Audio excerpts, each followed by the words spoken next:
Make sure y'all get them likes up, get them likes up.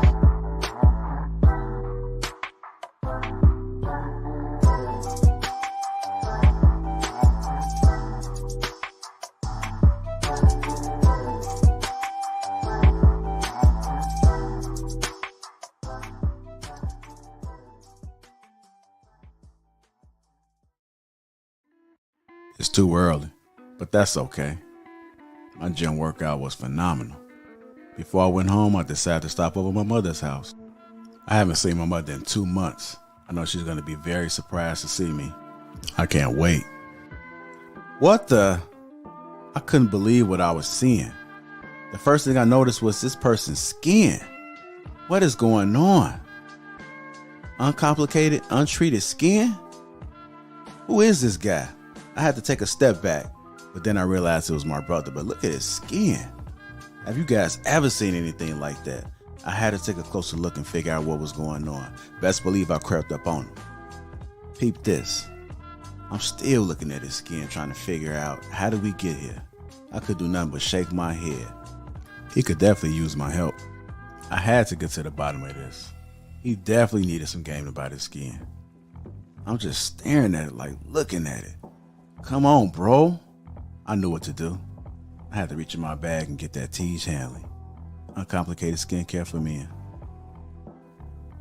Bro, this is why I'm excited to have Tiege Hanley as the sponsor of today's video.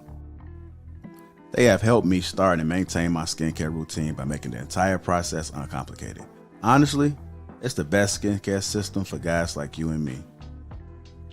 I recommend you start with their level 1 system, which comes with all the basics. A daily face wash to get rid of the dirt and the grime on your skin, a 2 times per week exfoliating scrub to get rid of the dead skin cells, an AM moisturizer with SPF 20 because you should always be protecting your skin from the sun, and a PM moisturizer to help your skin stay hydrated and healthy throughout the night. My brother was so excited. My favorite part about Teach Hanley is that every box comes with an instruction card that tells you when to use each product, how much to use, and in what order. They really make the process of achieving and maintaining amazing skin easy. Shout out to Teach Hanley. And because Teach Hanley is sponsoring today's video, they're offering my viewers a great deal. Just click the first link in the description, and not only will you get Teach Hanley for the best possible price, but they'll also give you a free gift with your first box. Click that link and get started today for just $30. Feel the Teach. Let the Teach force be with you.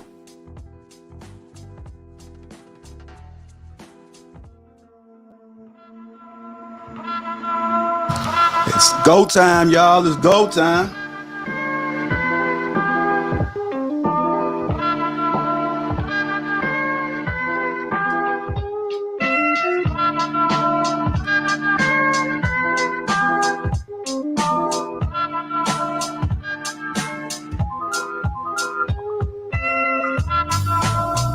Hey, yo, welcome to King Talk on the Lapeef Network. I'm introduced the crew. We got Rilla. We got Trill. We got Lee. Sage Talk Lee. There you go. Humble Dad.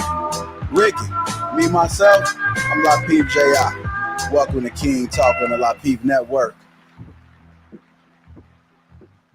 What's going on, gentlemen? How y'all doing? How y'all doing, family? I'm good, man. How's it going?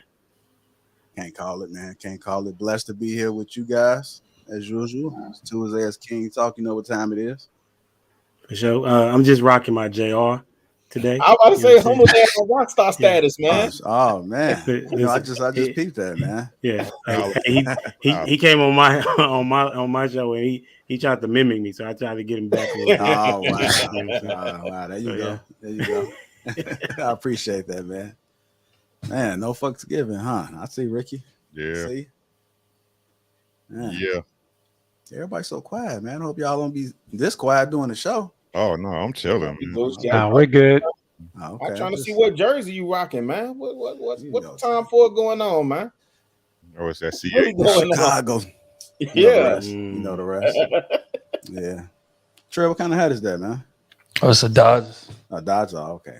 Yeah. Man, I thought you was over here with the Cubs with me, man. Nah, man, I'm gonna give y'all a break, man. I normally be stealing y'all swag too much, man. I gotta give y'all a break, man. Let y'all get y'all socks fitted and things of that nature. H10. Like, do you rock any H-Town stuff?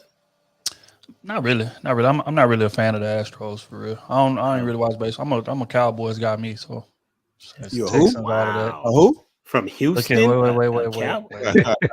Hey, we can talk about that, bro. Like too soon. Okay, I'm still in mourning, man. Like, there's no way you thought they was gonna win. There's no. Okay, cool. Man, I was just looking at some of the fans' faces. I'm like, man, they really. First of all, it started at the very beginning when they just rushed the stadium. I'm like, man, look at these people. They thirsty. Dallas been playing down there. I mean, Cowboys fans they got the best fans in the world. So I mean, of course they're gonna rush the stadium. Yeah, like, that's just what it is. Dallas team just not. If only the team played up to the level of the fanhood, then we'll be all right. Yeah. Dallas be representing, boy. They don't be playing down there. Their fans are something serious, boy. That's a fact. Jerry Jones is a master marketer, man. Master. Most valuable franchise in all the sports, period. Hands down. Crazy how that works. Yeah, it is. Well, we appreciate you guys for tuning in to King Talk on the Lapeef Network. If you guys haven't already, hit that like button. Also, make sure you subscribe to the channel and shout out to the sponsor of the show, Teach Hanley. That link is posted at the top of the chat right there. Go ahead and click that and get your free gift. Click that and take care of your skin, man. I think this year is our year, man. It's about time we get that glow, right? Yeah, why not? For sure. Yeah, okay. We're gonna get this show started. Opening up our first topic of the night. Oh, shout out to the Green Gang too. I do see you guys out there. Heavy full effect. Let me just acknowledge you guys. I definitely appreciate you guys for becoming members. There you go. Just got through acknowledging you guys. The Green Gang is the members. You will see them highlighted as green, and it is the Green Gang. There you go. All right, our first topic of the night: words that have negative connotations. Words that have negative connotations. It's gonna be kind of interesting, man, because I'm dying to hear what you guys are gonna come up with. But we so often hear in our everyday conversations, as the words flow out everyone's mouth, there are these certain words and phrases that it just kind of just strikes you a certain way. Let's talk about it. Let's start with you, Ricky. Words that have a negative connotation. Hope. I can't stand the word hope. I can't stand it. I can't stand it, bro. Right? Like, hope requires nothing. Like, you just waiting for something to fall in your lap. Just waiting for something to happen. It's just supposed to organically happen, right? Just because you here in this universe is supposed to, hope ain't. I hate when people keep hope alive. Hope, kill it. Pull out the shotty, the 4 pound, and shoot it in the head, bro. Hope gets nothing done. Hope gets absolute. Whenever you hear somebody pushing hope to you, run the other way as fast as you possibly can. As fast as you possibly can. That's like, and I'm still training myself not to say it. You know what I'm saying? Because it's programmed in our psyche. You know what I'm saying? But that's the one word I hate, and the other word I hate is sorry. I think that's one of the most negative words a man could say is sorry. I'm not sorry. I apologize. I apologize, right? I knew what I was doing when I made that decision. Now, the decision may not have been favorable for you, right? The decision may not be something you like, but I'm not sorry about it. I made an active and conscious choice. I'm not sorry. I apologize. Okay. I like them. Hope and sorry. There we go. What about you, Trill? What you got on this? Words that have negative connotations? Selfish. I think selfish has way too negative of a connotation. I speak about it a lot. I think people need to be more selfish. People are way too giving. So much so that the people that mean the most to them has to share them way too much or get the stretched thin version of them because they're so busy pouring into everybody on the outside's cup or pouring in everybody's cup. I think people need to be more selfish because if you are not operating at peak efficiency or you are not in the right mental space, then what good are you going to be for the people that depend on you, the people that need you, especially black men? I think we need to be more selfish. We constantly put other people's needs and feelings and things of that nature ahead of ours. Our stuff just always goes to the back burner, always, whether it be in a relationship, whether it be on the job, whether it be with our boys, whether it be, whatever. We typically, the rock that everybody leans on. And it's constantly chipping away. And then till we don't have nothing left and we dying at 51 years old of stress and all of that. So I think we need to take more care of each other. Take more care of ourselves, and be a bit more selfish. And I think that would actually work in the reverse as far as like the connotation implies. I'm gonna answer this question. I'm gonna say, as of lately, when I have conversations with people, when they say I feel, it's just something about that just strikes a nerve for me now. And it's possibly because we've been having conversations, and when we see people engaging in conversations with their feelings, and they saying I feel, that's just like an indicator right there that there's a lot of emotion involved behind it. So I feel it just does something for me. And I typically hear that in the beginning. They say I feel, I just think in the back of my head, like, oh shit. Here we go. Yeah, like here we go. Especially like with men nowadays. I hear most women say it, and I'm hearing some men, if they do slip up and say it, they correct themselves and say, you know what, let me just say it like this. Or they don't say it at all. But that I feel, it just strikes a nerve for me. What about you, Humble Dad? Well, I thought about it from a different perspective. I was thinking about it as someone talking to me, and words never bother me. It's always the intent of how the person is talking to me about whatever it is that they have on their mind. Especially, I just recently I had conversations with people that was with me in college, and they talked about how arrogant I was, and how I would talk to people any type of way and didn't care how people thought, and so, but now I'm not like that. For me, I think about what people may feel or have an idea of what I'm going to say, because I want them to make sure that they understand what I'm saying and it's coming from a good place. But listening to the things that y'all say kind of made me think about different words that people use, such as hope, I apologize, selfish, and I feel. Those particular words are seemingly taken in a negative way. But for me, I don't have a particular word just now, but I think I'm gonna come up with one. But for me, I would say words don't bother me. It's the intent behind the words that get me. Okay. Mr. Lee. I'm gonna call you Lee. I keep calling you Mr. Lee. I'm sorry. Yeah, Lee is fine. Hold on, let me say this real quick. If you guys are wondering about the Sage Talk, Lee has a show on Saturdays. He's going to be doing part 3 this Saturday. It's called Sage Talk with Lee. So if you haven't tuned in to the first 2 episodes, you missed some heat. So go back and listen to it, and then while you at it, make sure you prepare to attend Sage Talk with Mr. Lee this upcoming Saturday at 2:00 p.m. Central Time. All right, go ahead, sir. My bad. All right. Good evening, everyone. One thing I would say, there's a few words that I have that I find that we as Black people should try to improve upon how we reference words, because I think words have meaning and they have vibrations as well. And one word that I find really troublesome, and that's the N word. And the reason I have a real problem with the N word is because we tend to try to take something that have a negative vibration that's attached to it, connotation, usage, and then we repurpose the word and try to give it a more positive outlook. Now I understand where it comes from because it's come from our suffering and overcoming.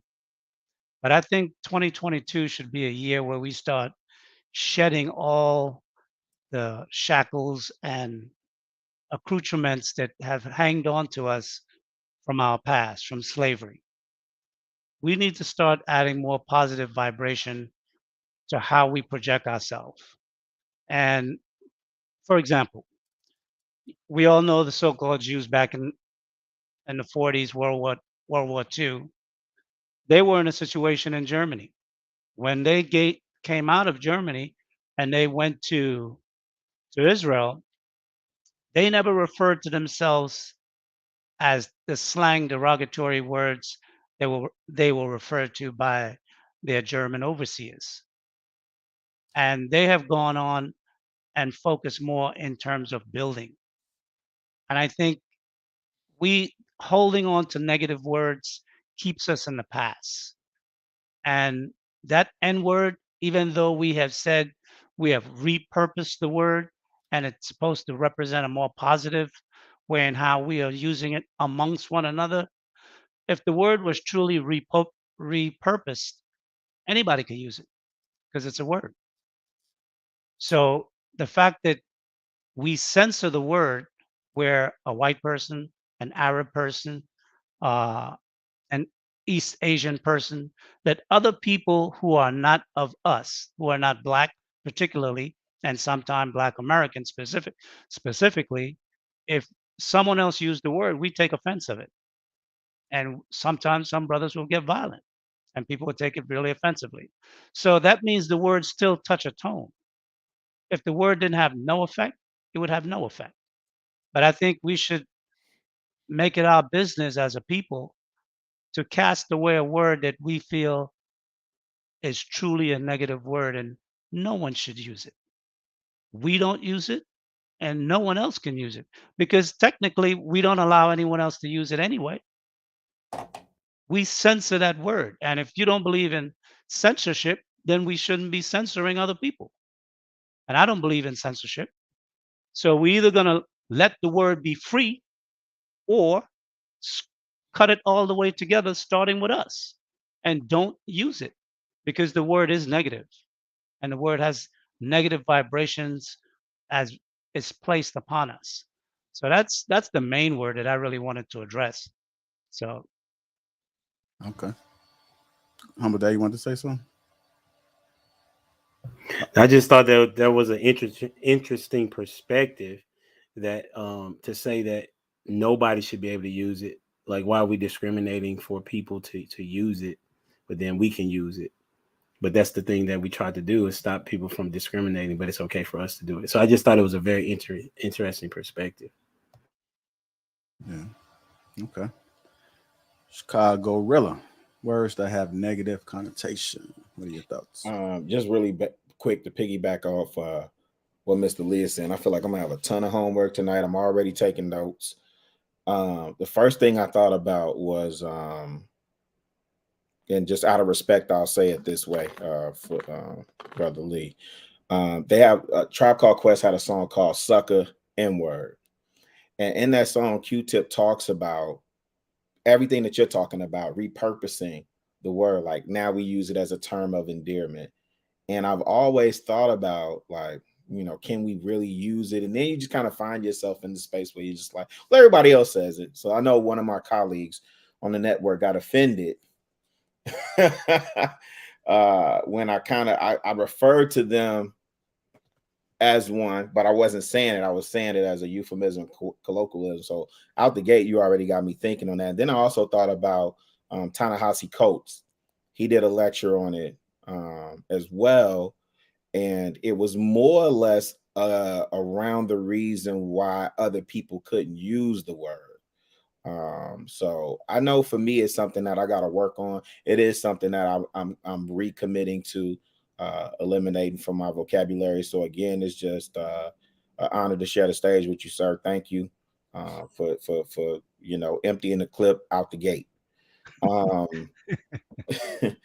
What I thought about JR, and Humble Dad kind of I thought he was about to really go in and steal my thunder, but I think the word arrogant has a negative connotation to it. And it's funny because Brother Lee, actually, he spoke to it. I don't know if it's the first time you called or the first Sage Talk you did, sir, but you was referencing Anton, and you was talking about how you have to have a certain level of arrogance. And I think what people kind of misconstrue arrogance for is confidence, right? I mean, because arrogance means that you purpose yourself above everybody else, but confidence just means, self-assurance in your abilities to get something done. And it could be based on previous results or just you and your abilities, right? So the person that doesn't have a resume or a track record of doing anything, and they just, talking out the side of their neck,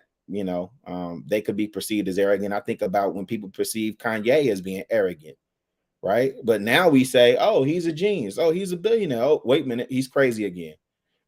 Right. So I think arrogant is one, and I think stubborn is another one. I think stubborn is a word that is another one that gets kind of misconstrued, because to me it's like, the person that sets boundaries, are they being stubborn or are they just being dedicated?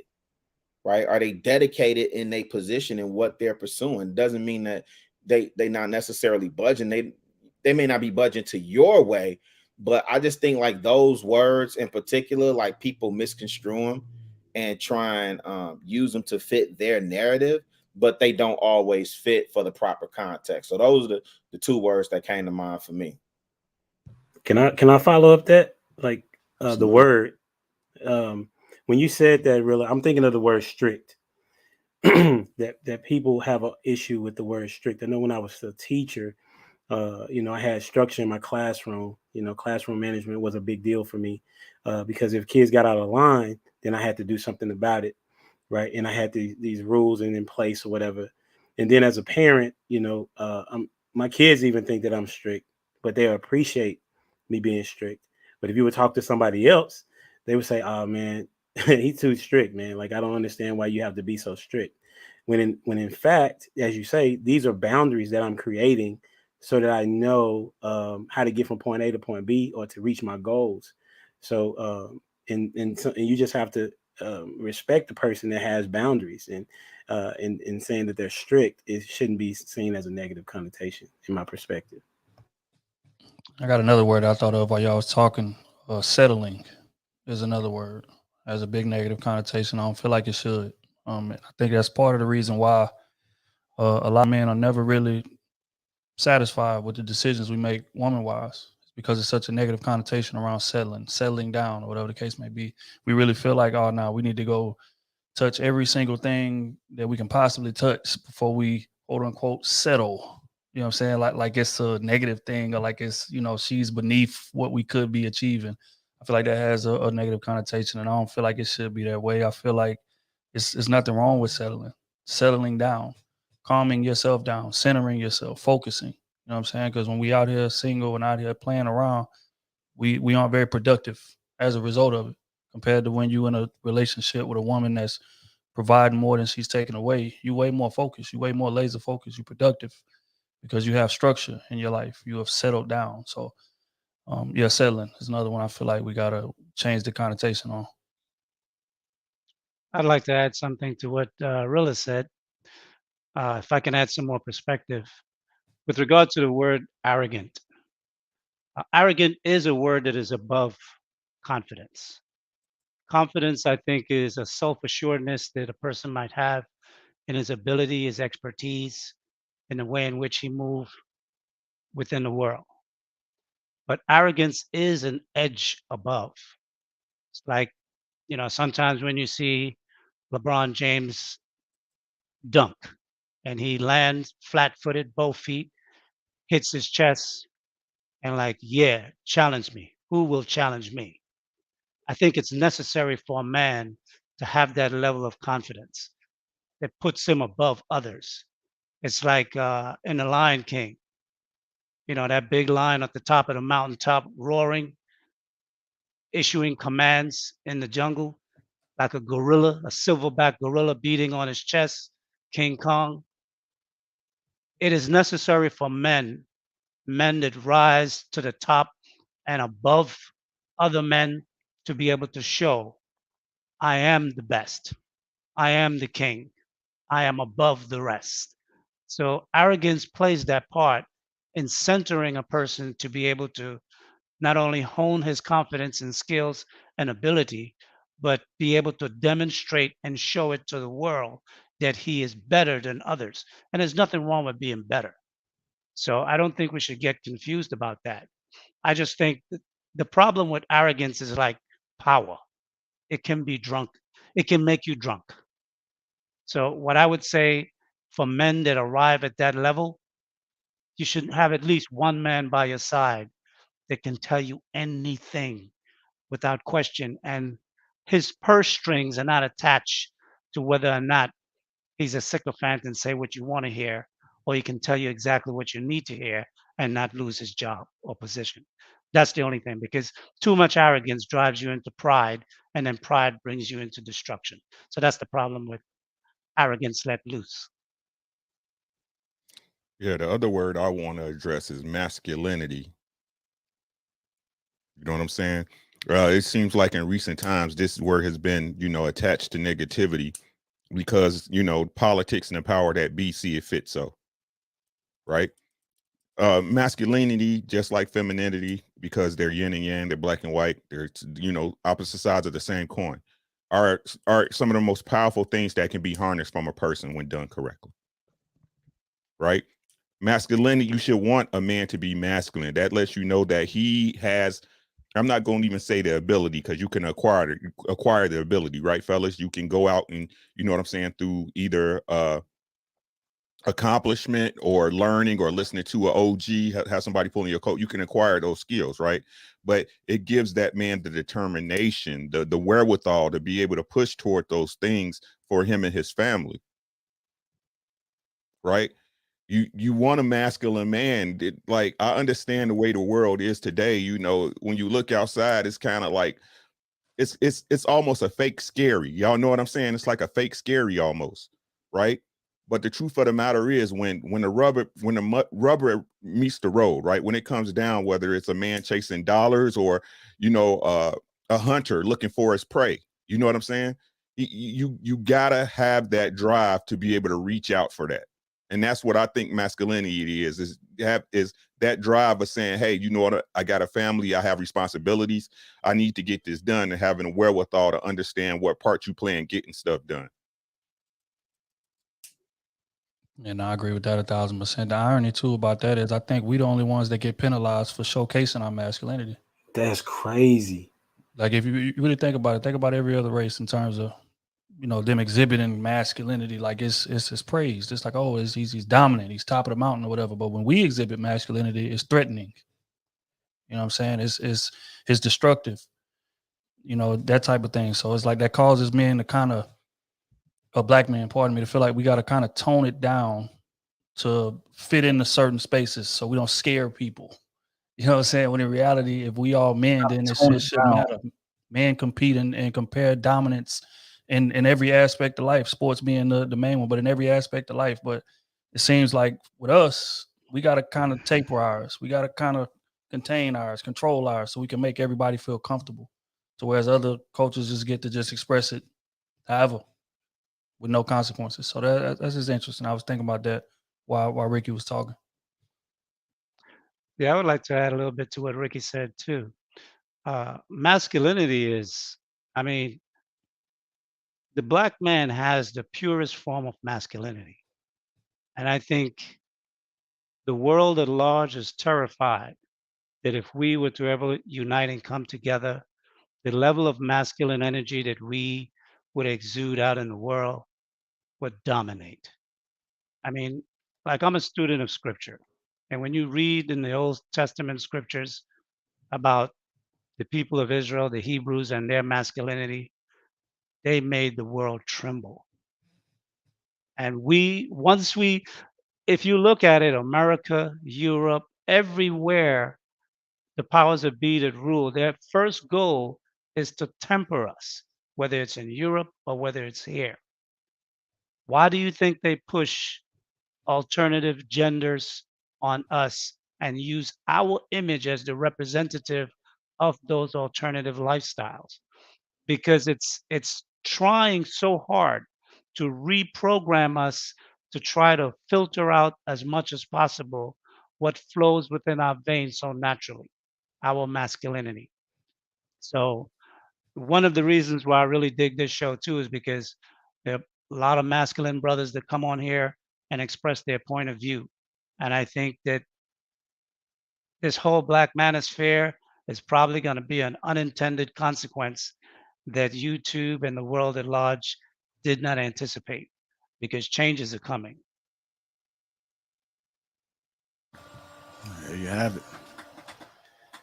If you're just tuning in, welcome to King Talk on the Lapeef Network. If you haven't already, make sure you guys hit that like button. Also, subscribe to the channel. Shout out to all the members in the chat. I do see you. I see all the green in there. Green gang is in heavy flow. I see you guys. Appreciate you. Salute to you. Now that we broke the ice with the conversation, let's go ahead and dive right into our next topic, which is factors that affect focus, concentration, and performance. What are some factors that affect focus, concentration, and performance? And we're not talking about sexual things, Trill. I see I seen you over there. Trill, is that what you was thinking, boss? You already know immediately. The number one distraction for man is without question. You already know what that is. What's wrong with him? Drill with it to his Bernie Mac bag. Like, yo, I got 30 pumps. Count them if you ain't got nothing to do. Listen, some people may need to know that one though, you know. Yeah, I mean, if it's on your list, I don't know what you guys can say, but if it's on your list, drop it. Of factors that affect focus, concentration, and performance, then just lay it out on the table. I'm gonna start with you, Rilla. What are some factors that affect focus, concentration, and performance? The biggest thing that I think about when I looked at this question, bro, honestly, is lack of self-discipline. Lack of self-discipline. And I feel like I'm gonna defer to Brother Lee. Well, I really want to say Mr. Lee, but I know you prefer to be called Lee. But out of respect, I acknowledge you. Brother Lee is fine. I'm cool with that. Okay, thank you. And Church say so, amen. well, one of Amen. the things that he talked about that now I'm like, dang, he put more homework on my plate, right? And so I'm sitting up here like you talked about fasting, and one of the benefits, there's a number of benefits. I've been on this YouTube rabbit hole just refreshing myself with some of the benefits of fasting from a physical standpoint. But one of the bigger things that you do is you make your body submit to your will, right? So Absolutely. you bring your body into submission for desires and urges. I think you said that specifically. You talked about desires and urges and having your physical man submit to um like you're not going to get any food. You're not going to get, well, you'll get water, but you're not going to get any of the things that you normally crave, which for us in America is what normally sugars, salt, processed food, so on and so forth. And I've done types of fasts before. And so even for this one, I'm like, okay, how can I take it up another notch? Right. Because ultimately, the first person that you lead when we talk about leadership, and we talk about it often in these spaces, is yourself. And I know for a fact, I did a juice cleanse one time, and my girl, I did it for 10 days, and she didn't think I could do it. And when I got like to the fourth, fifth day in, she was like, "Oh, you serious?" And then when I got to day 10, she said, "Babe, you did that." Right. And so it made her look like, dang, you got mastery of self, right? What else? What other level can you obtain? So I think that's, for me, that's one of the biggest things, because I think if you could bring self under control, then you can master focus. You can, because you're not distracted. You can master concentration because you're laser in regards to that. Like you're laser focused in regards to that. And then obviously, if you discipline yourself, whether it's through training or in this case, what I'm looking at is fasting, then that ultimately will improve your performance from a physical perspective, and probably, well, not probably, I know from a mental perspective, if you have a clear mind, you improve your performance that way as well. I got a question for you, Rilla. Like, why did your bae not think that you could do it, Because she hadn't seen it done. and why had she seen it done? I don't know if fasting or cleanses or juicing, like I don't think on her end, she just hadn't seen it done. And Okay. so even for me at that time, like she's seen me like run, she's seen me ride a bike, but she hadn't really seen me like deny myself and restrict myself to a certain type of diet. Right. So it was kind of like a challenge to me, but it wasn't like I doubt you, like you're gonna fail at it. It was more or less like, like let me see if you can pull it off type challenge. Well, at least that's how I took it. We didn't talk about it, and it wasn't no. That's a good question. Maybe I need to go and I'm ask just her. curious. I'm So curious what too. made you did you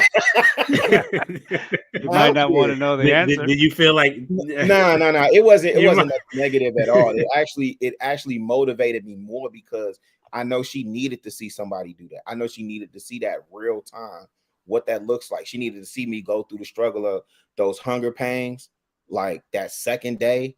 The third day is the worst. You start getting the headache, and then I'm telling her as I'm going through it, I'm like, okay, this is what you're supposed to feel. This is what's happening to me right now. These are the toxins leaving. So this is why I feel this way, or this is why I'm acting this way. So I think it was important for her to see it, but I don't think it was like honestly from like lack of confidence and like in the fact that I'd be able to pull it off. It was more or less like, and I'll be honest, I think she's seen me start stuff and stop stuff before. I think she's seen that. I think she's that's what I was Yeah, I thinking. think she's seen it. Now I'm sitting up here thinking about it. I think she's seen me start something and stop something. But when I did this 10 day, she was like, damn, babe, you did that. Oh, she seen something in you, right? No, I think she just saw I think she saw the accomplishment. I don't think it was something renewed, but I mean, I'm pretty sure it added to it. But Ask her. I will, because now you got me thinking. Well, sometimes, a woman that's, you're in a relationship with or close to you, tend to think that, oh, it's just a phase. It'll pass. They tend to get that mother-like way of looking at even their own men. Like, oh, he's just going through that right now. Don't worry about it. 3 or 4 days, it'll pass. So when you do things and you complete it, you catch them off guard. You let them know that you have mastery and control over the things that you set before yourself to accomplish. So it's good to do things sometimes just to challenge not only yourself, but the thoughts of others around you. And that's what I took from it. And that was the biggest takeaway for me, honestly. Keep her on her toes. Keep her on her toes. Yeah. Yeah. Hey, Real, I think you made a good point. I did this fast, and I think I might do it again, just for the hell of it. But I was attending this church, and they had put a fast out, and so I kind of looked at it. It came with some scriptures. I think it was for Lent. I think you fast for Lent, right? Is that what it was? Yeah. Yeah. So I think it was like 60 days or something like that. Something along that. It's 30. 40 days for Lent. 40 days. Yeah. Okay. Mhm. Yeah. So they had some scriptures for each one of the days. They had some scriptures for each one of the days you're supposed to read. And so I'm gonna break down this fast because this is how you can lose some weight if you're interested as well. I had to give up all carbs. I had to give up alcohol, caffeine, red meat, pork, sugars. What else did I do? No eating after 6 o'clock. Tuesdays and Thursdays was just liquids. Mondays, Wednesdays, and Fridays, I was eating salads, smoothies, veggies. No eating after 6 o'clock. Saturday, you get to have a half portion of fish or chicken. And then Sunday, you get to have a whole piece. So like a whole chicken breast or a whole piece of salmon with a sweet. You get to get like one sweet. And so it was hard. It was hard. I remember going out with my cousins, and typically I have me a drink when I go out. And I was sober. And I think I told Trill this, I think I might have mentioned this to you before. I was the soberest one in there. And I couldn't even I could see everything that was going on. Everything was just clear as day. I wasn't used to being in that space. I really wasn't. It was days that I struggled. I went to bed. I think I was working third shift overnight. So like imagine not being able to eat while you woke, or you didn't have anything to look forward to.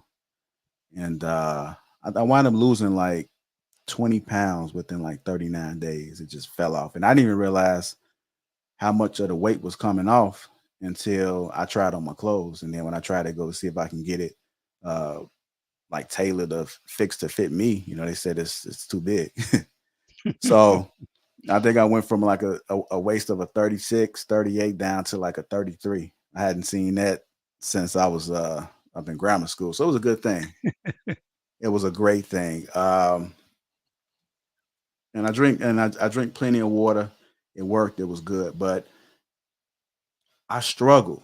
And I don't think people really understand that level of discipline. I did read a few scriptures. I'm not gonna lie, I didn't read all them scriptures. I read a few, and one of the things that I read, and I couldn't tell you who it was. I do need to take some time to read the Bible, but they sacrificed a lot more than what I was doing. I'm tripping over this food.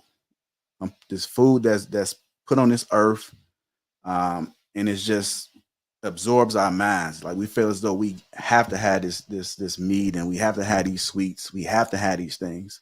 And so often I try to tell people about, the testimony I had and how we need to be gearing towards to eat right. And I hear people say, I can't do it. I can't do it. I can't. And I just look at them like your mind is weak. Same thing with cigarettes. Like people are addicted to these things. Like they cannot say no. I had the same conversation with my mother all the time. She got to have a cigarette. I remember I broke up her cigarettes and flushed it down the toilet stool a few times. And she was down there crying off a cigarette. Having discipline and control over your mind and your body is something powerful. And I don't think that people even realize the strength of it. And another thing, like seeing people fit, seeing millionaires, like these are things that you don't commonly see. That's why people look at it. Imagine you telling somebody, because I did vegan for about I did it for 4 months. I did vegan. And it's always a conversation starter. People are so impressed. You vegan? Wow. They stop for a second and sit back and they look at you because it's rare. Having discipline to not intake all of these things that don't belong there, it's something special. So I just had to elaborate on that a little bit, man. So hopefully you guys caught the message.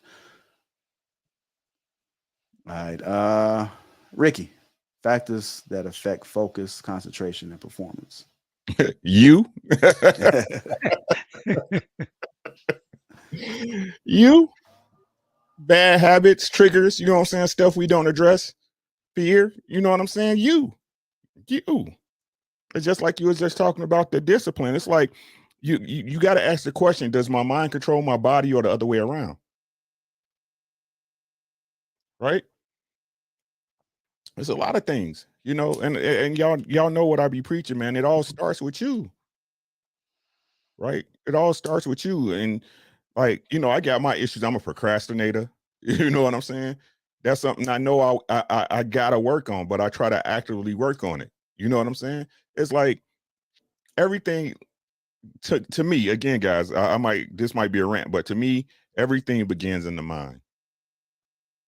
Right? Everything begins on your way of thinking. That's why it's so hard for everybody to change, bro, because your mind's been programmed to react and think a certain way.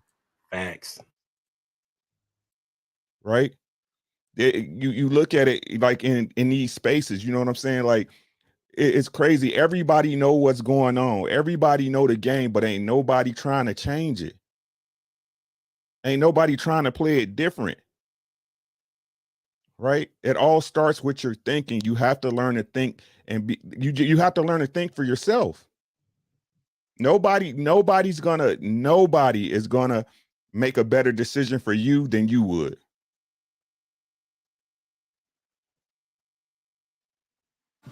All right. I want to add something else to that fast I was doing. There was no dairy in either, so I had to eliminate that. I'm not too huge on dairy, but now most of the time I just drink almond milk and I buy vegan cheese. So I'm not huge on dairy, but and red meat just smells so nasty, man. I can tell when somebody making some ground beef. That shit stink. I don't see how y'all do it, man. You can just smell the blood in there. Mhm. Sizzling. I can't do that red meat, man. I stopped eating steak out there. There's a lot of things that my body just got used to not having. I used to have steak every now and then, but now I just can't even order the steak. Now them damn lamb chops be fast here though. I gotta try to stay away from them things, man. But I may have it like once or twice a year, man. But I plan on becoming like full vegan. Um, it's just all about having things ready available. Um, a lot of grocery stores that I shop at, things have a tendency to go bad pretty quick because it's not injected with all of that stuff. So once you buy something, you got to kind of cook it like right away. You got to kind of eat it right away. Otherwise, you'd be wondering, thinking it's your fridge. Like, what the fuck is wrong with this fridge? This fridge is food stuff ain't lasting no more. What's going on? But it's because they don't have all that stuff up in there, man. So, But you know what, JR? Here's the thing, though, because you said, as you're saying this, I thought about a couple things. I thought about the Honorable Elijah Muhammad and Eat to Live, right? And I also think about, I told y'all last week, I'm on this rabbit hole of looking at all these different cultures. Like, so I'm looking at Thailand, right? And when you look at, or the Philippines, or any of those Southeast Asian countries, like where they talk about how the people are small. If you look at how they eat in small portions, and they eat Yep. like, and it's not gluttony. I'm not eating to get fat and full, and I gotta have all this sugar, and it's eating for sustenance. They're eating to sustain life. I had a homeboy that he used to bring in New Year in a different country, and he was telling me he's in Belize right now. This joker that spent a month in Belize, and but he was telling me about this time that he spent in France, and he was talking about how eating it's like it's an art.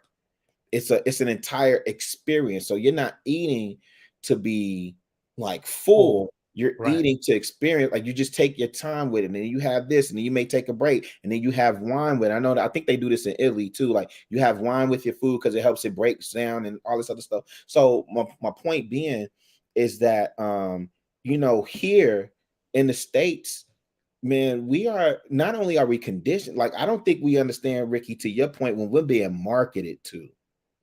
and how we're being marketed to. And so we just kind of cogs in the wheel. We just buy into it. And so that discipline, what you're talking about with going on that vegan journey and everything like that, I'm kind of adjusting my perspective again on just eating to live. So like when you buy stuff for your fridge, who told us that we got to go and spend $400-500 and stock the fridge like till everything is busting out the seams like it's an apocalypse, right? Because in those other countries, they go to the market the women go to the market every day. And they get what they need for the day, and then they cook what they need for the day, and then guess what? They're back at the market tomorrow, right? Because they don't necessarily always have fridges. Some of them people preserve their food with salt or whatever. But anyway, I don't want to go on a diatribe. I was just kind of adding on to what you were saying, bro. No, shit, I might have to go to. Yeah, the when I grocery lived store in every day. India, that's how it was. What'd you say, JR? That's how I was saying. I might have to go to the grocery store every day, man. That's what it's looking like. Especially or either give me a garden. Well, one Get of you a the things garden. I would That's what we say, definitely need to start doing. Get that green thumb gang up. see, that's part of the role of having a good wife. Because as a man, your job is to go out and secure the resources for the family. And her job is to turn the resources into things that can be useful for the family. And especially my being out of the States presently, I really get to see that. When I go out and I eat, everything is made for you fresh on order. The fish is practically jumping out the plate before you get it. You know what I mean? If you're eating fish or whatnot. And the markets in the morning, like around 7:30, 8 o'clock, it's full. All the women are out shopping, preparing what they're going to be cooking for the day. And sometimes, some of the people here, they have servants. So the people that cook for them and clean the house, they go out and do the shopping as well. But I think that's something that our life in America has become so, from living in the most wealthy country in the world, we've become gluttonous. We waste a lot and we consume a lot. And that's a problem. Yeah, when I I- lived in India, it was like, I'm sorry, go ahead, Trill. Oh no, go ahead, bro. I'll go after you. All right. All right.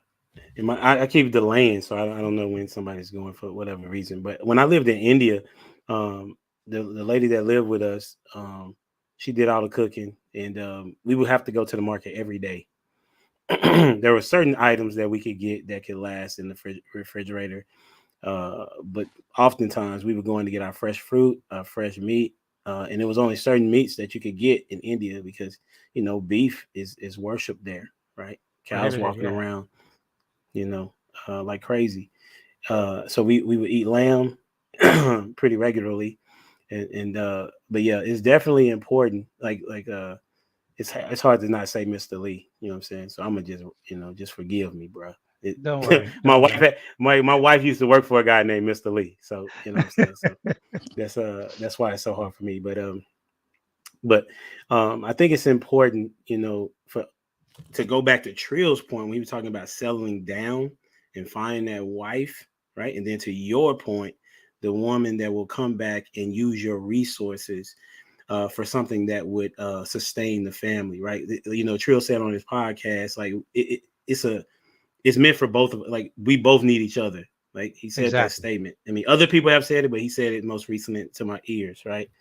And so one of the things that my wife and the crew that she rocked with, like they were planting gardens, or some of them have planted gardens, so that we wouldn't have to worry about going to the store every day when we could just go to the backyard every day. I even have a friend that moved to buy a farm so that they could raise, animals, so that they can just live off of their farm and not worry about where they're going to get their items and things of that nature. And they're working together. Like he goes out and makes the money, and then she spends it on the different things that are at the farm. And now so much so they're able to sell stuff from their farm, and then it's just a residual effect. So I know I hadn't answered that question, but I just wanted to add to what I was saying. Okay. Yeah, I think that conversation about the food is dope because it's a microcosm for how we see everything else in America. Like nothing is ever good enough, ever. Yep. We are taught to go out here and get as many women as we possibly can. We go out here and taught to get as much money as we possibly can. You got literally billionaires stressing themselves to death, worried about how I'm gonna make my next one, instead of being happy and going back to the quote unquote settling situation where you at. Just like food, we go out and we try to eat the most that we can eat. The buffet, I'm trying to 20 plates. You know what I'm saying? Whatever the case may be. Because I got to get my money's worth, right, Trey? I got to get my money's worth. My money's worth. You know what I'm saying? You look at you look at fast food even now. Like people spending on average $15, $20 in a fast food line, and it ain't necessary. It's just that I want to get that. I want to add that entree, and let me get an extra pie and extra. Like again, we are taught, we are programmed to just live in excess. That's why you got people that got 3 cars just looking for a 4th. Saying, bro. You know what I'm saying? Like you got people that got closets with 100 pairs of clothes in it. Shoes that's stacked up around the wall. You can only wear 1 pair of shoes at a time. They got people that got 20 pairs of shoes in their closet. They ain't even touch it. Tag still on them. That's JR with all them Jordans, man. That's JR. Nah, not no more. Not no more. I don't think I even own a pair of shoes that haven't been worn yet. That's one of my things, bro. Like I understand the quest to greatness. You know what I'm saying? I understand the chase of the dog. But what happened to just being okay? What happened? You know what I'm saying? When I grew up, you had the lady across the street. She ran a candy store. You know what I'm saying? The barber shop, the record shop. You know what I'm saying? The barber, the barber, he was a barber. His wife a hairdresser. They drove a new Cadillac every couple of years. You know what I'm saying? It was like, what happened? Like when has it been that, like, it used to be that the motive was to, get to a place where you can push your family further, but now it's like money is the motive. You know what I'm saying? Money is the motive. It ain't what you do with the money. It's just that I got the money. You know what I'm saying? That I can buy these $2,500 gym shoes while staying in an apartment. Right? I got this G-Wagon, right? On a lease. What happened? What happened to the point that it's gotten so bad that a man would rather choose working, or not even say have to, or women too, ladies, no disrespect, that you got to choose working over raising your child? Whoa, you went there, bro. Okay. Yeah. That's real. That's real. Man. You meant no disrespect, but you just gave it, bro. Like that's facts. Yeah, because I'll be up there thinking about, just going off what Ricky's saying. I'll be thinking it's people that, like, when they're looking for their houses, right? You got people that admittedly don't want no kids at all, but I'm trying to get a 4-5 bedroom house. For what? 3-4 car garage. For what? It's you and your husband, and like, company not coming over there every day. Like, we grown now. We know how that is. Company is not. People got families and lives of their own. People not gonna be at your house like that. So why you got 5 extra rooms in the house? It's stuff like that compared to other cultures who real lean, real efficient. If it's us 2, we got 1 bedroom, maybe 2. You know what I'm saying? And sometimes we may have a couple family members living with us, so we can optimize our resources instead of competing with each other like Americans are trained to do. That's the thing. But like, we in a constant comparison society. That's just what it is. So just like Ricky talking about, when I get my G-Wagon, now I got to check the gram, see if somebody done bought a Rolls or anybody bought a Rolls. Okay, so I'm still top dog. Okay, I can chill. But if I'm about to go in there and see somebody done bought a Rolls Royce, all right, now I gotta get back to the drawing board and lose time with my family and lose time chasing this bag that we never gonna be satisfied with. So that's one thing that I done learned about going from broke to having money, is that the itch don't go away. You're gonna constantly keep stressing to get more, unless you find some kind of inner peace and settle, like we talking about. But again, we're not programmed to do that. So you got to go completely against the grain to just live in peace.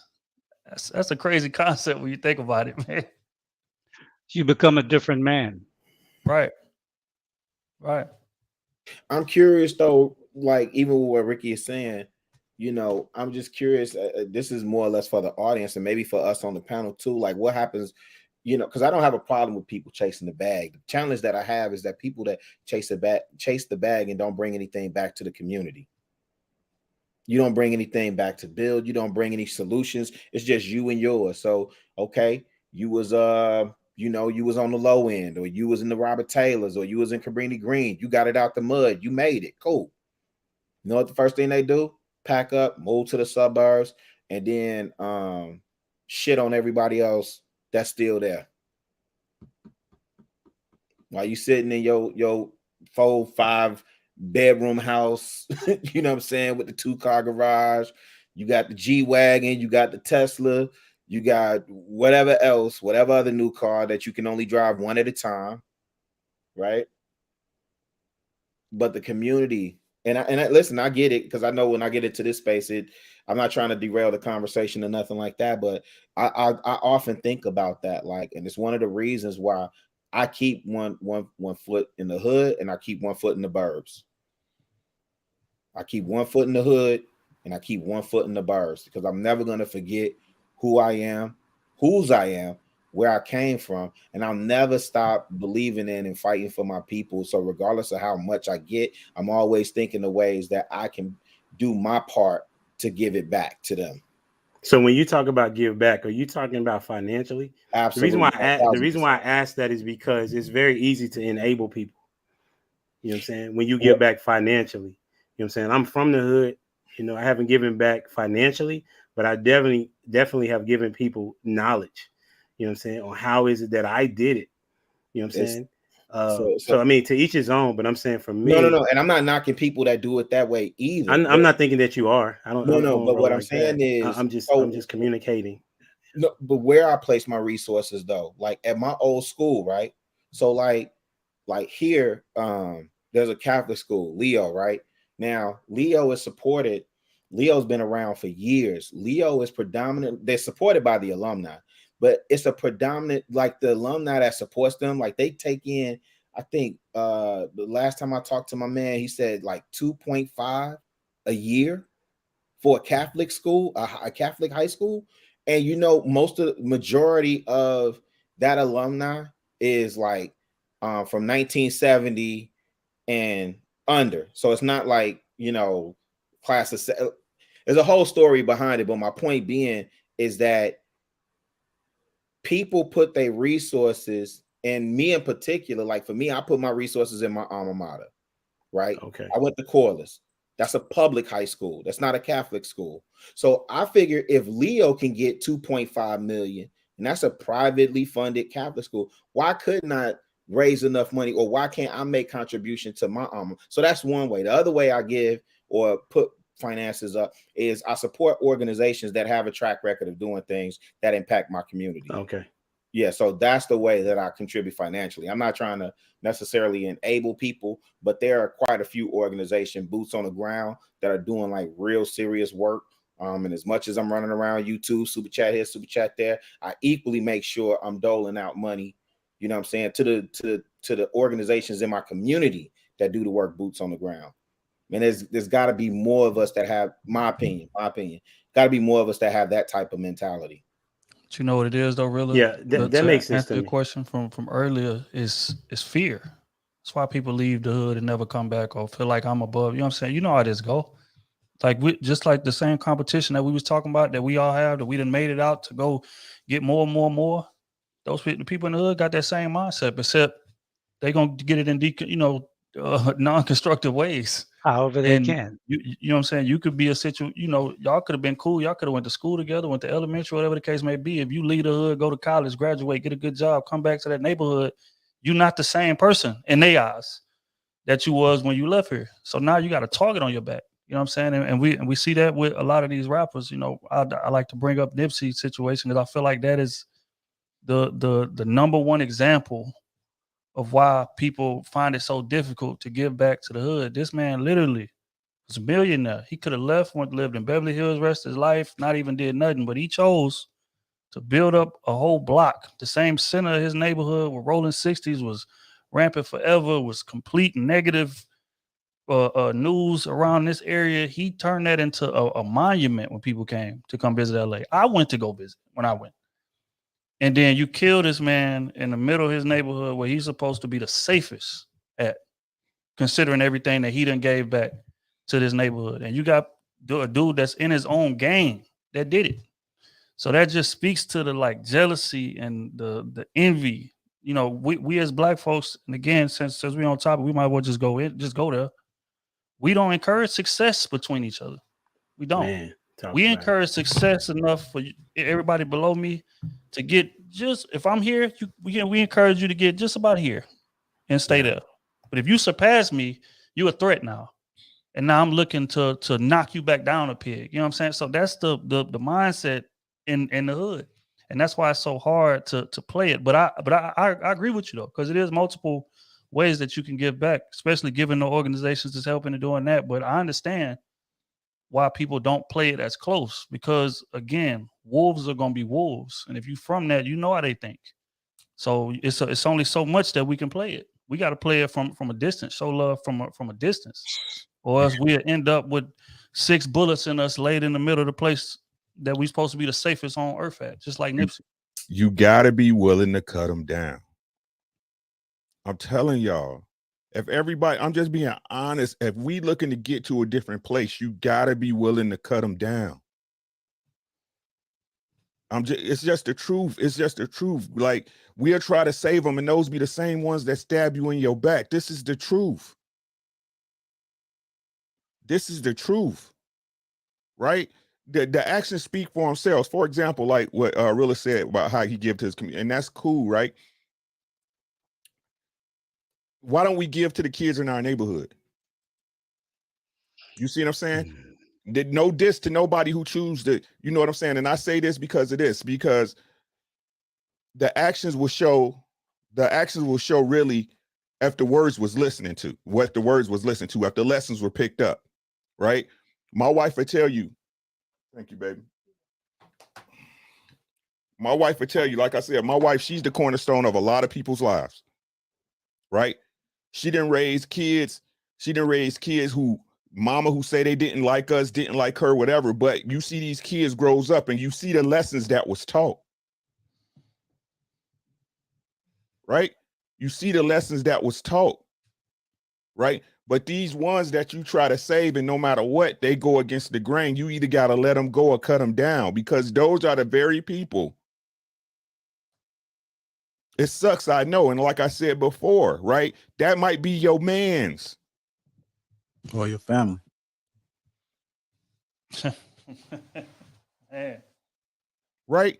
Y'all got to understand, if we want to get back, if we want to get to a better place as a community, everybody not gonna make it. Them other people know that. They know that. They know everybody ain't gonna make the trip. Well, there's a mindset. And like Ricky said, everyone's not going to make it because everyone can't make the paradigm shift in mindset. And, that's why, like, I'm using Sage Talk to try to talk to brothers who are on the up and coming, brothers in this sphere who are looking for a different way of living, a different way of being, a different Black community, and a different life altogether, with your woman, with your family, building the whole nine. There's going to have to be a cutoff. We're going to have to build anew in a different way. You can't go back to the hood because the hood is too dangerous. I know, because when I became successful and I went back to the hood, one day I went back to my block where I used to hang out, and the same people was standing on the block 20 years later. I spent 15, 20 minutes and I left after I finished speaking with them, but you realize that where you're going, they can't come. They don't see it. They don't see it. And one of the biggest problem with us as a people is that if we tend to see each other as, who do you think you are? You think you're better than me? No, you're not. You belong right down here with us. And they will pull you down or lay you down, one or the other, because that's how we think, the majority of us. So I think, moving forward, the brothers that are thinking differently, we have to look at new ways on how we can build and how we can move forward. And what is it exactly we're going to build as a new community? Because there are those who will not be able to make the shift, to come on board. And how do we deal with that? You know, I wanted Let's go. to. Oh, no, I wanted to go go. ahead, I wanted to Andre. go. No, I appreciate it. I know we kind of got a little bit off course, yeah, we're but a I little bit think off. it connects to uh, what I was thinking. What I was going to say about as far as factors that affect the focus and concentration and performance is the why. I've talked to several different millionaires, if you will, or just successful people in general. And what you find that they have that's different than the average person, if you will, and it's okay to be average, but as far as being, sustainable in growth, is that they had a why. Like they understood, like for me, my why is my kids and before it was my wife, of why it is that I wake up and I go to work, you know what I'm saying, and do my business, as well as I want to honor Christ, who is it that I serve, right? Like that's my why, you know. So right now, what you see when people don't have focus, you could talk to them and ask them why they do what they do, and they would not be able to tell you. Tell you. Yep. Okay. So if they could get to the why, that's why, that's crazy. I was raised by a single mother, but my mom, that was the one thing she would always tell me is if I don't understand, ask a question. And it made me into an analytical person, that when I began to ask people why and they couldn't explain it to me, then I questioned like their knowledge. And so then since they didn't know it, I had to go figure it out for For myself. yourself. Right. Yeah. So if we can get people to understand their why, that listen, the reason why we here as six dudes trying to communicate, King Talk, the goal is to get those that don't know what it is that's going on and what to do with their lives, to give them a perspective of how we're moving, right? And how we're reaching some of the goals that we're reaching. I think the guy that is that is for Tesla, I always forget his name. Somebody knows, Elon Musk. but he Elon makes Musk. a plan of every point. Elon Musk, thank you. Every point he wakes up at 7, and there is a time slotted for everything that he's going to do in that day. How productive could you be? You're going to be very productive because you know your why you woke up. As soon as you see what it is that you're supposed to do on the next point of your schedule, that's what's on the back of my board. Those are my goals for the year, or I wrote it down on a piece of paper. If you know your why, you can gain focus. You know what I'm saying? You'll be constant, you have concentration, and then you're going to perform, because if you do it consistently, then you're going to reach a goal. And as my aunt, one of my aunts told me, she said, slow progress is progress. Absolutely. And that's what people are now, where they are, is that we got to have it now. I think somebody else has said that before. We got to have it now, as opposed to looking at the people that are where they are and are sustainable. They slowly went and got that. Okay. And as a result, they built they had those tools, and they began to build on that. And now the people around them that actually listened are actually coming along with them. So I think the main factor is that people don't know their why. And if they do know their why, it's the wrong why. I think that's profound, man. I think that's very profound. I mean, which walks me right into mind. I think my answer to that would be, as far as distractions, the need to get other people's approval for the moves you make. I think that prohibits a lot of people from making moves that they should have made years ago, or doing things that they know in their mind that they are talented enough to accomplish.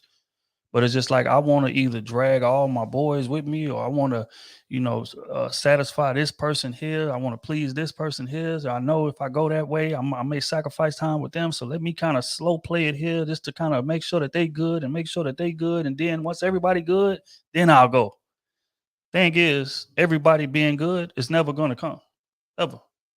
So if you're waiting for everybody's approval, you ain't gonna never accomplish nothing. You're gonna be sitting in your room with that business plan that you done had for the past 5 years, or that podcast that you was trying to start up that you still hadn't went bought the equipment for, or just any little thing, because you waiting. It's always waiting on somebody. You got to be rebellious. You got to have a rebellious spirit. If you look at anybody that's ever accomplished anything, they have a rebellious spirit. I'm gonna go against the grain. I know everybody's not gonna understand the moves that I'm making right now, but I don't care. I know where I'm going. I see the finish line, and I'm going that way. And it's either you gonna help me or walk with me as I'm walking, or you just gonna get walked past and left behind. But I'm not stopping to turn around to try to drag you and drag you. And even though y'all are not willing to put the work in for me to get there, y'all's approval should not limit me like it does. But it, in a lot of people's situation, that cripples them. I just, as I'm talking, I could think of 4 people right off the top of my head that could be doing very big things in this space right here. But they always got an excuse. It's always an excuse. You know what I'm saying? So stop waiting on people's approvals. Just go out there and get it. And then once you go out there and get it, those same people that you was waiting on approvals, they're gonna jump on the bandwagon. And then you're gonna save yourself years of something that you should have accomplished a long time ago. Trill, I think Definitely. you kind of spoke to me, man. If we was in church on a Sunday, I probably would have shouted because I would have caught that word right there. I would have had to do the dance down in the middle. Had to do the little crip walk. But man, like that spoke to me. I was one of those people that did what I wanted to do. I didn't move to somebody else's beat. I was one of those people that went against the grain. I had so many people that question a lot of things, and I don't care. Like it's the reality. I really don't care what people think. There's nothing that another human can tell me that's gonna make me feel any differently. I can just X you out my life, and I can just continue to live my life and be perfectly fine. I'm where I am now is because I took chances, I took risks, I went against that grain. My grandfather will often tell me a lot of things. That was his way, and I understood how his way was because in his time, I mean, it's probably like the best he probably could have did. I don't know, I wasn't there. Who's to say I would have tried harder? But I know moving forward that I got to at least try. I got to at least try because it's just something about that shoulda, woulda. Man, if I could go back, I don't want to be that. I want to be able to do whatever it is that I want to do. I don't care. There's still some things that I plan on doing, even still, and it may be some crazy ass shit. We got a store up in Chicago called Mariano's. Really familiar with that? They got that piano right there. I plan on hopping on that motherfucker one day and then just play that. I'm gonna be a black Beethoven right on the keys. I'm just gonna play that shit. They're gonna say, Rocket. yeah, and they're gonna say, look at that. What we talked about earlier. Look at that look. Yeah, man. It's like to me. Yeah. Oh, I'm sorry, I didn't mean to cut you off. I'm sorry, bro. No, but it's just about taking chances, man. Not thinking twice. Now, I do think about the decisions that I make. I am getting better at it. I wasn't the best decision maker.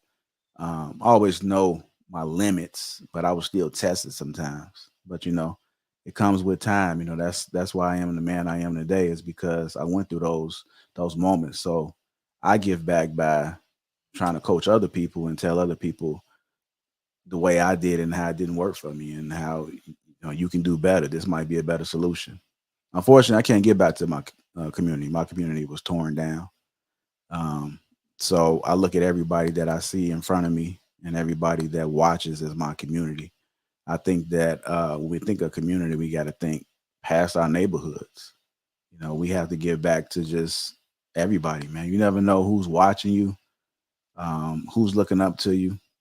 You don't have to be in your neighborhood. Sometimes the neighborhood is not that like mine, but it's a whole different story. But you just got to take chances and risks, man. Just trying to finalize this point. I wouldn't be where I am if I didn't take the chances. I never, just because the majority did it, I will probably think of something else different, and I would just take that chance. You can't do. There might be a better way, but it just haven't been figured out yet. And you might be that person that might be that trendsetter that might be able to figure it out. When I came to YouTube, people was telling me I had to do a niche. I don't want to do a niche. I'm gonna talk about whatever I want to talk about. I want to talk about. I don't want to finances. I want to be able to talk about whatever. I want to be able to put something out there where no matter what it is, sports, finances, leveling up, however you want to look at it. That's what I want to talk about. And people frown upon it. I'm like, it is what it is. But look at me now. I'm still growing, still got a lot more work to do, a lot of growing to do, but I'm doing it my way. I don't care what the norm is. This is the new norm right now. I don't care. I listen to people. I respect people's opinions and suggestions, because you never know, you might have missed something. And that's just probably like me being humble, because somebody may say something and it might register. It might take 2 or 3 people to say something. So I do keep an open ear, but I ultimately got to make that decision. And whatever decision I make, I'm gonna own it. And if I mess up, guess what? I woke up and I get to try something else different. I get to fix it. I get to do it over. That's how you grow. Just because you fail at something don't mean that you can't be above it or you can't rise above it. You just got to keep going, man. You can't let these. Everything is a distraction. Everything, even your wins, your losses, they all distractions. You just got to know how to manage them. Well, one thing I would say to piggyback off of you, JR, Yeah, that's good. what you just stated is masculinity. Masculinity is being single minded as a man and going out and paving a way for the path that's for you. Perfect example. When I was young, I went to a Catholic school. And one day I was time, me and my buddy, we were going to play soccer, football. And I'm tying my shoelace, he's tying his shoelace. And a nun walked by, saw us both tying our shoes, and she yelled to me, slapped me on my wrist with a ruler and said, tie it correctly. You're doing it wrong. I continued tying my shoelace anyway. Me and my buddy went, play ball. My shoelaces never came loose. His came loose 3 times while we were playing. It didn't dawn on me until much later when I grew up. I'm left handed, and everything I do to everybody else looks the reverse. So people, when they see me do things with my left hand, they think I'm doing it backwards. But my way works for me. Your way works for you. So, and I think a lot of times when, as men, when we're going on a path, we've got to blaze that path in a single mindedness and not, like horses that wear the blinders, not get distracted or allow others who may be weaker in mind or just don't have a vision to detract us from where we're headed. Because when we achieve it, they praise us. They tell us how great we are. But while we're on the path, they tell us how stupid we are for being on that path. It's a double-edged sword being a masculine man and paving a way in leadership. And that's what leadership is all about. You take the slings and the arrows of those who may have doubt, but you go ahead and pave the way and plant the flag at the top of the mountain and show that it can be done. And I think that's what we as Black men, we have to get more into doing and not be distracted, whether it's be by our mothers, our friends, and whatnot. You know, uh, when I first graduated high school, I had quite a few buddies because I lived in Harlem, would call me up my first semester of school. Let's go out, smoke weed, come over to the house. There's a couple of girls over. We got some Buddha. We got some Thai stick. Back in the day, there was Thai stick. And a couple of times, they would drop the right girl's name. I'm coming. But but I soon realized by my first semester that I'm not going to be able to achieve what I want to achieve if I have to deal with this situation. And sometimes it's hard to tell, friends that you grew up with from third grade, fourth grade, it's hard to tell them no all the time. So what I did was by my second semester, I just moved out to the neighborhood. I went from Manhattan and I moved to Brooklyn where nobody knew me. And I went to school, finished my school, went to work. By the time I came back 20 years later, my life was different. So sometimes you have to shed some of the things around you and leave it behind if you're going to achieve the things that you want, because you can't carry other people on your back if they're not down. You just can't. They're going to be a hindrance. And just to pivot into the things that can affect focus, concentration, and achieving your performance. And I know this will probably be very controversial, but to me, the one greatest thing, there are two for Black men specifically, but the biggest one for me is weed, smoking weed. Weed is a distraction. It slows you down. I can remember how I was when I got out of high school and when I first went into college and I started smoking when I was in college, and how it affected me and the sharpness of my mind over time. Because like my brother was an accountant type of guy. He could remember everything. But I had a mind like a photographic memory. I trained as an engineer, structural engineering. And when I first got out of college, I worked for a nuclear company. I would be able to remember 20 different pipeline systems and the serial numbers for each one. And after smoking over time, I can see my memory getting dull. And I know we do it now and we don't think nothing about it. I mean, if you're in creative arts, maybe it helped the creative arts. But I would say this, it's a detriment for us in many ways, both for the psychological effects and the dullness that it puts on the mind, but more importantly, how the police and enforcers use it to criminalize us. And once we get a record, that takes us off our path to be able to become successful. So, I mean, now we're in the stage where weed is a business and it's legal in maybe half or more of the states in the US. But I would say if we're going to utilize it, become businessmen. Don't be the consumer. Be the businessman, own the dispensaries and whatnot, and let's profit from something that crippled us and that has destroyed many of our families and life through the drug game. So, that's one thing. And I think the next thing for me is chasing poom poom. I mean, that's something that's our Achilles heel there. They go hand in hand. And if we can get over that, that is a serious distraction. And I'm not saying not to push up, not to get friendly, not to know women, because you have to know how to talk to women, especially if you ever become real successful, like I was telling JR a few days ago. One of the things I find is that men who become experts in their field and succeed, they have a confidence in themselves and in their sphere among other professionals, they can handle their own. But when they come around a woman, they're like a baby.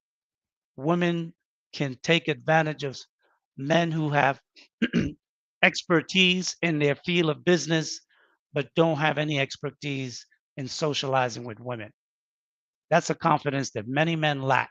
They're intimidated because I think the conversation was, does successful women intimidate men? It doesn't. What intimidates men is beauty. The attractiveness of women intimidates men. I've seen guys look at a woman and say, I can't pull that. She's too pretty for me. But there are men that grow up with women as sisters, women around the way, know how to talk to a girl, and it comes like second nature. The thing is, when you're comfortable talking to a woman, you can also have that same confidence in business. But that same confidence in business does not translate to confidence in talking to a woman. So many times a man uh, may be intimidated by the woman's profession because you don't know her profession. You just see her looking good. That could be a man that bought her what she's wearing, or she could have earned it herself. But what usually affects a man when he look at a woman is her stunningness, her beauty. And it's just like that doctor a few 6 months ago that married a woman that was a beauty queen that was tricking on him. He spent his life becoming a master surgeon. He don't know nothing about no woman. When that woman played up on him, he thought he had the best thing ever, and she took him to the bank.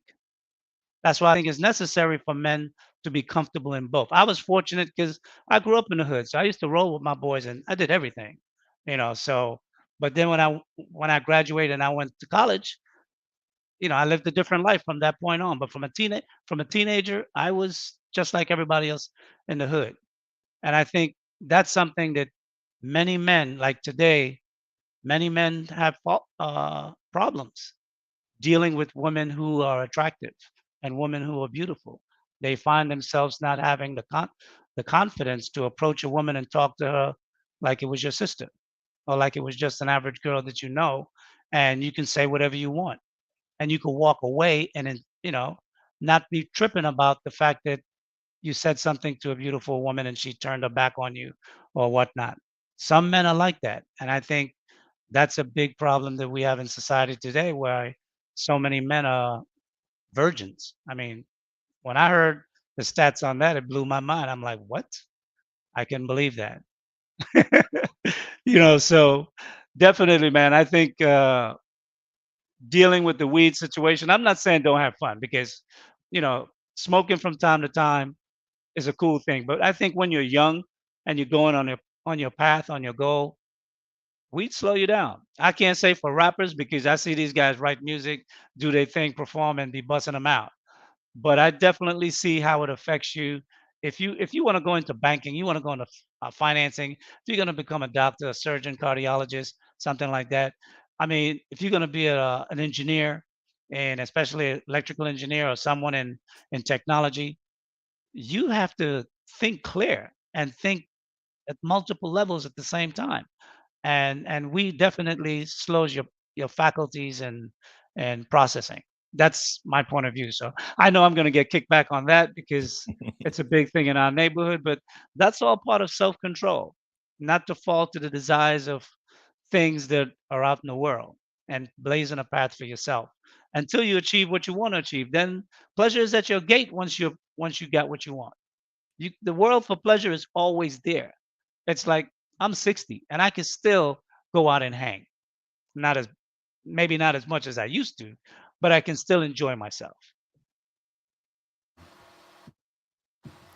What, Ricky? I seen your head. Oh no, I was just agreeing with Oh, him really? on. Okay.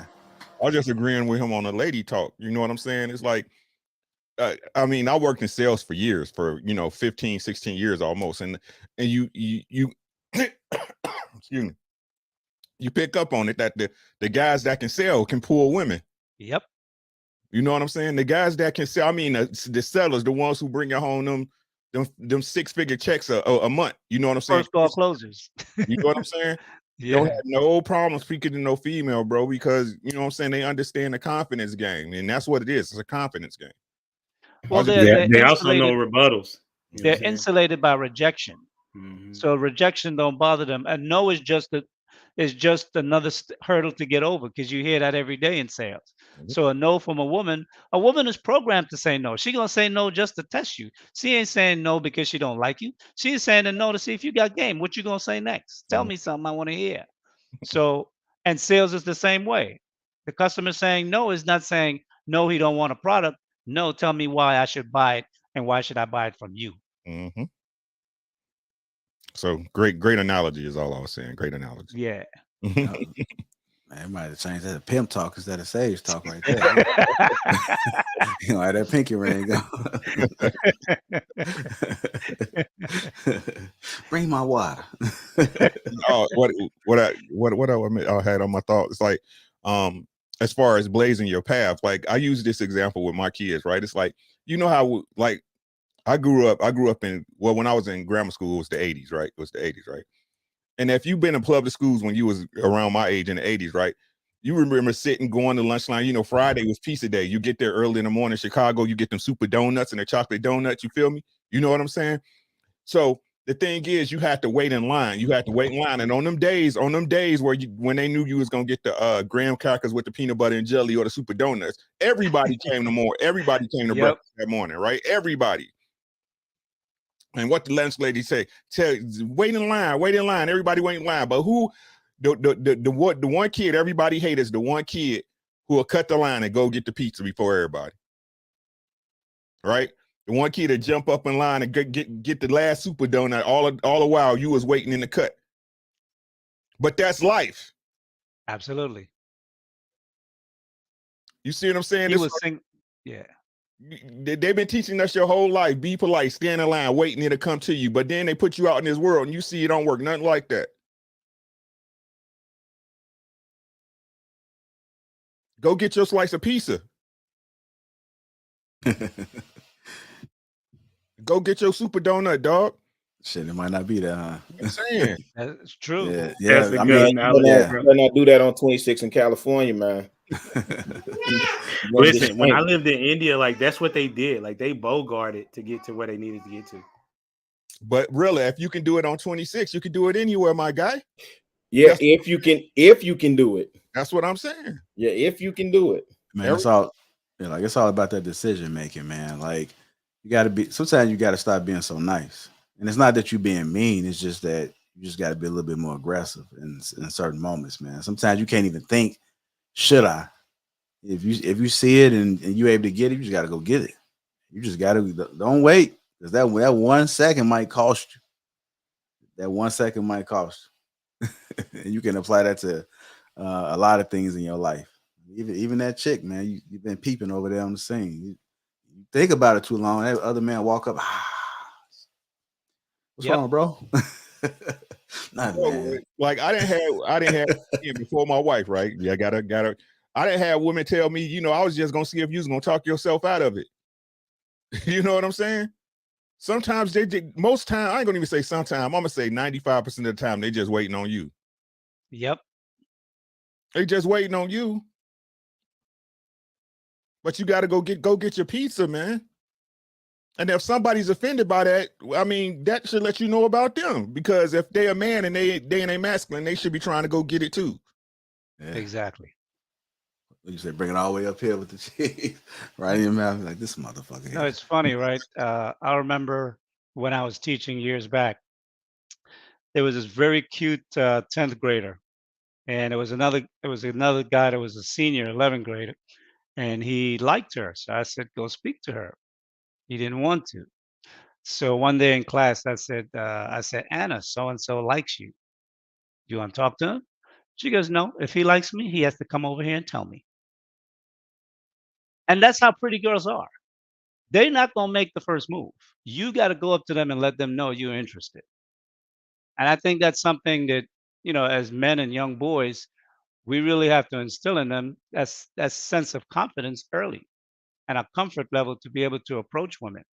Because when you have a comfort with women, your life is a lot easier. It's a lot easier. Mhm. If you guys are just tuning in, welcome to King Talk on the Lapeef Network. Make sure you guys get them likes up. Also subscribe to the channel. Shout out to our sponsor, Tej Hanley. That link is pinned to the top of the chat right there. You got to click that link in order to get your free gift. Again, hit that like button if you haven't. I see the green gang in the chat. We appreciate the members. Salute to you. Thank you. And thank everybody that's just watching right now for the constant support that you guys are giving us. I can tell you guys are engaged in the conversation. This is what it's all about, man. We definitely appreciate you. Moving on to our next topic. And this is going to be interesting, man, because I think it's going to be a little twist to it. And I can't wait till we get to it. We're going to be talking about the metaverse. That's right. You heard it right, folks. The metaverse. But with a little twist to it, man. It seems like it's coming. I think I just heard that the Brooklyn Nets have over 100 cameras that's just dedicated strictly to the metaverse. And they was broadcasting a game, I believe is what it looked like, in the metaverse. You didn't see the fans, but you definitely seen them playing. And then if you was in the metaverse, I guess you caught that Brooklyn's game. So it's deep where it's going, but I don't think we can stop this. So let's talk about this real quick. I was having a conversation with Sage Talk Lee, so we're gonna call you STL. STL. Sage, Okay, I yeah, like that. Sage STL. Talk Lee. You caught that No right on the doubt. fly, right there. STL. Okay. We're gonna talk about. We was having a conversation, man. I think he made an interesting point. Something to consider, something that puzzled my mind, which he often does. That's the talent that Lee have. He have you sitting there thinking, like, damn, maybe I shouldn't untie my shoe.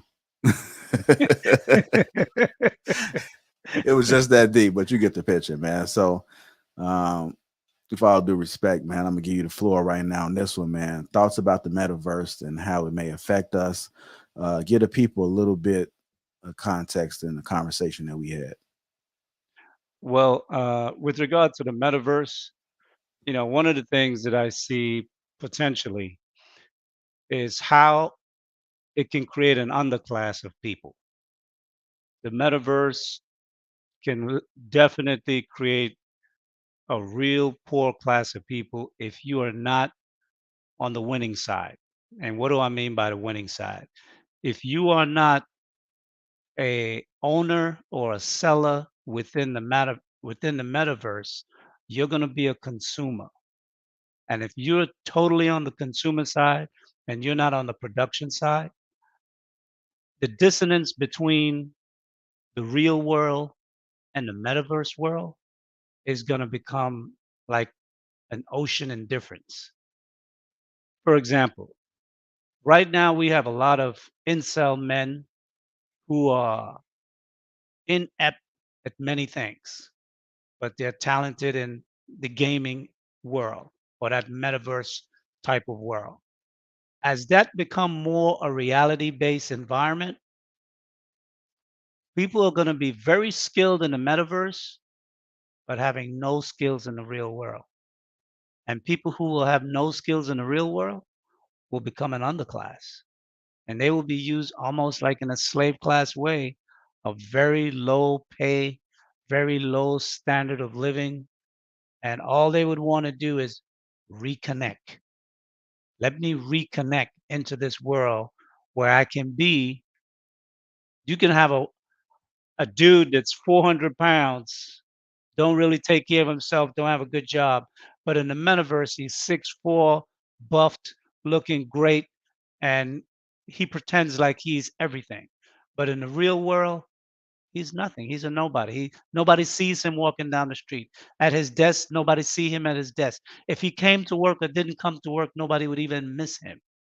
And I think there's a real chance that if we as Black people, because we know many things are marketed to us to be the engine that drives the economy within the real world, and we definitely can become the engine that drive the economy within the metaverse world. But are we going to become the consumers, or are we going to become the producers that make content and make money in that world? A couple of days ago, I was looking at the global uh, GDP for the world. It's $94 trillion. America is 22.8. China is 16.9 or somewhere in there. Now we know Black America, we generate about 5 trillion in spending. The next country that have 5 trillion is Japan. Germany has 4.8. That means we will be the third largest country in GDP if we was a separate country outside of America as a people. How can we control what we spend and turn that into productivity, what we build and what we sell?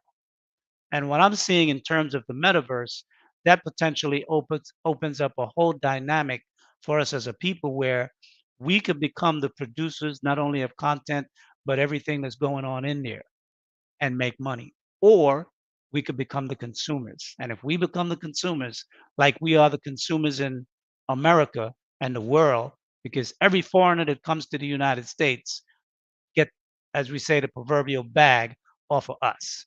They come into our community, they set up businesses, they get rich. So I was talking to Jared about this, and I said, this thing is a double-edged sword. It could be an opportunity for us as a people, but it can also be something that will put us even further down in society within the next 10, 20 years. So I'd like to hear you guys' thoughts and feedback about this, if you've considered it. I see the wheels and thrills head is spinning. Yeah, I think I look at it like anything else. I think we have an opportunity to get on top of it, but we got to be thirsty for information and not just sit back and just get things fed to us like a lot of us do. And what I mean by that is going out and investigating exactly what it is. Like I'm looking at the chat right now, everybody's like, "What is the metaverse? What is the metaverse?" Like we already behind, Right, right? Is exactly. essentially what I'm saying. So it's like if we're looking at these phones for what 8 hours a day or something wild like that. I think is what the stat was, 7 to 8 hours a day. We could be researching. We could be, I guess delving into this new realm that's coming. AR is coming. AR is coming. It's Absolutely. point blank period. There's no way around it. You could either stand still and get left behind, or you can get ahead of the curve and profit and benefit. And those are the people that profit and benefit, the people that chase that information to get ahead of it. So even if I establish something small now, when it comes full form, my small establishment is going to expand crazy because I've been there. Exponentially. I've been in the space. I done already established my footprint, so to say. So I think that's what I look at it as. Whenever the metaverse comes up, immediate thing I think of is opportunity. Opportunity for us to, I guess, close that gap that I'm always speaking of, that proverbial gap. And again, it's either we gonna get left behind again, or we gonna chase the information and do what we got to do to catch up. That's how I see it. I want to speak on this too. That was a great point, Trill. I appreciate it. And Lee, I appreciate you too, from your perspective, from having us think about this. I had this conversation with a few people, and when they say metaverse, I'm not messing with it. I ain't dealing with it. And I'm just sitting here like, do you even have a choice? Because if the more it becomes a reality and the more the world shifts, then you're not going to have a choice. You're going to want to see what it's about. You're going to probably be late to the party. Think about when you build houses. Sometimes you can build a house cheap, and then the property value just go up after about a couple of years, about 2 or 3 years. The property value just shoot up. You want to become familiar with it because you want to think light years ahead. Think about Instagram and Facebook. Those are the new resumes. Who would ever imagine that jobs would be looking at your social media handle in order to determine if you fit for a job, what type of person you are? You would have never thought that. You would have never thought that you would be waking up to it, turn over in the middle of the sleep, in your middle of the sleep, and you looking at trying to figure out what's going on at work, on the toilet. I mean, people are walking around with the phone in their hand. So they only got one hand to work with to do everything else because their phone is in their hand. This is the norm. So this is an opportunity for me. It's like, look, it's coming, and we know it's coming. It's becoming more and more reality. Like, this stuff is real. Like, it's the world is turning into the Jetsons, man. I mean, it's going to be a lot of things that's going to be happening, and you got to get with the program sometimes. But the key is balance, and that's just life. Period. You just got to have balance with everything. You got to know when to turn that water faucet off. You got to know when to open it up and let it flow. You just got to understand how to adjust and how to maneuver in those moments. So, if it's an opportunity, even if you got a little bit of like investment in it, maybe you might grab you a small property because you can't afford a big property. Maybe you might be able to get a creator. Maybe you might be able to put your business in there. Whatever it is, I think it's worth taking a chance, because you ain't gonna never know. You don't want to be. And I talked about this earlier. Man, I wish I would have had grabbed me one of them spots, because it's cracking in the metaverse. But you got to know when to turn it off. You got to understand that your foundation outside of that world is in order. You can't just go in here and start over, which so many people do. So many women, they'll cut their hair. I'm starting over, have a new life, and then the hair won't grow back. Yeah, you old. I mean, you've been growing it all these years. You think it's gonna grow back? It's a possible chance it may not grow back. You can't start over. You can't just jump to another city and then all of a sudden it's a new you. You still carrying that same attitude, that same mindset with you. You got to face this. The metaverse, we got to face this head on. We got to look at it. We got to have these conversations like we're doing right now. We got to see what the pros and cons are. We got to open it up a little bit, man. Let's peel them layers back. Let's try to get ahead. Let's see if we can come together. Maybe, like the family can go in and grab something, because we don't know what it's going to do. But that's my spill on it. And I think you got to look at history just in general. The most successful people was the first ones through the door, always. Whether it's tech, whether it's automobile, whether it's whatever industry that you want to talk about, the first through the door of that era Bill Gates era is one of my favorite ones. I did a lot of research on. But if you look at those tech giants that came through that door first, when everybody was like, internet, I ain't messing with no internet, man. What the hell is that? They was the ones that's struggling, left behind right now. But the ones that was like, what is that? I'm not sure. Let me go find out. Because I may be able to plant my foot in the sand again, even if it's a small piece, plant my foot in the sand. But as it becomes more dominant, your piece grows. It's like anything else. That's why I tell people all the time, especially in like podcasting or content, you need to establish yourself in every single one of these platforms. TikTok, YouTube, Instagram, Twitter, all of them. You need to have a footprint, at least a small footprint in all of them. Because that way, whichever one blows, you already there and you're not chasing it from behind. That's why I was so big on TikTok. I'll be telling people all the time. JR probably tired of hearing me say that, but that's real. TikTok is where it is as far as platforms. So, if you need to hit that, tap into that, you know what I'm saying? And just I guess diversify your portfolio. This would be another example of that. Just get your foot in the door, man, and just learn as you go. But got to be thirsty for that knowledge if you want to win, man. That's just what it is. Absolutely. Ownership is key. I mean, and this is America, man. I mean, y'all already know. I mean, it's all about, to me, again, in my personal opinion, right? To me, it seems like as far as economics, it's develop a need, right? Develop a need, then bring out a product or service to fix the need, and then sell it to the masses, right? This is no different. Like, this is America. This is what they do. They build up a market to tear it down and to build a new one. So when we gonna get tired of being exploited and become the exploiters?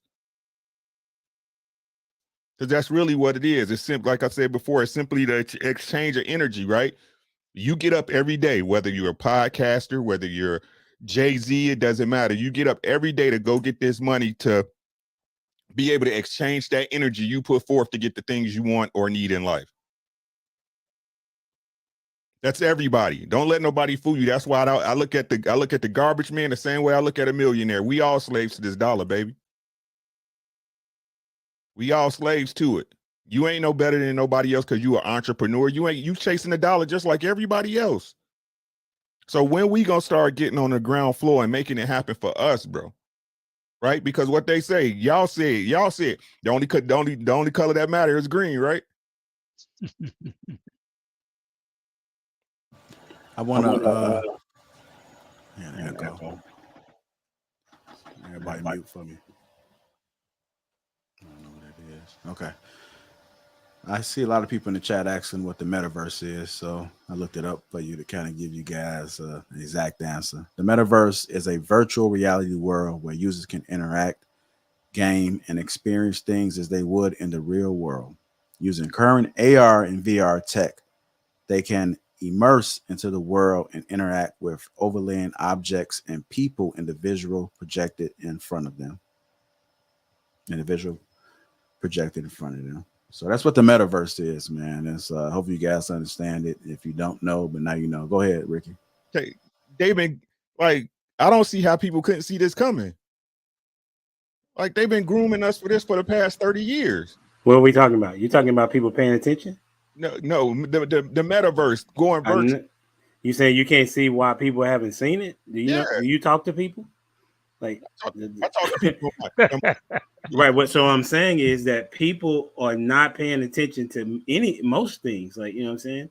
And so if I would come from I know I cut you off. So I'm just saying it's just I can tell you why whenever you finish. Why they didn't see it coming. Yeah, but and definitely, please, right? But I mean, look at it. Like Trill said, everything's done through your phone, right? It's like your baby know how to use a phone, right? Your baby know how to use. Like, this is crazy. Like, to me, it's like they've been priming us for getting away from human interaction for the past 30 years. Y'all know what I'm saying? Exactly. Like, that's the part I'm talking about. Right. And like, I don't think people understand the ramifications of what's going on in front of us as far as humanity, period, right? As far as the human experience. This is in my mind, this is what they're saying is that, you know what, you looking through a screen is just as good as you doing it. This is what they're telling us, right? You don't have to have a girlfriend, as long as you can FaceTime her and y'all can kick it, it's cool. Exactly. Right? E-dates, virtual dates. What is this? Right? But I keep telling, hey, y'all can believe me, it's a number games. I keep trying to tell y'all, it's all about the numbers, baby. Y'all think it's a game. It's been a numbers game forever, since the beginning of time. Since tribes start forming until they own tribes, it's been a number game, bro. And if you own the metaverse, you ain't with no real chick. Well, Not only that. Sorry, no, go ahead, Go Rilla. ahead, brother Lee. No, go ahead. I'll go after No, you. what I was gonna say is that, you know, you could be in the metaverse looking at a woman that's a 10 in the metaverse and she's a 2 in real life. That's the problem. That's because you could create the image you want in the metaverse. You can craft what you look like. That's You almost could like be a YouTube. short, fat fuck in real world, and you could be a tall, muscular, jawline, whatever you want to be in the metaverse. Reality is going to be altered to a whole new level. And So those of us who will master both the real world and the metaverse, those people will have the power. Plain and simple. Wait, real? So so for people who didn't understand your definition, JR, and when you said AR and VR, so people know that's virtual reality and augmented reality, right? And Brother Lee, I think you bring up very significant points, and I wanted to piggyback off of what Ricky was saying, kind of sort of like with a real experience. So the last piece of training I had, it wasn't Oculus, like I didn't have to put on goggles or nothing, but the training was simulated on the laptop, and they were walking us, because I work in retail, so they was walking us through these different scenarios, and it wasn't like I was at home taking this training, right? And so they could see me, but for me seeing them, they were like these different avatars, but I could hear them speaking, and they mouth, as you see my mouth, that's how I was. Right. And we were in a simulated situation. The trainer laid it out. Okay, this is what's going to happen. I need to know how you would respond. And the person, the avatar, the person that came in, they came in and it was like a customer facing situation. Right. And it was like they were disgruntled about something and I had to solve for X. And it was weird because you think you're looking at you're looking at animation, but you're hearing this like they're responding to you real time. It's not like they have a pre-recorded response. They're responding real time. You're just interacting with an avatar. So to your point, Mr. Lee, but the other thing that we don't get is that by the time when we keep saying certain things like it's coming, it's already here. Yeah. It's not coming. It's already here. You know what I'm saying? And so now it becomes a race for how many early adopters will embrace it, will embrace the technology. And then there's a race to the bottom, right? Because then you got the whole early adopters, then FOMO, and then after that, it's a race to the bottom. So I just wanted to add that piece because I'm still researching. I'm not as well versed. I agree with Ricky. I think we can go back to Arnold Schwarzenegger movies. We go back to Running Man or what was the other, Total Recall. Like they've been programming us for this for quite some time. JR, you talked about, the Jetsons is here, which is absolutely insane because everything that they talked about or everything that happened in the Jetsons is really kind of already here. It's really already here. So me personally, I'm not completely sold on it. I just need to do a little bit more research to figure out what's the best way for me to get in. But Brother Lee, I don't know if you want to build on this, but one of the things that you talked about, and I don't remember if it was last Saturday or the Saturday before, was about us forming groups and pooling our resources as economic power. And in the sense that you used it, you talked about forming a pack. But then what if we are pooling our economic resources as investment groups, pockets of investment groups, to begin to, invest in, because I think I've heard where they sell in real estate in the metaverse, right? So Absolutely. yeah, so Absolutely. what if we're Absolutely. pulling our resources, however much we pitch in or whatever, Yeah. and we're going in as a conglomerate, as a group, to Well, invest in the metaverse? no, absolutely. I mean, we can do a multi-prong approach. We can create an investment group, a company, holding company, whatever, and have multiple subsidiaries that go in the metaverse to invest, and we can have maybe a real estate investment group or whatever development company that's buying property and buying land and doing other projects in the real world. And we can also have a pack that's going to go after the political, so we can try to lay a landscape that favors men's rights more, to be able for us to be able to get some of the things done that we want to be able to move in those areas and have less or little resistance if possible in execution. So definitely, yeah, I agree with that 100%. We shouldn't be focused on one thing and think we can't walk and chew gum. We have to be able to do multiple things at the same time and be strategic about it and be focused. And the group don't have to be big. 10 people can move.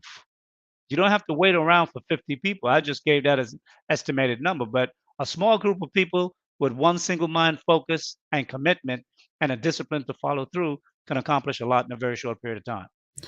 And I would Just add this. go I would ahead. add this part. Like, you don't always have to also be on grid to be able to be a part of the metaverse. Like, if we're talking about investing, you don't have to be a part, because really what's going on is a thumbprint, and they're being able to know exactly what you're doing at all times. So you got to also move pretty carefully as well, because if I'm on every platform that I'm on, they're able to use that information and know exactly what you're doing and what you're going to be doing, right? That's how they do the advertising and things of that nature. So, but you Right. can also do it to where, if you're not on the grid, as far as on these social media platforms, you can become an investor and be able to figure out how you can invest in these different platforms that are going to be making money as well. Just wanted to say, man, this talk right here, it's right on my alley, man. Um, I don't know, man. I'm gonna talk to Mr. Lee and Trail and the guys that's on here, man. We might want to see. We might want to put something together, man. Real talk. I think we're gonna have some conversations, man, and I'm see if we with it. can, I'm with it. I'm with it. Let's do it. put together I a always pitch. wanted to buy the block, bro. Yeah, put together a pitch and see No if doubt. we can get some people that want to invest. We'll lead the way. So we're gonna definitely look into it. Definitely gonna look into it. You guys just tuning in to King Talk. Make sure you guys hit that like button. Also subscribe to the channel.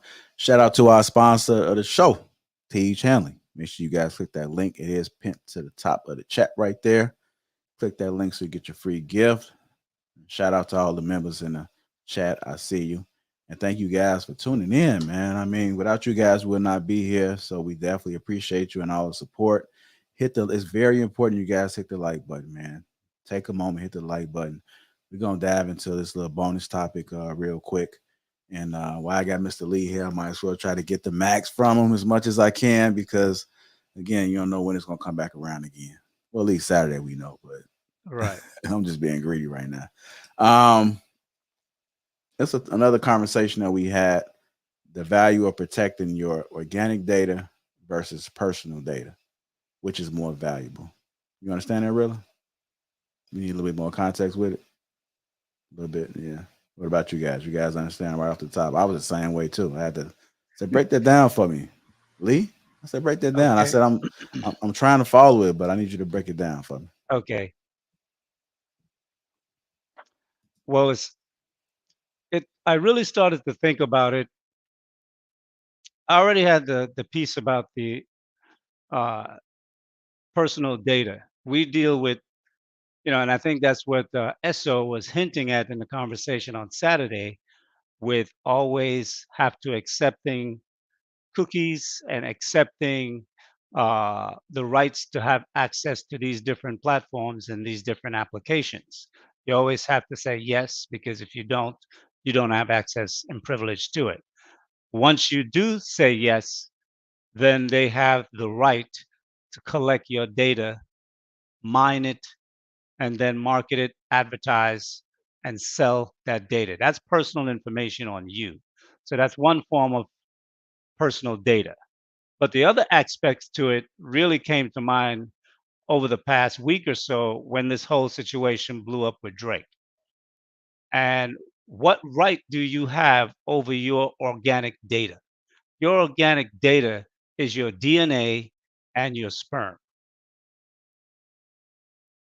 So there's going to be a big thing coming in the near future, and it might be linked in with the metaverse. I'm not really sure, but there's a company that they're already public. I don't want to mention it right now because they're still up and coming, and I'm watching them. And I mentioned it to a buddy of mine on Wall Street to let me know if anything's going on with that particular company. But they're trying to revert things back where you can have control over your personal data. I don't know if they can be successful at doing that, but with regard to your organic data, your actual DNA, that's going to become a very big thing in the future. And I can clearly see that as men continue in the future to take more control and discipline within themselves to go after their success and the goals that they want to achieve, women are going to become far more aggressive to take men's data. Women will try any type of means to be able to get the bag, as they say, and corporations will also be looking to get your data and your DNA. DNA is going to become something that's very valuable in this earth, especially. And one of the things with this whole CV issue and the vaccine and all the different things going on with You gotta be that. careful with that V word. Sure, yes, I realized when I thought of it just now. Sorry about that, but that could We be call it jab. We the call it a jab. jab. Okay, the jab. That's definitely a form of collection of your DNA, and that's what's going on globally. And I think a lot of people, you know, tend to not be aware of the sleight of hand that business use, and business very expert in misdirection and how they go after executing the things that they want to be able to get. And I think right now we're in a data collection and an organic mining of people's DNA that's going on right now. And a lot of people are missing the boat and don't realize what's happening. I mean, if you submitted your DNA to what's that, ancestry.com, 23andMe, they own that. They own your DNA. They can sell it however they want to, market it however they want to. So these are things that I think as we go forward in the near future, we have to really start thinking about how we control the things that we can control. And our DNA as men, our organic data, that's something we have to really try to lock down, because it's going to become a thing where you won't even own your own body after a while. Literally. You'll own nothing and you'll love it. That's crazy. Yeah. You'll own nothing and you love it, bro. That's what I'm saying. Word. Like, to me, if we could talk about the jab, you know what I'm saying? To me, it seemed like it's an inventory. It's like an inventory operation. Absolutely. It's a collection mining operation. And to go back to what you were saying, Ricky, I was trying to kind of explain to you why people don't know. It goes back to, unfortunately, public education, right? What I mean by that is, like, public education did exactly what it was designed to do, and that was to make workers, right? And so as a result, when you put your kid in public education, you're saying they get to control what your kid learns, right? And that's why I didn't make it, because I wasn't a part of the system, right? So they're saying, listen, even though, I think I told y'all this before, even though the kid can't read, he or she is still moving to the next grade. Yeah. Okay. So that means that they are less educated and less equipped to be able to do critical thinking. So when they move throughout the course of education, they don't have critical thinking skills. So they are only relying on what is being told and taught to them by whoever is in front of them. Right. And so if we can get to the point, like, that's my wife, she knew that like 10, 12 years ago, she saw that coming. And I also read a book about it, what was similar to what your boy in Germany did. You know what I'm saying? And it's similar to what America has been doing, is making sure that they have the education part and being able to tell your kid what it is they can and can't do. And so that is why what you see now, individuals not being able to decipher between what makes sense and what doesn't, because they don't have critical thinking skills. Right. So that was the answer to that question a long time ago about the why. And that can create an underclass of people. If your limited processing ability is at a certain point and it can't go beyond that point, you're outskilled for a certain level of the community of the society. So you lock yourself into a lower stratosphere and you can't get out. And you're And not going to once you question anything. You're not going to question anything. and once you're in there, that means your children can't get out, because you won't have the money to be able to offer them something better so they can develop those skills and abilities. So it's really crazy what potentially is getting ready to happen and what's going on with the new technology, the metaverse, and the new level of internet. I think there's going to be a new internet that's going to be rolled out real soon. I mean, there's a lot of things that's coming down the pipeline real quick, and it's going to come like all at the same time. And to add to that, that's why you see, like, I was an advocate for like students getting back into school because they were going to be disconnected from even the little information that they was going to be getting. And what you saw was that they said no more school. Different states said, nah, y'all don't go back. We'll just hand you a computer and hope you keep up, knowing that the kid was not going to keep up. And in most communities, low income communities, what happened was they even got further behind because they were not even learning once they got home.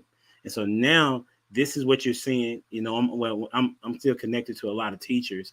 This is what you're seeing in the education realm, is that teachers are very stressed out because they're having to teach kids that are literally a year behind the year that they was behind before. Right. When they're coming in, like for me, when I taught 6th, 7th, and 8th graders, I had 8th graders that didn't know their multiplication facts. Yeah. You know what I'm saying? And so if you can't do your multiplication facts, you can't do a lot of math. And so that's what you're seeing in the education system that has been going on. And that's where we are even further now, even behind. All right, I do have the lines open, so if you want to call in, posted it right quick again. Just posted it right now. You should see it right there. Call in. You must be on camera. Must be on camera the entire time, even in the back room. We need to make sure that you are a real person, that you are not a troll. No trolls allowed. Mods, continue to monitor the chat. Make sure that we keep them out. What's going on, Carlo? Welcome to the show, brother. What you got for us? Oh, it's only men. It's men only too. King Talk is always men only. Women, we appreciate you guys for tuning in and just getting some knowledge, but this is our space, so men only. Call in. What's going on, Carlo? Oh, let me take you off mute. Let me take you off mute. There you go. All right. Okay. I was gonna say, yeah, it's all good. As you see, I'm all painted up. I work hard for my money. You understand? So I'm not no blue collar type person. So when I say I make my money in the dirt. Okay? So I make my money the hard way. I build America. So when America is talking about America, yes, they're talking about people like me. Not people that sit behind desks that think they run this country. Okay? So I just want to say that. Okay. One, I do constructions and I sell cars. So if you want to buy a car in Atlanta, holla at me. All right. Saying hell yeah, I'm on advertise. Yeah, Right. y'all. construction, cars, holla at. You know what I'm saying? Well, let me ask you this: with regard to construction, what part of construction do you do specifically? Are you doing foundation laying work, infrastructure laying work, or do you do finish work? I do finish. I You do do finish. anything. Yeah, I do anything from the studs. If Okay, you anything understand. from the studs. So you put up the walls, you do plaster, you do ceiling and walls. Exactly. Okay. I do floors, staircases, whatever you want, decks. So do you have a company or is just your one man show? No. It's a crew. But Oh, okay. You have a crew. yeah. I'm not on top of the crew, but at the side I have my own stuff. But Okay. yeah. Well, I think if you have all those skills, you definitely should work on building your side team or side crew, create an LLC, and start building your business simultaneously while you're working for someone else. That's where the Actually, power is going to lie for you. Actually, I have. That's what I Okay. put on. It's like, yeah, I have. Excellent. So exactly. So the thing that I had to bring to the cast is that if we are all here together, right? No bluff, no talk, no hoorah, right? Why can't we build together? Why can't we help this man get to the next level? And as you get to the next level, he gets to the next level. Why is that not the plot? We can do that. We just need to start. But We when? talk. But We when? talk too much. Thank We you. as a people, we Thank talk you. too much. Thank you. That's why I wanted to talk to you. You see? To see, when it's king talk, we talk like kings. There you go. Absolutely. Yeah. But you know what kings do also? Kings make orders and execute so things can be built, so things can be done. It's not just talking about the kings talking amongst the princes. The king make a Okay, decision but and put things into motion. So that's part of what King you know, Talk is all about. We're you know, about I building and respect setting things in motion. Yeah, I respect you, but you have to look at me. I'm on the ground. I'm building it. Well, You everybody is talking, needed. Everybody okay? is But needed. no. Hold on. You talking it. Okay. I'm building it. Okay? So why don't you help me build it? Okay, that's what we're working on now. We're going to give you direction so when you start building, you're building for us and not for them. Thank you. All right. Thank you. That's what I wanted to hear. Thank you. All right. All right, Carlo. Appreciate you. Are you gonna kick me out? Oh, that's All right, put I'll me kick on you mute. out. Don't kick me out. Don't kick me out. Yeah. Because I ain't talked to Rilla. I ain't even talked to you, JR. This is my first time. Like I spoke to Anton, but I haven't spoke to you. Okay. All right. Well, you got something else for us? Like I wasn't trying to rush Put you. me in the background. Yeah. You can put me on mute, but I do want to speak to you. Oh, okay. All right, I got you. Boy, you finna get that work. He want to speak to you, JR. Okay. Good job. He's Mr. ready. Lee. STL. No We gonna call him Dr. Lee now. That's Dr. Lee. He said Dr. Lee. Yeah, You can tell he got experience in crisis management. Yeah, that's those smooth. You can tell, yeah. He went into that Harlem 125th bag. We might have to call him Harlem Lee. Harlem Lee, yeah. And another thing. I do got the lines open, man. If nobody calls in, we're gonna come to a wrap on Jonathan this. better pull up, man. Oh, JB. You know, yeah, he had a comment in the chat that I thought was interesting, so I wanted to hear him articulate on it a little bit more. It was in reference to the metaverse, and he's a engineer, so I just wanted to hear him articulate on it a little bit more. Oh, that would be awesome. All right, what you was about to say? No, I was gonna say I wanted to touch back on one of the other topics earlier that I hadn't had a chance to speak on, and Rilla had kind of mentioned the word in his one of his explanation, and that's getting it out of the mud. Oh yeah. That's a word that, same with the N word. I think we have to start applying positive words to our psyche, because getting it out of the mud, when I think of getting it out of the mud, and I know what the symbolism of it means. So don't get me wrong, I understand that. But in actuality, when I think of things that come out of the mud, I think of leeches, I think of pigs, I think of beasts of burden. I think of things that where we came from, slavery. We still thinking back there. And it's getting out of the mud to rise to success, and I understand that. But why can't we use words where we can associate ourselves in a far better positive light than to always reference something that is filthy, that comes from some base state, and now we're arriving at a higher state? That's the implication. But we're not a base people, so why do we keep making references to a base state of life? I think, the psyche of the words that we talk and we spread throughout our community has a has an effect on us, have an effect on our kids, have an effect in our outlook.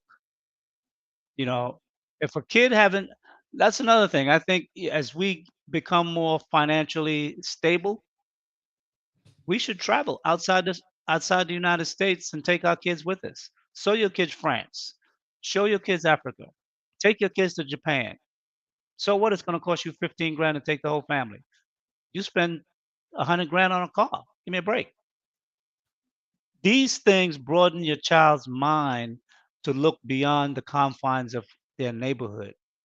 And I think we just have to get a better association with the words that we use, that I think that holds us back subconsciously, that we don't even realize we're planting seeds in our mind to keep us in a slave state.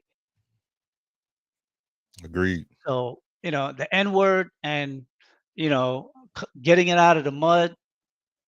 I mean, yes, I understand the connotation and what is meant by it, but if we can utilize more positive words to reflect back on us, especially words that when we communicate one to another, that can be positive as opposed to just we interpreting it as positive. It's a different thing between interpreting, changing the meaning to have it, to let the word have a positive feel and a positive effect. But in the reality to the rest of the world, that word has a negative effect. Things that come out of the mud is muddy. I mean, yeah, you get rich, you could go to a fancy spa and you could get a mud bath. That's a clay mud bath. That's different. But the way we're using things is like we came from the lowest of state to arrive at a higher state. Why we have to always come from the lowest of state? No one else speak about themselves that way. We're the only people that's always referencing ourselves coming from a lowest state. We need to stop using things that place us at the bottom. Why can't we think of ourselves as being at the top? If we're going to be kings and queens and rulers, we have to think that way. We have to become that. We can't just say the word king and queens, but then we dabble in the things where peasants and beasts roam. It just don't make sense. Mm. That's why we talk So about mindset before, right? mindset, absolutely, Mindset is absolutely. everything, man. Like mindset is everything. So but then it's the question is how can we change our mind? Like how can our minds be changed and how can they be renewed? You need to change who's around you, right? We talk about that as well. So you it's Well, very one come important. before the other. The mind change shift Yeah, comes before your surroundings. agreed, agreed. Yeah. So that's what I'm saying. So when you have the mindset that says I want to move in a different direction, then you got to say, okay, who is in with me to get into to go to that direction? Because if I still have the same people that want to do the same old things, then there is no way for me to move forward. I remember when for me, when I gave my life to Christ, I was before that, I was like with my frat brothers all the time. And then we would just do nothing but drinking, smoking, and just, with the ladies or whatever.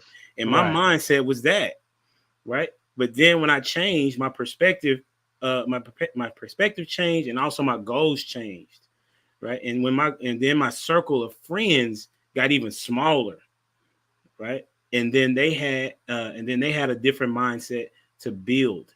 So I think that the people that are watching need to understand that, like, what we're kind of trying to communicate to you is that the mind shift that you got to say is that I want something different than what I got right now. But then you got to say, what is that you want, and why do you want that? You know what I'm saying? So all these things kind of connect together. I think that's what you're communicating as well, Dr. Lee. Yeah, I like. I know I harp on this a lot, y'all, and I apologize because I'm not sorry. You feel me? I apologize. Right? You got to understand the way that your mind works. You have to understand the way your mind works, and you got to understand that you got to get an overstanding. Forget an understanding. You got to get an overstanding of what are your triggers, what are your motivators, right? Y'all got to remember, I like to use this as an example. You not even a person you would be if not for influence, right? Who would you be without influence? Nobody knows, and that's I think that's the $1,000,000 question.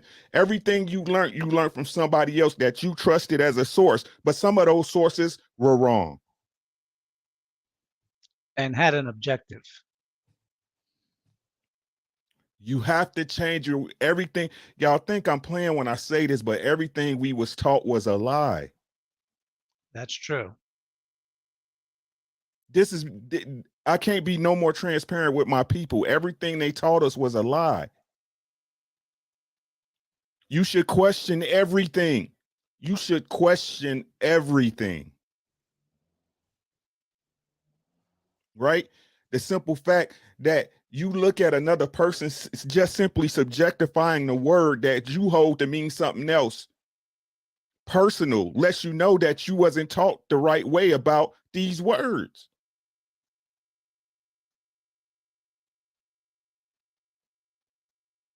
Right? We got to learn to think differently as a people, bro. We so reactionary and emotional.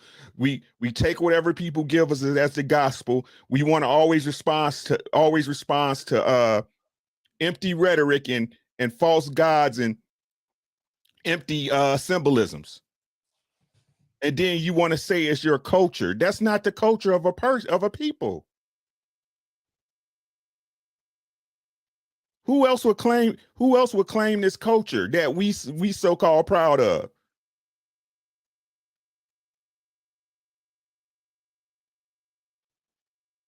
When are we going to define ourselves and stop letting people define us?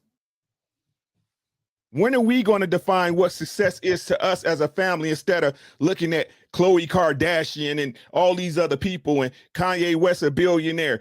That's not success for everybody.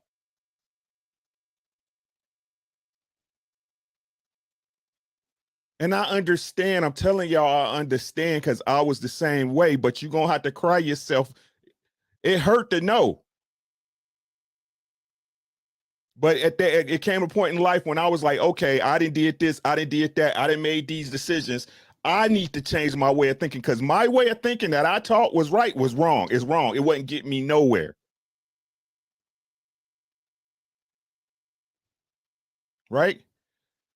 You have to learn to think for yourself. That's the first step.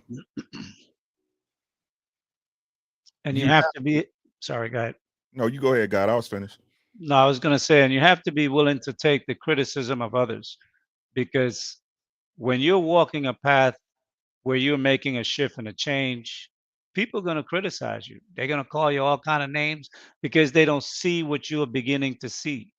So they're going to make you feel, or try to make you feel, less than, but make those darts be your strength. Use those things, internalize it, and make it be your motivation to push yourself even further to get to the goal or the objective that you want to. Because many times when you're trying to get to somewhere from amongst the pack don't see it.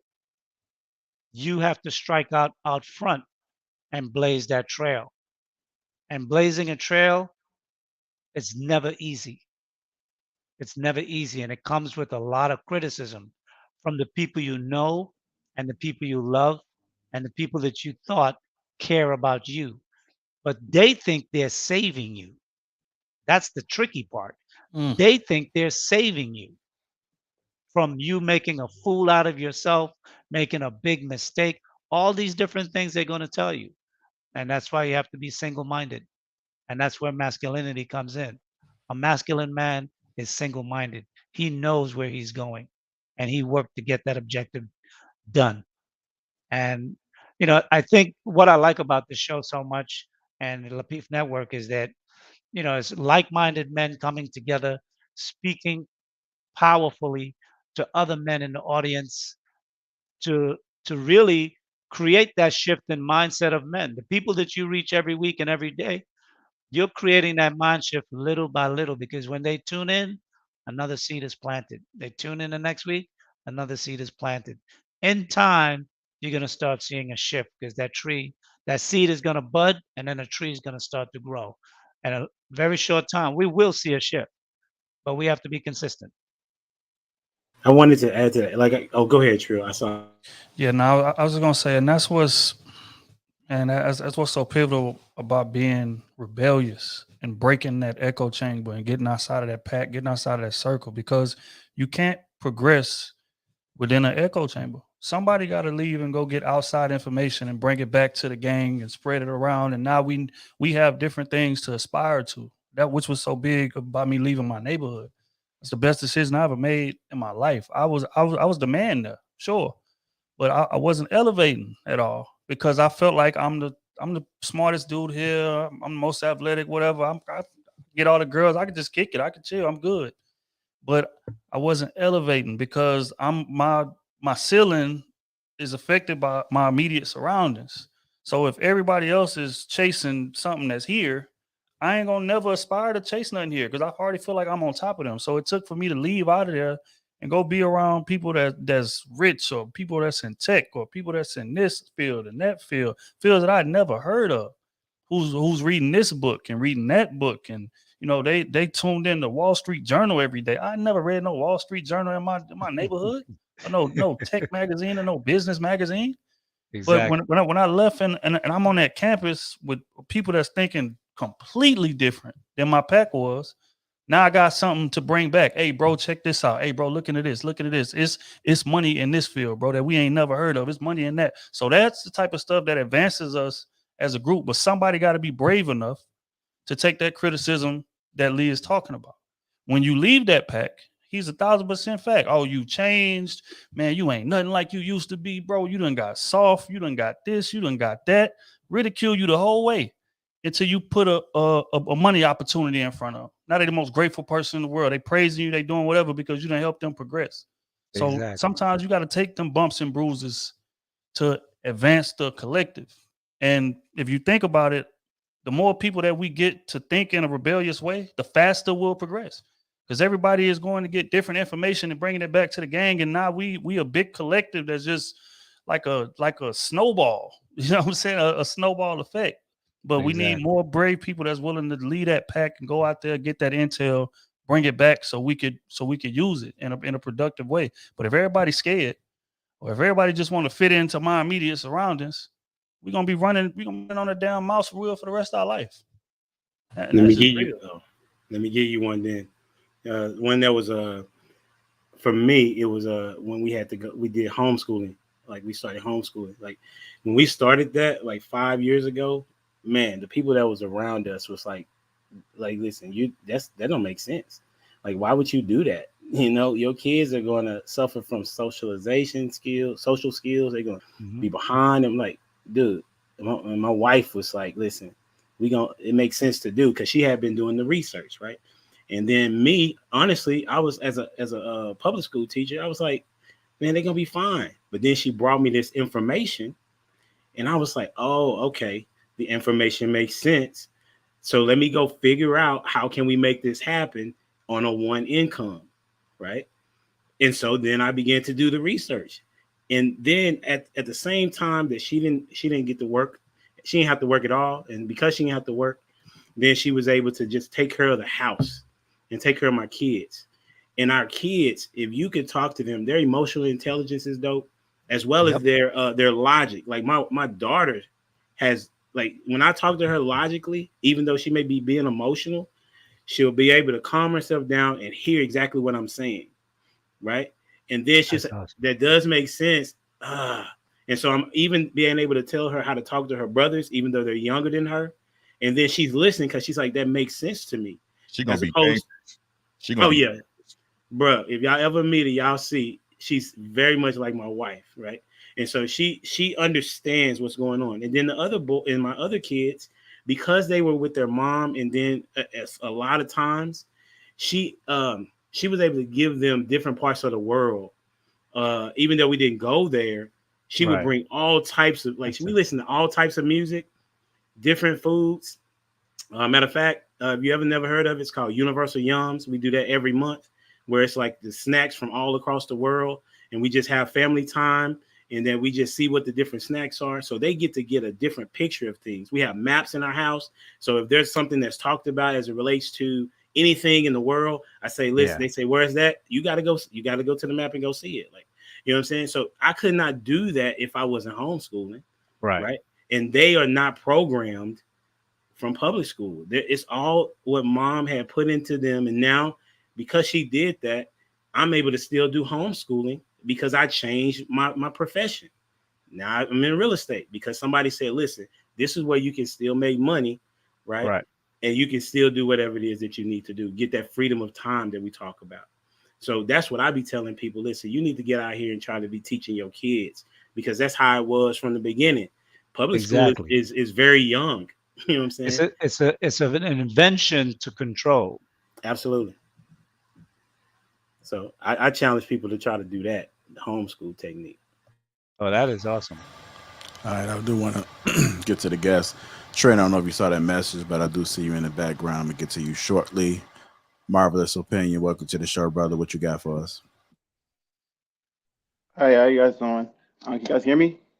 Yes. Yep. Okay, cool. Sorry, my screen is just frozen. I can't even see what I'm doing. Um, Mr. Lee, I appreciate your knowledge and wisdom. You're saying a lot of things that are good for the community. I'm usually on Anton's show a lot too, pouring into people. I tell people like this right here to me is what giving to the community is about. You want to, this is how you're going to progress people by being able to pour in knowledge and wisdom. You know what I'm saying? I appreciate your time and efforts out here. Only thing I can really add on, because like Mr. Lee, you're a walking library. Um, really. Only thing I can really stress more to what the question was earlier was, how do we start?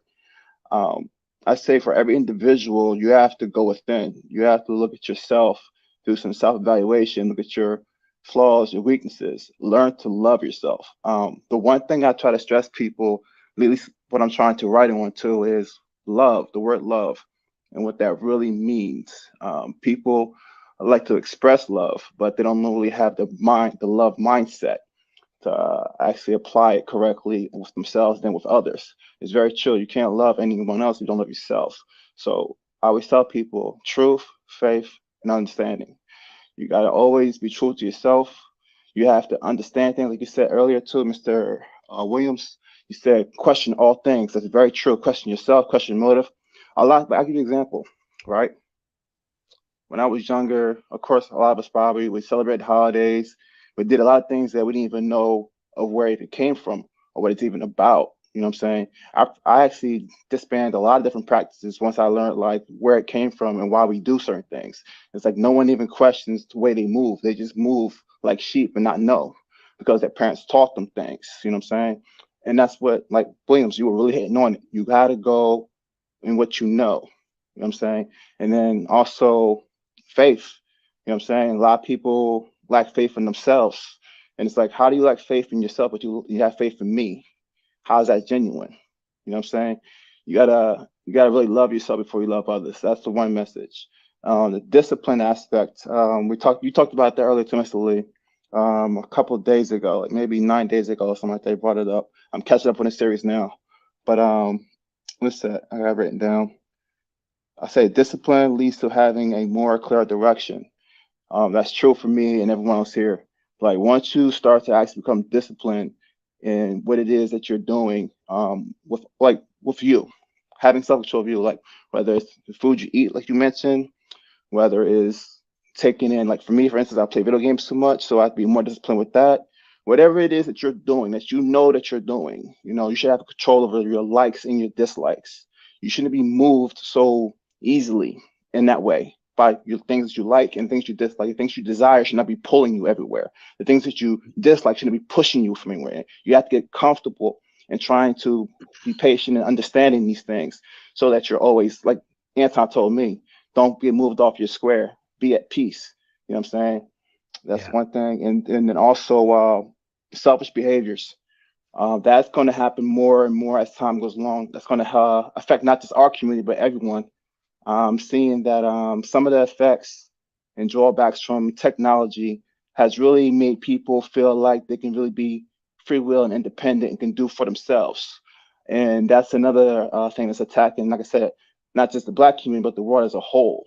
There are things that we need to remember as being humans. I believe that a lot of the things that we have indulged in have honestly tapped in, taken away our humanity, has dwindled just a little bit. As we put more faith in technology, I'm starting to see that our faith in humanity is dwindling. And it's just a lot of shift in focus. We're being attacked on so many fronts with deceptions, confusion, words that we can't even talk about because everyone has different meanings for different words, what they mean. It slows the conversation down. There's so many things that are happening. But the things that we have to do as individuals is first go within and learn to love yourself before you can love others. Once you do that, and like you said earlier, Mr. Humble, patience. That is Mhm. one of the biggest key factors, period. You definitely need that. That's your armor. You know what I'm saying? Like that's how you navigate through this thing called life. You know what I mean? Life in itself is a blessing. I told one guy, he said, what is the purpose of it all? I said, the purpose of all this it's just the experience and understanding. Like it gets meaning. Like the moment you stop trying to understand where you're at and become stagnant, then yes, it becomes pointless. But you gotta understand in this universe we're in, and it's infinite in its knowledge. That in itself is all you need to carry you forward if you're willing to try to go out and look for it. But a lot of people, again, they become stagnant, they become complacent, they become lazy, they become comfortable in their situation, but then they complain at the same time. But it's like, what decisions are you making in life? What kind of decisions are you making?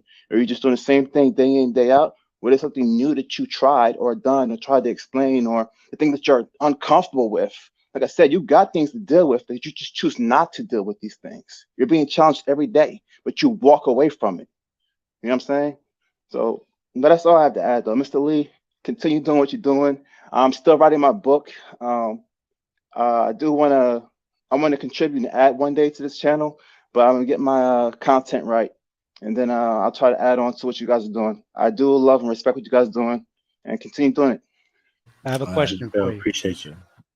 Yes, I have Mr. a Lee. question for you. Yeah. Yeah. Love. Is it a verb or a noun for you? Oh, to me, it's a way of life. It's for me, it's the mindset. So I would say actions. The actions are what put forth what it is, but being that mindset, how you live your life. I would say maybe a noun. Well, you gave me two answers because first you said Yeah. action and Yeah. then you said maybe a noun.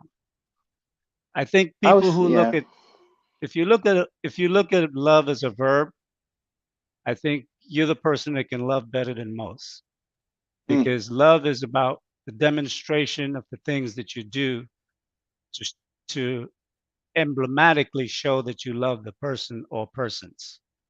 mm-hmm. So action is really how love is demonstrated.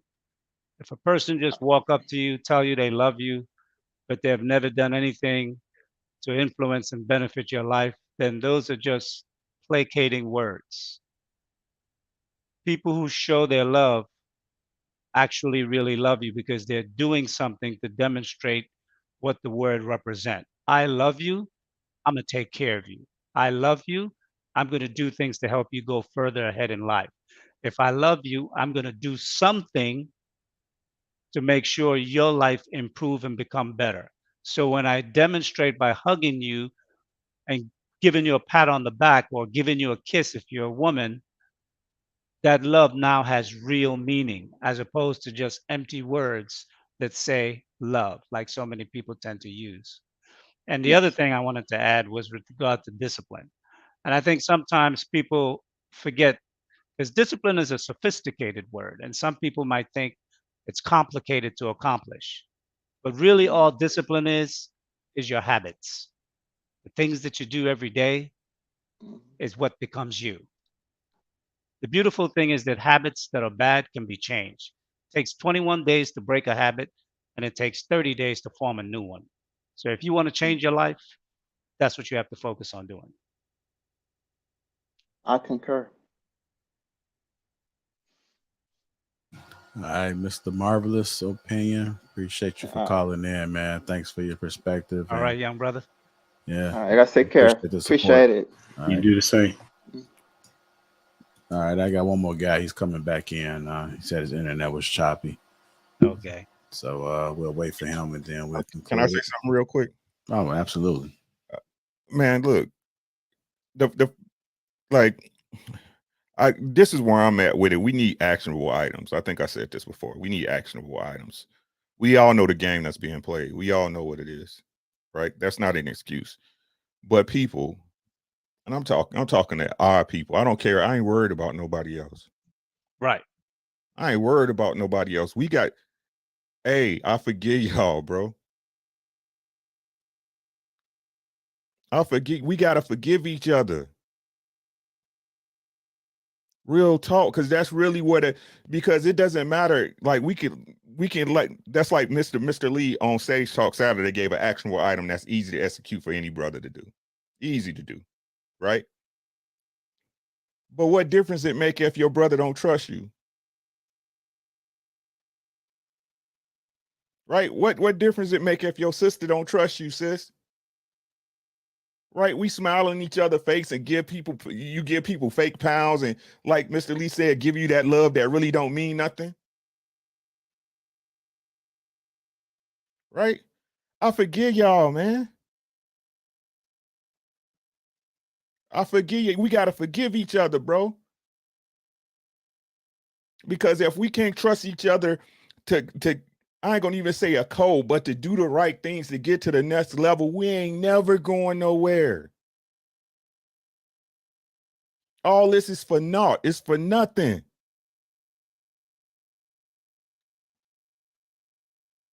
We gotta forgive each other.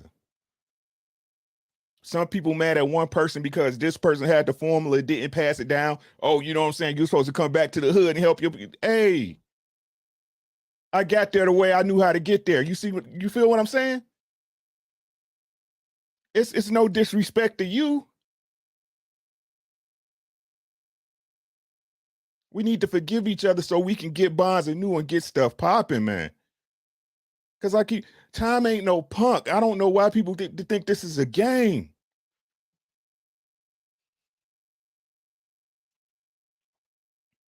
And we can do it. I'm telling y'all, we can do it. Just like Mr. Lee said, we can change the world in 30 days. You can change your world in 30 days.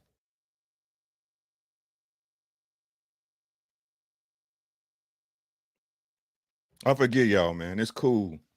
It's cool. It's cool. I'm telling y'all. What y'all need from your You know boy? what? I like what you just said, Ricky. And since Rilla is always looking for an assignment, when you're walking down the street or you walk into the office, you see a brother, you walk up to him, you shake his hand, just say, I forgive you, brother. How about that? You bump into a brother on the street before he give you that look like, yo, You just grab his hand, shake his hand. I forgive you, brother, or forgive me, brother. Either way, flip it. But I think if we start moving in positive vibes, we'll see positive action come out of it. It's kind of hard to go up against someone who is showing love towards you, actionable love, than someone who's, if you're walking around with your face all hard all day and your brother's walking around with his face hard all day, whatever is going on in his world, he's just waiting for a trigger to explode because he can't explode on his boss because he's going to get fired. He can't go home and explode on his kids because his wife going to call the cops and he's going to go to jail. So any man in the street will do. And that's how sometimes I see, we as brothers tend to react to things. So why don't we try to become the man that diffuses that? To let that brother know, hey, I got you. I know you're going through some stuff. I'm going through some stuff too. Just shake his hand. Keep it moving. Let him know somebody's there. Hey, I think that's something we need to do. real quick, Jay, before we get to the guests, I just wanted to piggyback off of what Brother Lee was saying. For the most part, what you're suggesting, like, what's interesting is that if you travel out the country, you'll see that happen amongst most people. Like they bond together on the fact that we're Americans or we're black or so on and so forth, and you do the universal head nod, right?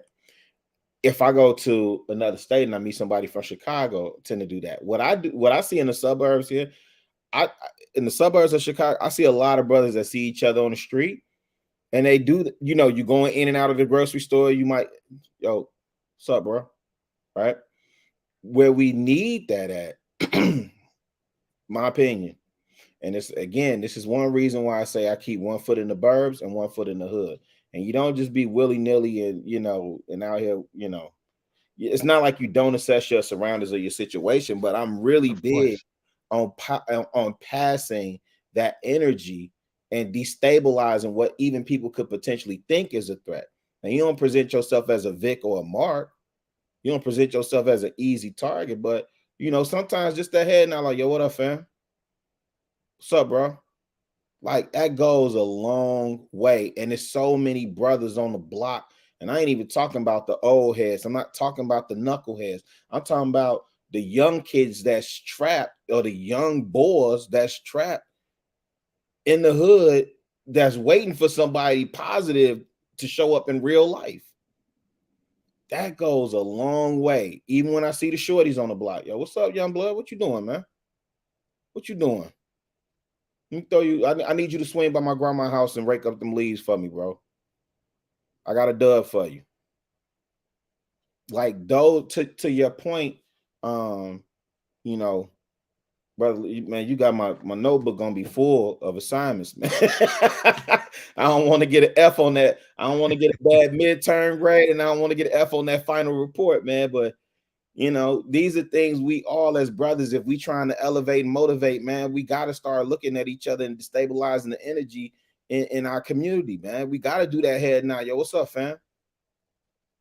Not aggressive. Y'all know exactly what I'm talking about. It ain't aggressive. Like, what you mean, what's up? No, what's up, fam? Good to see you, man.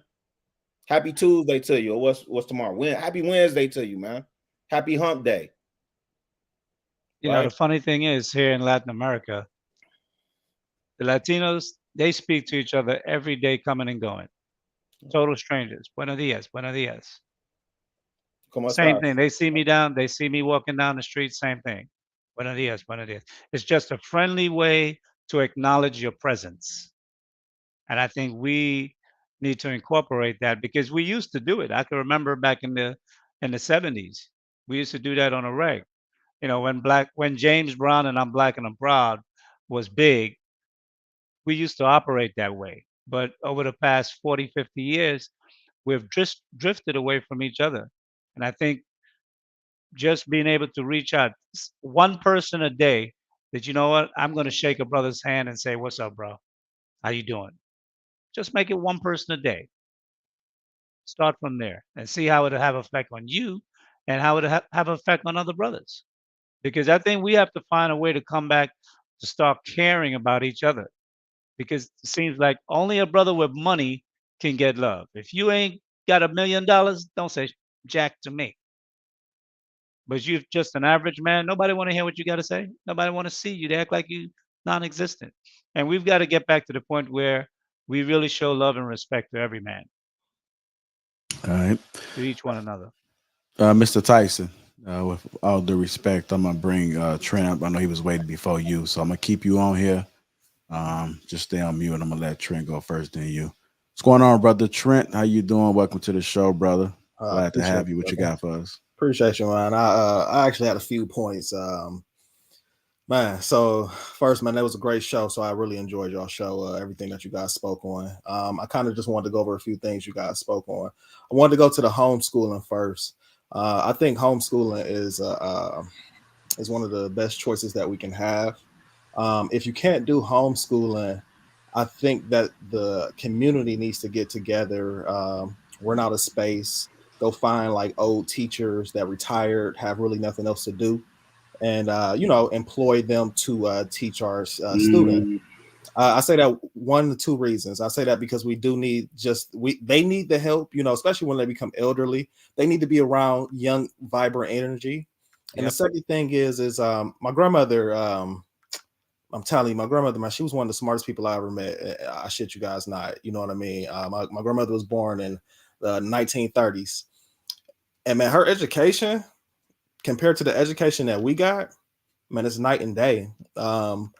The things that you probably would have learned in high school, and I mean like later on in high school, your 11th, 12th grade, and she was learning that in 7th, 8th grade. You know what I mean? Like I watched my grandmother show everybody how to do any type of math, science before you could even reach that grade level. She already knew what it was.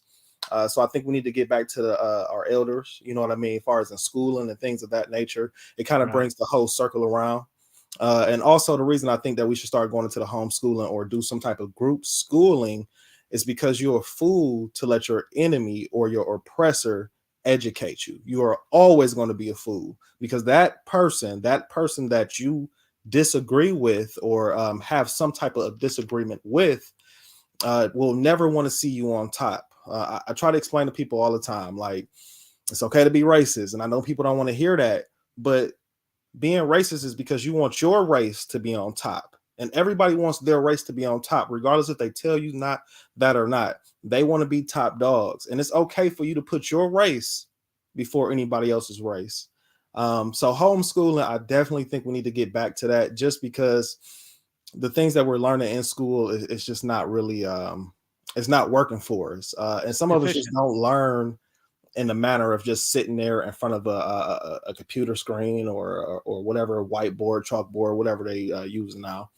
Also wanted to get back to Trill with his learning new things and getting outside of the norm. I just think that that's what we have to do as a people. I think the reason we have to do that as a people is because the progression of the world is just moving forward and forward, and we seem to stay stagnant and don't catch up with the rest of the world until it's too late. So I think learning and being educated on new things and venturing out, man, we really have to do it. One of the things that I want to say about that, though, because you guys were, kind of talking and chopping it up about maybe doing a business, a great business idea. And I mean, anybody could take this. I really don't care. Somebody do it. I'll invest in it. We need to make a Black cryptocurrency where we fund our own cryptocurrency, where we are the ones that invest in it in the beginning, and we start using that between each other and other groups. So we can blockchain it on Ethereum or whatever it is that you want to put it on. But we need to have our own cryptocurrency, because at this moment in time, this is the prime time to have some type of fiat where someone else isn't in complete control of it. So if we have our own fiat, which would be that cryptocurrency, it can be the black dollar. I don't care what y'all call it, whatever, it don't matter. But if we use that and start interchanging that with our dollars, people will start to deal, people going to do money, business with us. And we can say, hey, I'm only taking this crypto. I'm not taking that fiat. I'm not taking that crypto. I'm only taking this. So you're going to have to exchange your dollar for this crypto. And that's how you would get the investment for people to do it. But that's, with Trill and the technology and things like that. And that's also with you guys, if y'all ever thought about that. Also NFTs, don't forget to look into that, because that's still a hot thing. Even though it's been out for 10 years, it's still a hot thing. It's still coming. Everybody needs something into the metaverse. Which I want to get back to the metaverse, but I wanted to talk about Ricky, man. Ricky, brother, I love you, man. I really do love you. The reason I say that is because everything that you spitting is real facts. A lot of people really don't understand like his story and then our story, right? And until we kind of figure out that whole situation, we just really don't know what's going on. And the reason I bring that up is because there's nothing new under the sun. That includes VR or AR. There's nothing new under the sun, but that's up to you if you want to do your research and really dive into our history and then what was changed and things of that nature. Another reason why I want to talk about that is because your thoughts move at the speed of light. And if they're moving at the speed of light, man, it's vibrating through your body at the speed of light at all moments in time. So if you're thinking negative things, you bringing that negative energy out. It's not just what you speak into existence. Every bit of your cell is reaching and understanding everything that you are thinking at all times. So to get outside of that and to move forward as men, we have to stop going, like when we're inside of our thoughts, we have to stop being so negative. Sometimes we have, not sometimes, all the time we have to be positive. I'm swinging that to negative words. The negative word that I can't stand is try. And the reason I can't stand it is because either you're going to do it or you're not going to do it. There is no try around here. You either going to do it, you're going to make your move and you're going to move forward, or you're not going to do it. And if you're not going to do it, that's okay. Go make another move. It's okay to drop a move and then move to something else. If you couldn't figure it out, or if it wasn't your lane, that's okay. It might be meant for someone else. Maybe you can give that information and that knowledge to someone young, to someone old, to someone your age, and they can figure it out. And then you can swing back to it. You can invest in it. Maybe that knowledge or that information wasn't truly meant for you. Maybe it was meant for you to give it to someone else. And then the last thing I wanted to talk about was the personal data and the organic data. I read an article about I want to say around the beginning stages of the jab, right? And the article was speaking on sperm and how sperm would cost more in the coming of years because of the jab. You feel me? So people have already been thinking about the organic side of everything, and not just that. I can't remember the lady off the top of my head, but we know that our cells are covenant. You know, they took the Harrietta, I believe her name was Harrietta. They took her cells so that they could multiply. You know what I mean? And they've been using it around the world for all type of cancer treatments and things of that nature. So yes, our personal DNA, our organic DNA, our sperms are very important, not only now, but towards the future, and it always will be.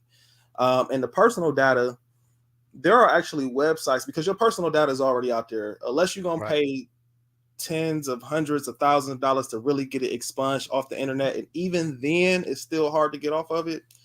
Your best bet, there are actual websites that you can go on and you can sell your data. You know what I mean? So like every time you log in on the Netflix or Hulu or Facebook or any of these major websites, and even some smaller websites, they actually will link up to your to your information, and every time you use one of them, you actually can get paid for it. So you might as well capitalize off of it, because other people are going to capitalize off of it regardless. And I think that was it, brothers. I think that was it. Again, I appreciate y'all, man. I really did love y'all talk, man. I appreciate everything y'all was saying, and I just wanted to make sure I went over everything. But yeah, I appreciate everything. Awesome. I appreciate you, Trent. Thanks for the support. All right. What's going on, Mr. Tyson? You're the last one, and we're gonna conclude the show, brother. What you got for us? Well, peace and blessings to all of you all. Great show as always. STL, that actually does my heart justice, because I'm actually from St. Louis, born and raised. So, so when I heard that, I had to hop on to represent for the STL. So appreciate that.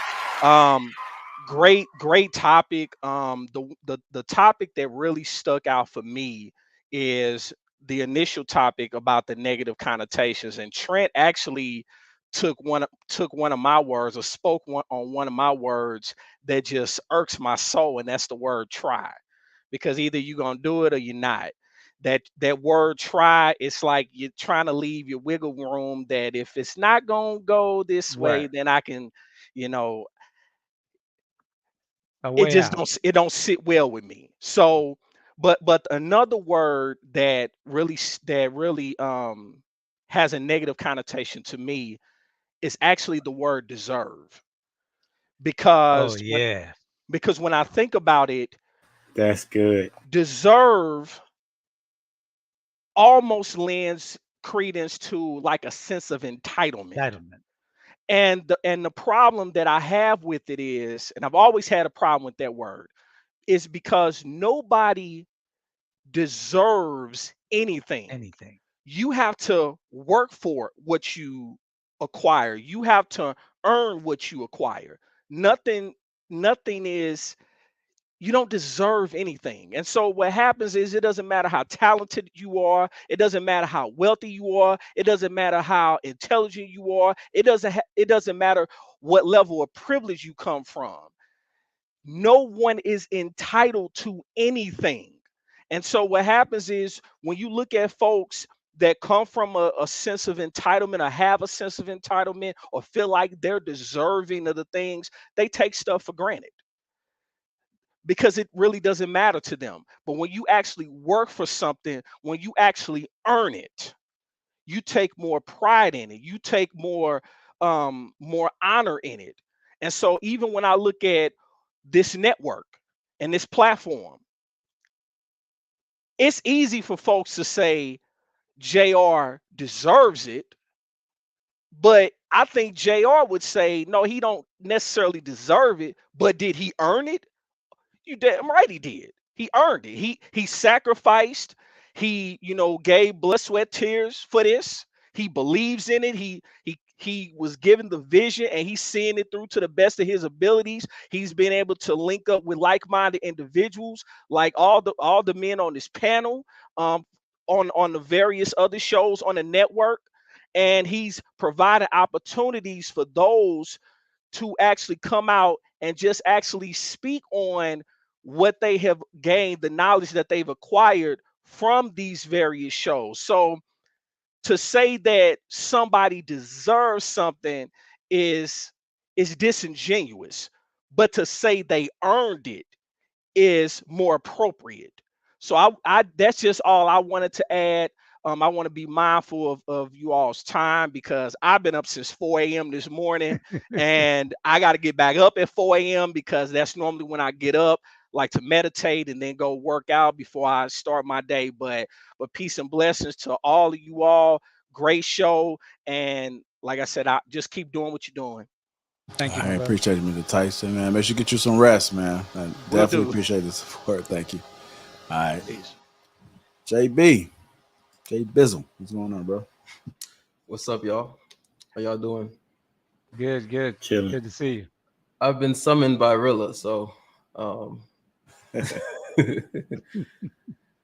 You Rilla, was- you said you was in the Rilla, you said you comments. wanted me to touch on something that I Yeah. said earlier.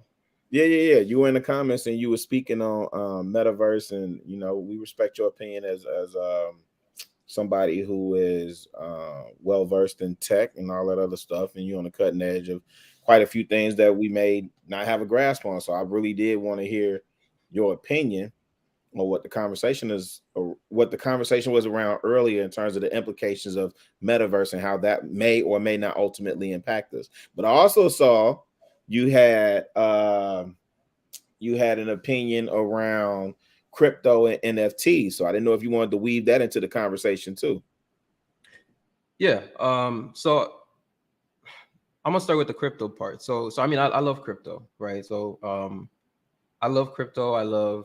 I mean, I like the NFT movement. I do think that right now it's kind of like a hype train, and I mean, it's kind of slowing down at this point, but a lot of people are getting scammed. A lot of people just jumping on a bandwagon that they don't really understand. And so that to me is a downside. But overall, I think the promise of crypto is actually a good thing. The metaverse in particular, I feel I do not like. I'm not excited about it. And part of the reason I'm not excited about it is because the metaverse is basically a combination of crypto, social networking, AR, and VR, right?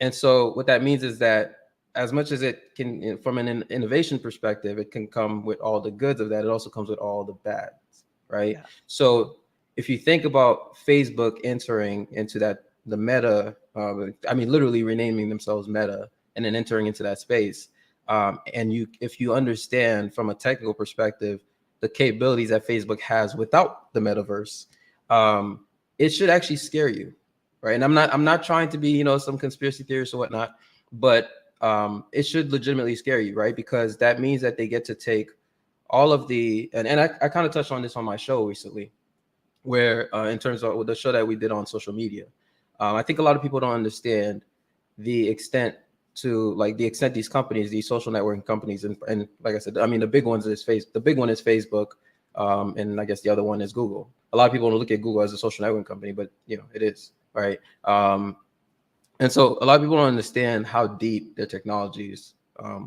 go, right, in terms of how they work.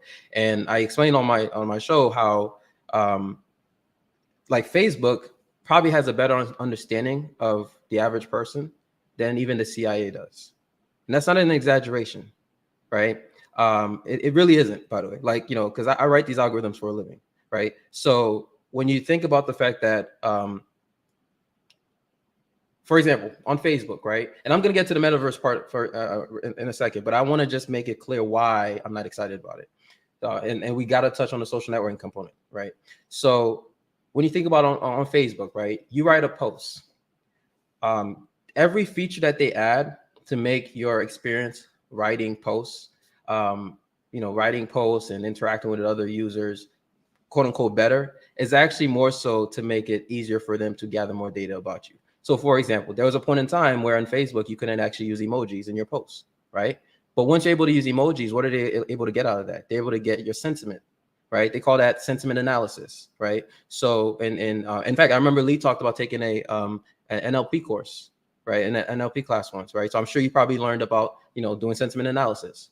Yes. Right. So you can do both sentiment analysis and semantic analysis, which they do both. So when you have emojis, when you have reactions, right? So Facebook used to just be thumbs up and thumbs down, but then they said, no, now we want you to be able to react. I want to know when you're angry about something. I want to know when you're happy about something. I want to know when you love something, right? And they already had they were already getting a lot of this feedback before, but they were getting from a binary perspective, right? So you could, for example, say, I like this establishment or I don't like it.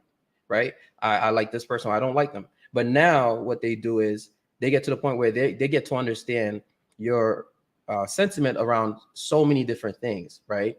And then they use semantic analysis when they can't get your sentiment just based on what you write, right? They'll do semantic analysis to understand what you're writing and then do sentiment analysis on it, right? And so semantic analysis is when you take a piece of text, right? And you say, okay, you literally analyze it the way that you have the algorithm analyze it the way a human being would.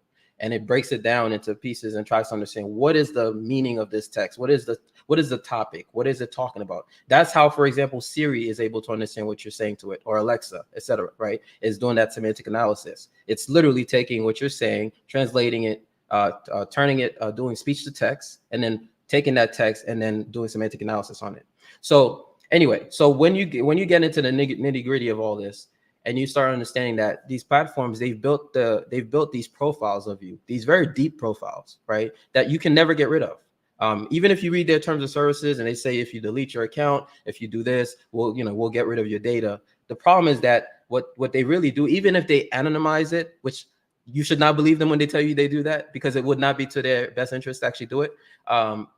They still have enough data about you that's unique enough that it's not really anonymized, right? Because we're actually very unique when it comes to our profiles, despite how similar we may think we are, right? Because when you get to the very nitty gritty of things, they could still say, we know who this person is. If they wanted to really put a name on it, even if they remove the explicit data that says this is Jonathan, they have enough data to just rebuild. This is Jonathan, if that makes sense. So anyway, I don't want to go deep down a rabbit hole with this, but my point is that platforms like Facebook has so much data on you. They have so much data on you, on the average user. And then the other brilliance of how they get more data is then they build they turn their platform into a developer platform. So every app you use has a Facebook like button, right? So now Facebook can track you across these different applications, these different platforms, right? Whenever you get an advertisement, right? They put that Facebook pixel on that page, right? So Facebook is tracking you even when you don't know it's tracking you, right? And then you can even put it in emails. So what am I saying here? What I'm saying is that they've been able to build these profiles without the metaverse, right? These very, very deep, sophisticated profiles of people. And you add extra data like, in fact, Facebook is the top. I don't know if they're still the top, but as of a few years ago, Facebook was the top in terms of facial recognition and facial recognition AI, right? In fact, they hired the smartest, like the top guy in academia who came from who did AI when it comes to facial recognition. Facebook hired that guy.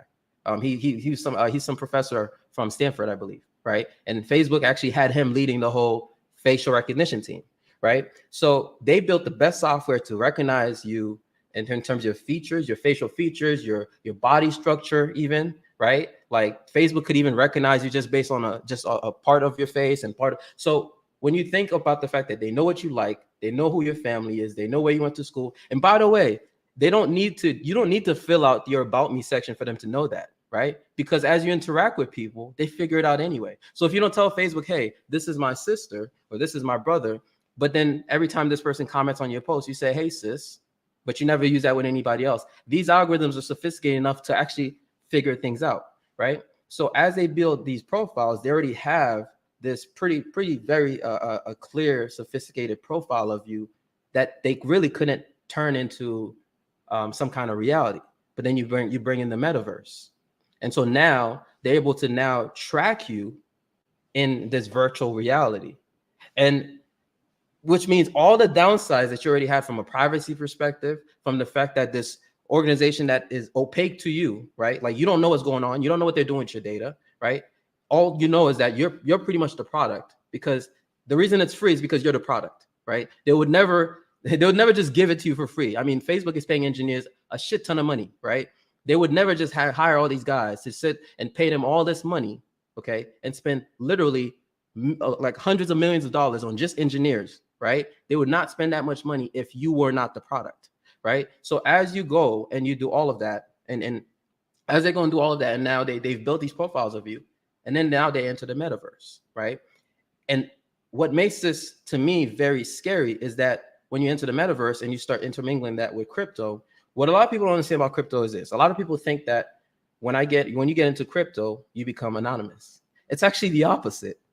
Because what crypto does, it gives you this sense of anonymity. But what you actually get is you're pseudonymous, right? So for example, if you have a Bitcoin address, right? That Bitcoin address, unless you tell somebody, unless I tell you, hey, this is my Bitcoin address, you don't really know this Bitcoin address belongs to Jonathan. So now I can, as this address, I can go and I can do this transaction, this transaction, this transaction, and I can do a million transactions, right? But guess what happens? The moment someone, or even an algorithm, because we actually have a whole industry now called chain analysis, right? There's a whole industry called chain analysis. One of the top companies in that industry is chain analytics, right? And by the way, they're partnered with every single top government in the world right now.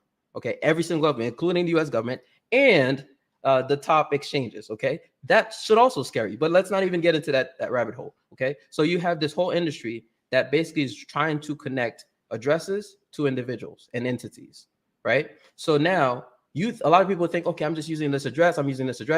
No one's going to know it's me. But these algorithms can spot patterns. If you combine that data now with all the other things that Facebook already knows about you, right? You're easily identifiable. Like people don't realize how like in terms of like if they call this fingerprinting, right? From a technology's perspective, they call it fingerprinting, right? When Facebook has built this profile of you, right? They've built essentially a fingerprint of you. Right. So now if they're able to basically have this whole blockchain of data, even if that data has no attachments to individuals, because of all the fingerprints they have, they could track transactions. And that fingerprint could then help them fingerprint individual users, right? And on top of that, they actually are making it so that as people buy more stuff within the metaverse, you are actually voluntarily identifying yourself, right? And so you're now giving up even more data. But the worst thing about it is because it's a blockchain, it's immutable, which means you can never change it, which means you can never delete it, right? And you're leaving a trace every activity, not transaction, every activity, right? Because as you work with these smart contracts, what they actually do is it's not every transaction. People think of transactions like sending money and whatnot. No, every time you call functions that write to the blockchain, that's a transaction. So that means, technically speaking, almost every activity of value, any significant activity will leave a trace. As you leave this trace, you're building an even more strong profile of yourself, and it's public for the world to analyze. Like, I can write algorithms that can literally just go on Ethereum, right, and just scan the entire blockchain, right? In fact, I have my own node running on my server, on one of my servers, right? So I don't even have to contact any external servers. I can just contact my own Ethereum node, right? And just write my algorithms to process the data and whatnot. And the entire blockchain is at my disposal, and I can see everything, right? So to me, it's one of those things where I think people don't realize how, like, I don't want to sound like a guy that's like, trying to scare people, right? Because that's not my point. But I just want people to be aware, because even when I see how people use social media, this is why I don't have any social media beside YouTube, right? Beside like a YouTube account, whatnot. I deleted all of it, right? Because I got to a point where I'm just like, I can't consciously stay on these platforms knowing what I know about what goes on behind the scenes, right? And how sophisticated these algorithms are. And you realize now they're becoming more powerful. And obviously Mark Zuckerberg is smart enough to realize this is our next, treasure chest here, to the point where he's willing to rename like a global company, a name that has been like basically what's the term? It's been engraved in all of our minds, and he's willing to rename it, right? And risk the brand just for the sake of entering this industry. There has to be a big business model there. And if he's not asking you to pay for it, you got to ask yourself, am I the product? And the answer is already yes, but then you have to understand, why are you the product? What are you providing them that is so valuable, right? That this company with a multi-billion-dollar market cap, okay, would go and change their name and change their entire brand to give you a product that's free. You have to ask yourself that. I'm not trying to be a conspiracy theorist, right? But you have to ask yourself that. And that's why, to me, that's why stuff like that, I just don't want people to take it lightly, right? I know it sounds fun and it sounds great, right? And it's like, as an engineer, I mean, I write smart contracts, like I get all the technical aspects of it, but just practically speaking, and just in terms of just how we interact with each other, I think, to me, that really scares me, what people are getting themselves into, and they don't even understand, they don't even realize it. People are just going out, I'm gonna go buy this, Oculus headset, which I'm not saying you shouldn't participate, right? Because I think you should at least understand technology, right?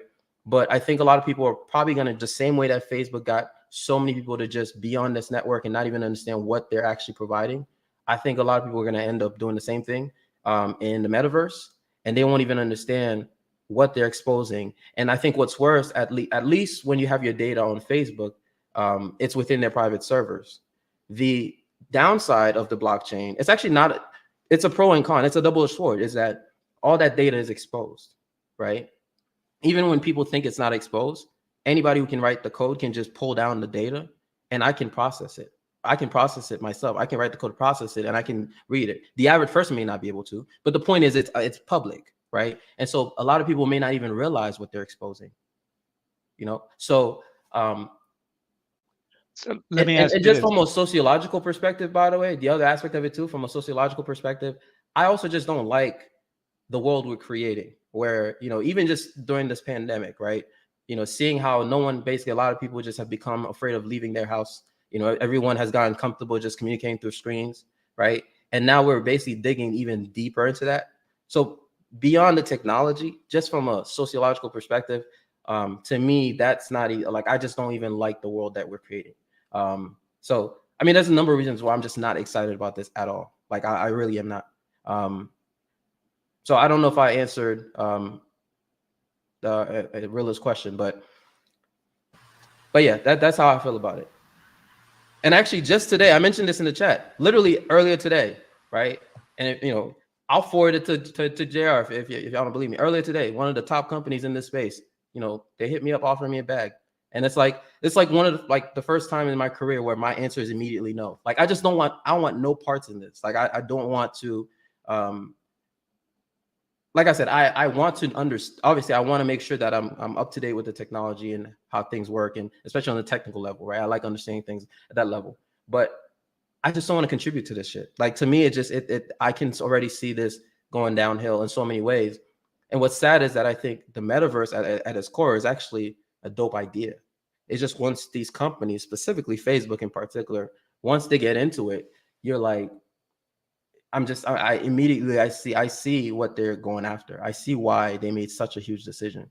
Like remember, big companies, just if you missed everything I said here, just remember, big companies like Facebook do not make drastic moves like this for no reason, especially when their product is free. Okay. They do not make drastic moves like this for no reason. Okay. This is a multi-billion-dollar market cap company. Okay. And any small change to their branding could destroy them, right? If they're not careful. And yet they decide to change their whole name, their whole branding, even their mission statement apparently is changing, right? And apparently they're even looking into changing their board. They're looking to doing a whole reorganization over this one concept. You have to ask yourself, why is this so important to them? And they did it publicly. Exactly. You have to ask yourself that. I have a question. Yes, sir. What strategies would you say? Obviously, it's not something that can be stopped. The train has left the station. Mm-hmm. What are the strategies that we can take to benefit by it and to also insulate ourselves as best as possible from the untoward effects? Okay, so there's multiple parts to this. So on the crypto level, I keep pushing this, and some people don't understand where I'm coming from. I don't want to come across as like I'm shilling this, so take what I'm saying with a grain of salt, right? Sure. But the majority of my crypto holdings are in a cryptocurrency called Monero, right? And there's a reason for that. A lot of people, they're getting into these things called shitcoins, and they're getting into all these different tokens on Ethereum and on Binance Smart Chain and whatnot, or maybe Bitcoin, these are not terrible bets, right? I think, in fact, if you're going to make any bet, Ethereum, you can't lose with Ethereum, right? But for me, one of the things I realized was I wanted to just pour all of my portfolio. I wanted all of it to be Monero. It's not all of it. Like right now, it's about like 60. I think like about 60% of it. But basically, I ended up pouring all the majority of my funds into Monero, and the primary reason why is because Monero is a cryptocurrency that focuses. It's a cryptocurrency and protocol built for privacy.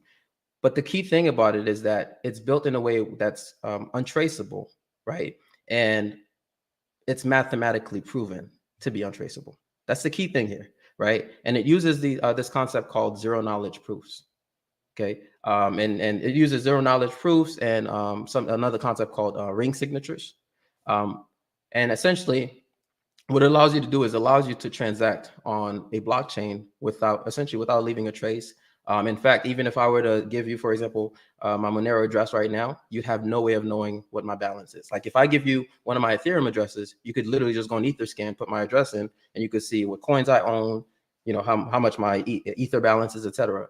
With Monero, it doesn't even give you that capability because it's built fundamentally, mathematically, it's built in a way to protect you, right?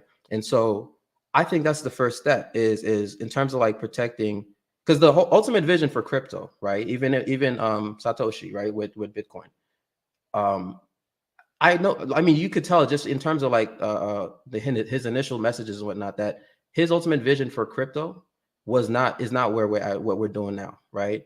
His ultimate vision is actually what Monero is doing, and because we've turned this into a thing where now, again, Bitcoin is very traceable, right? And not only is it very traceable, but it's not even fungible. So I don't know if everybody knows what fungibility means, because this is actually a very important concept in crypto. So fungibility is the idea that, like, if you have $1, right? Let's say Humble Dad has $1, right? And I have $1. I can give Humble Dad my $1, and then he could take he could hand me his $1, and we still both have $1, and both of us can go buy things worth $1 with that, right? That seems like a simple concept. And crypto is supposed to be specifically, coins like Bitcoin is supposed to be fungible, right? It was supposed to be where you can send it anywhere, and it will, as one Bitcoin will always equal one Bitcoin, etc. The problem is, though, because of the way that it's built, where it's almost like a side effect of the way these blockchains are built, because each new block and set of transactions rely on previous blocks and set of transactions. What ends up happening is that as you can trace things, as you can trace like previous transactions, you end up in scenarios where you can actually do what's called taint coins, right? So, for example, let's say some organized crime group decides to do all the organized crime with Bitcoin. If the government is able to say, okay, we've identified that these set of addresses right here belong to this organized crime group, because they can immediately attach those addresses, they can immediately attach them to an organized crime group and say any outputs that come from this set of addresses are tainted, which means that those Bitcoin, right, are no longer, like, one Bitcoin that comes from the organized crime group is no longer worth one Bitcoin from anybody else, right? So the very fact that even though technically speaking, it's still one Bitcoin, because it can easily be identified, right? So because, like, if they send that Bitcoin to Coinbase, for example, Coinbase can go back and trace and say, we recognize this address as an address that the government has told us is attached to an organized crime group. That suddenly means that they can reject that Bitcoin. Well, what that essentially means is that one Bitcoin from that individual or that entity, whatnot, is no longer equal to one Bitcoin from anybody else, which completely breaks the contract of fungibility, right? And so that's one of the things that Monero solves, because you can't actually trace where one coin comes from, right? You can't trace it. There's no way to trace it. It's literally untraceable. What it solves is it solves that fungibility aspect of it, right? Where you basically, one Monero is always one Monero, right? So not only does it solve that problem, but also, again, it protects your privacy, which means even if somebody finds out your address, they can't go. There's no way for them, unless they have your private key or what's something else that's called a view key. They have no way of actually being able to go back through your set of transactions and see everything that you, every other address you've sent Monero to, et cetera, et cetera. So that, to me, is the first one of the reasons I put so much of my funds into Monero, is because I already see this going downhill in terms of the Bitcoins and whatnot, because people don't really realize this right now, but we're seeing over time, as people are realizing, like, a lot of people are getting scammed. You're seeing a lot of these crypto projects, people are getting rug pulled, right? Where they get into a project and then, the creators turned out to be scammers, and they just rug pull everything under them and they run away with millions of crypto, right? So as a lot of this stuff is happening, a lot of people are starting to learn their lesson the hard way. And I already see, my whole vision of it is, I already see a world where, as more, and then on top of that, you have the increasing regulation, right? All these governments are trying to regulate crypto. And right now, literally the only crypto that can't be regulated is Monero. Like, it just cannot be regulated because it can't be traced, right? Like, right now, the IRS has almost $1 million bounty open right now for any hacker that can crack Monero. Right? Any hacker or entity that can crack Monero, the IRS has, I think it's almost $1 million right now for anybody. If you can crack it, they'll give you $1 million, right? And so when I see that, when I see how interested all these governments are at trying to figure out how do we crack this thing, every time I see some piece on that, I buy more Monero, because I already know. To me, I see that as, almost like this hidden gem that people don't realize how important Monero is going to become as things become more regulated, right? I mean, you're already seeing increasing activity, for example, in China, because they when it comes to Monero, because they've banned a lot of crypto transactions, right? And so Anyway, my whole point is that I think from a crypto perspective, I would pay a lot of attention to Monero personally. That's just my personal opinion. You do not have to listen to me. I'm just giving you my reasoning, right? I would pay a lot of attention to Monero because that's the only coin at the moment. That's the only crypto and protocol at the moment that really meets the true vision of crypto, like in terms of what Satoshi wanted when he created Bitcoin, and pretty much like what most of these hackers who came up with Bitcoin wanted in the first place. The second thing is, when that brother who came up earlier said, he was saying that we need a black cryptocurrency. I absolutely disagree, right? We should not involve race in this. Instead of focusing on how do we create a black cryptocurrency, we need to focus on the same strategies, right, that a lot of people are employing in this market right now. In terms of, for example, identifying crypto projects that might be that will take off, whether it's NFTs, whether it's DAOs, which stands for decentralized autonomous organizations, and all types of like Web 3.0 projects. We need to focus on identifying them and either backing them, right, like in terms of like just as users, right, and as users and even consumers, or straight up as investors on the back end, right? And I think that's where you really want to be. That's where anybody who actually wants to make the real money is, right? I think a lot of people just have this idea that if I just attach black to anything, right? If I just attach black to it, suddenly it's going to be ours. No, that's not the way to, like, you want to be. In fact, this is the worst place that you want to turn into a niche, right? Because crypto is so vast right now, so vast, and so many people, I mean, it's literally global, right? People all throughout the world, are getting involved, right? And so you do not want to create this segmentation where you're segmenting yourself only to, we're going to use this for us. And it's like, no. What you should care about is you care about resources, right? And to get those resources, you should do what everybody else is doing, in terms of trying to find those projects as they lift off, and get to know those founders, get to know the founders, get to know the people behind them, etc., and get on board, right? And so for me, that's the second step of it, is really getting actually involved financially. I think that's extremely important. And so for me, one of the ways that I do that, and I've talked about this before on different panels, is there's a project called Incognito Chain, which is actually pretty similar to Monero, except it's trying to basically add the capabilities of Monero to other cryptos. And so what I've done is I've become, since a while ago, I decided to become a liquidity provider on there, right? And I took that risk before. I mean, to this day, like, that project doesn't get that much publicity, and a lot of people don't know about it. But I can see, again, just like Monero, how important it's going to be, right? And so I decided, let me become a liquidity provider, because me becoming a liquidity provider means I'm literally like at the heart of the trading, right? I'm literally offering trading pairs for those who understand how liquidity provide. I'm sure Lee understands this, right? Like how liquidity providing works, right? So I'm literally offering trading pairs, right? So when somebody wants to trade, privately, when somebody wants to privately trade some Ethereum, for example, for some BNB, I provide the liquidity for that within that chain, right? And so those are ways that people can get involved. And even to become a liquidity provider, you don't actually have to get in with a lot of money, right? Because especially when the project is at a very early stage, they just need as much liquidity as they can get, right? So even if you could just come in and let's say your initial investment into it is like 5K, that 5K can easily over time, because when you're a liquidity provider, right, you get a commission essentially, right? And so you get a commission per trade. So every time somebody trades, you get a commission, and you can literally just watch, and not only do you get a commission, but also the crypto that you put in, right, to provide that liquidity.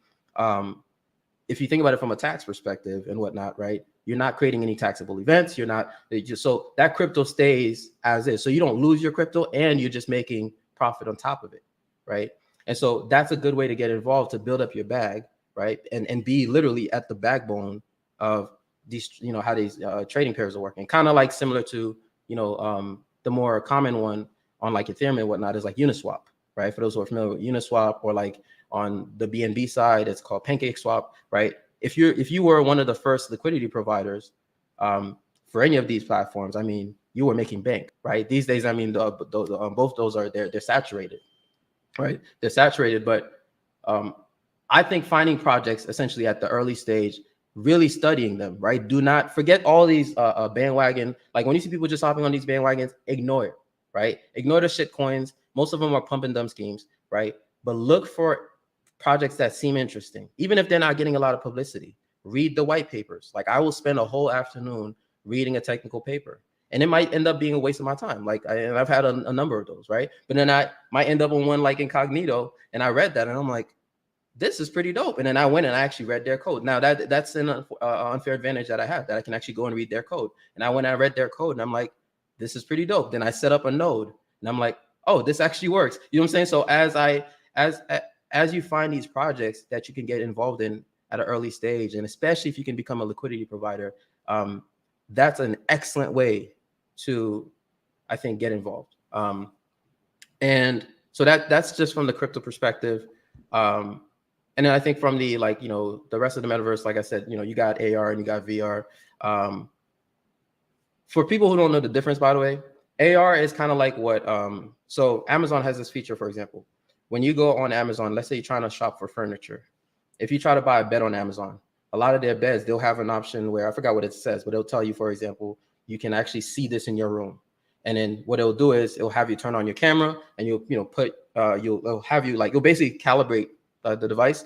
And basically it's almost like it's building a 3D model of your room on the app. And then what it's doing basically is, once it builds that 3D model, then it's inserting the bed into your room within your screen. And so as you look in your screen, it's almost like the bed is in your room, except it's not, right? So that's what AR is, right? AR is essentially augmenting, it's augmenting your actual reality, right? You're looking at your reality through the screen, except with a bunch of extra stuff on it.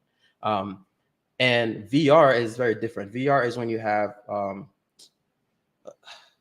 my Oculus somewhere, but basically it's there's like these goggles, right? The Oculus, you know, the ones I have, they're white, and you basically put them on, and it gives you this, it's almost like you enter a virtual world, right? Where that world can be whatever you want it to be. Like you can create that world.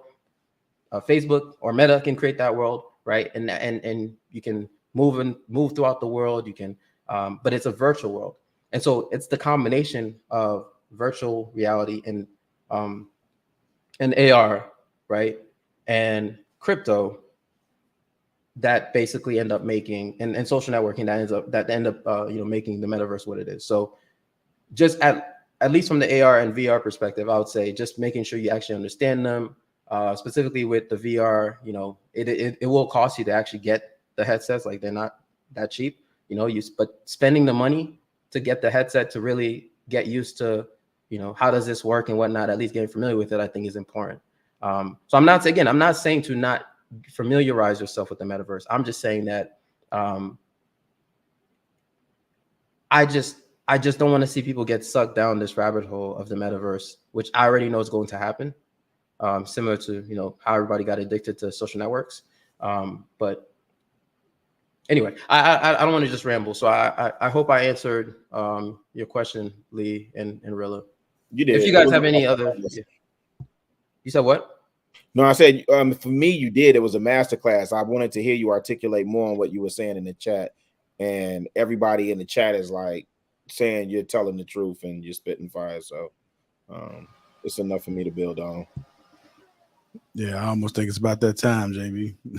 What you mean? And the conversation you was talking about. Oh, Dusty.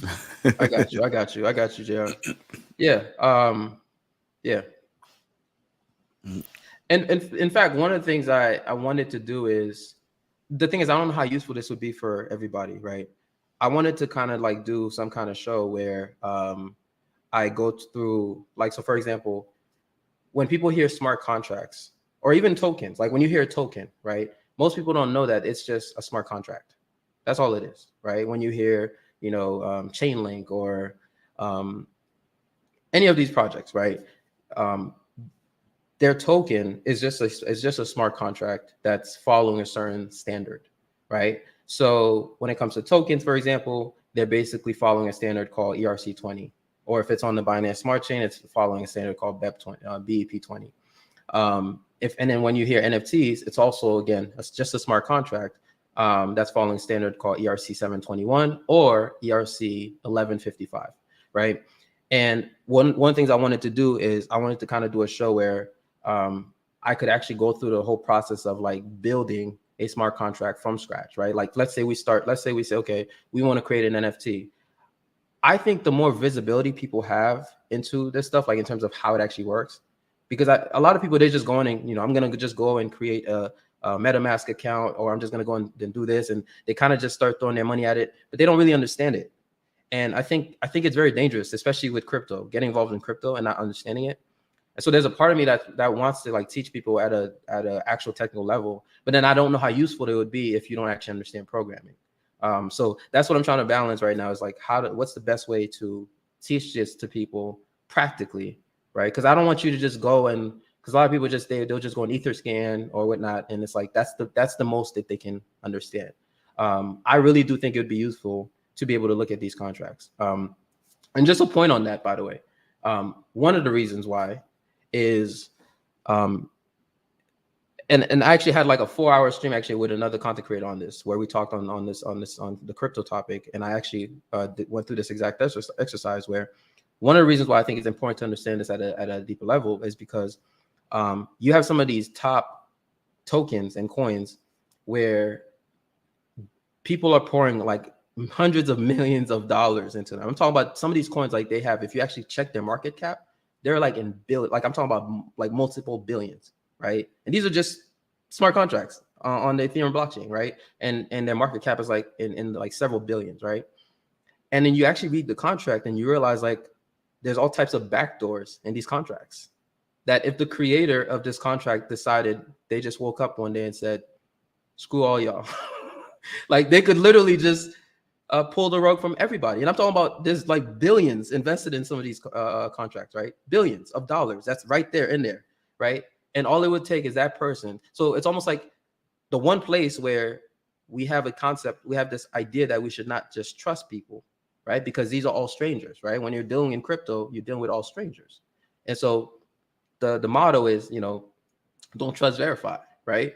And yet you have projects that have multi-billion-dollar market caps, and there's a function in there that all the creator would have to do is just wake up one day and say, screw all of y'all, and just call that one function, and all the money is gone, all of it, right? And I actually shared one of those examples when I had that panel where they could basically rug pull everybody, or even worse, just freeze all your assets. So let's say you poured all your money into a good example of one that a lot of people are using is USDC. USDC, it's a stable coin that pegs to the US dollar. And if you actually go read the smart contract for USDC, there's literally a function in there that allows them to it's just one function. All they got to do is call that function with your address and freeze all your assets. That's it. You're done. So even if you had you could have $10 worth of USDC, or you could have $10 million, and it could freeze it in a matter of 30 seconds. And you can, and that means you can't transact. You've lost all of it. You've lost all of it. And it's right there in the contract. The code is right there. You can read it, right? But most people don't know how to read it. And so that's why these projects, they end up with, multi-billion-dollar market caps, and no one knows what's going on. And again, that's why I really do think people need a more technical understanding of a lot of this crypto stuff. Hey, Lee, you wanted to say something? You're on mute, just so you know.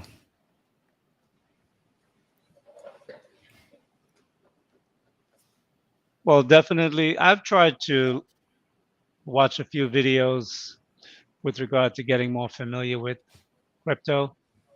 But if Jonathan, if you were to ever put something together where you was going to do some type of a training stream from time to time, I would love to sit in on it, because I need to get myself more educated as to how it works. And that's why I have refrained from truly investing in it, because I don't really know how it works that well.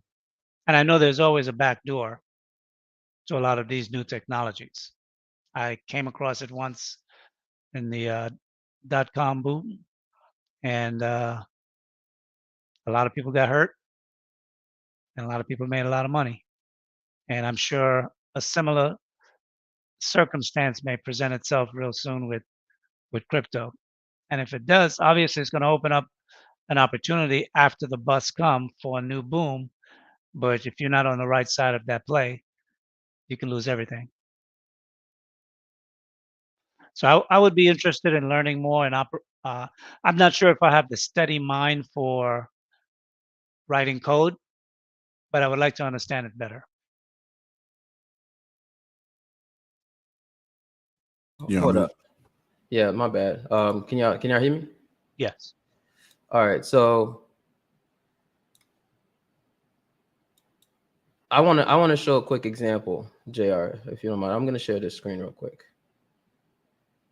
It's nothing. You don't have to worry, JR. It's just some crypto stuff. It's just some crypto stuff, JR. Don't worry about it. All right. So hold on. I'm trying to find the right screen. All right. So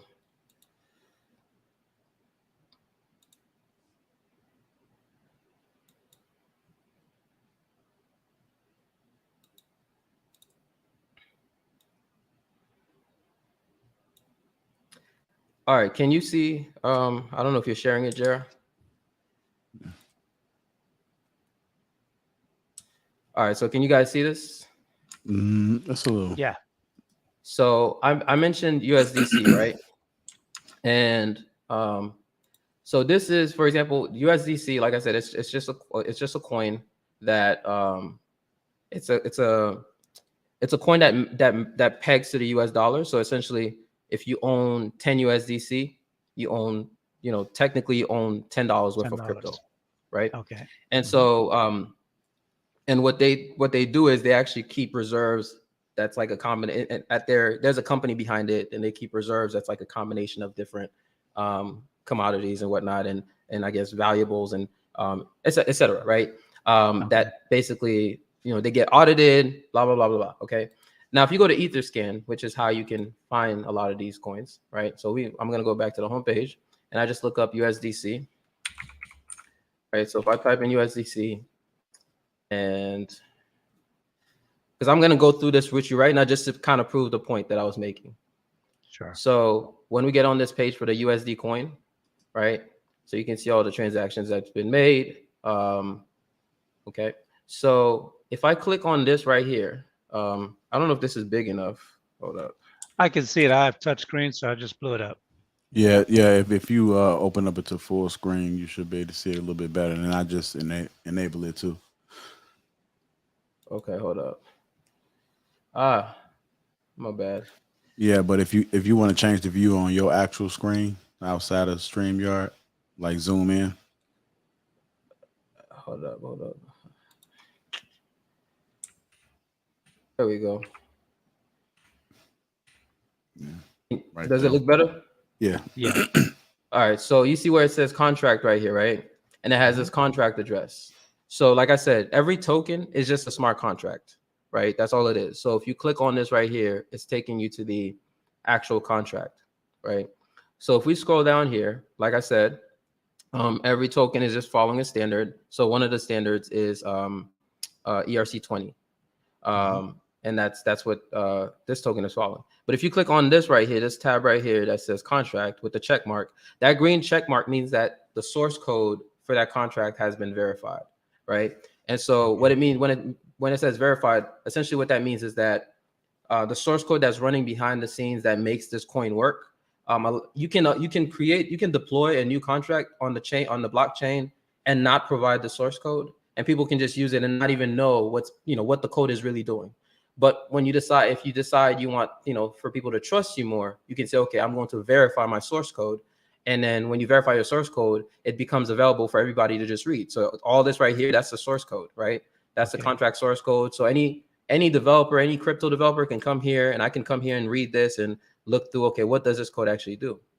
Well, the other, if you look at this, it says exact match, which means the code that they provided matches actually what's deployed. So there's no foul play going on here, right? Mm-hmm. So if you actually go at the top here, you see read contract, write contract, read as proxy, write as proxy. I'm not going to go into detail about how these work, but let's just go to the write as proxy real quick so I can show you guys something, right? So if we click on write as proxy, what you're going to get is a list of functions that you can call on this contract, right? So what a contract is, by the way, it's just it's a program. Think of it like a program that you can just send requests to, right? You can say, okay, do this or do that or do this or do that, right? And based on the type of request you send it, it will do what you tell it to do, right? So for example, if you wanted to, mint some coins, there's a request for minting, right? If you want to transfer something, right? When you transfer a coin to somebody else, right? When you transfer a crypto coin to somebody else, there's an actual function for that. That's a request to, I want to transfer this coin. Well, look at number 2. What does that say? Blacklist. And it's right there. It's right there. It's not even hidden. It's right there. Okay. And so all it would take is, and you see what it says, account address, right? So all it would take is, if you own some USDC, whoever's controlling this contract, which by the way, you don't really know. Well, technically we can find out the address that's running it, but again, we don't know who's actually owns that address.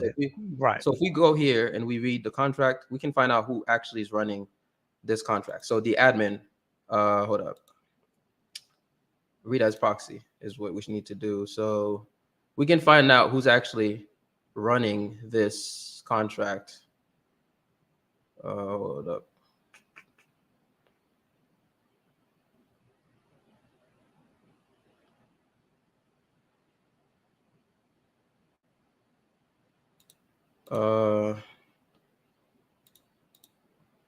There we go. Master Mentor, right? This address right here, whoever runs this address, that's the address that runs this contract. So that address, whoever's running this, we don't know who that is because it's just an address, right? They can just go and send a request to this contract and say, hey, I need you to blacklist this address. The moment your address is blacklisted, that's it. You're done. You any assets that you own, any USDC that you own is frozen. You can't do anything with it. Guess what? There's no email for you to email. There's no phone number for you to call. So let's say you own like $10 million worth of USDC. That's it. You're done, right? But no, most people will not go and read the contract and figure out that it actually has this function in it, right? And part of the reason why, and this actually goes back to why I'm a big proponent of Monero, is because the company behind USDC, it's this company called Center, and it's based in the United States. Unfortunately, because it's a United States-based company, it has to follow U.S. regulations. And because it has to follow U.S. regulations, one of the regulations is that the United States always wants anything that has to do with finances. They always want a way to be able to come to the organization and say, hey, we want you to freeze this address, or, when it comes to, bank accounts, for example, this account number, whatever, right? They want to be able, the United States wants to be able to come in and say, we want you to do this, right?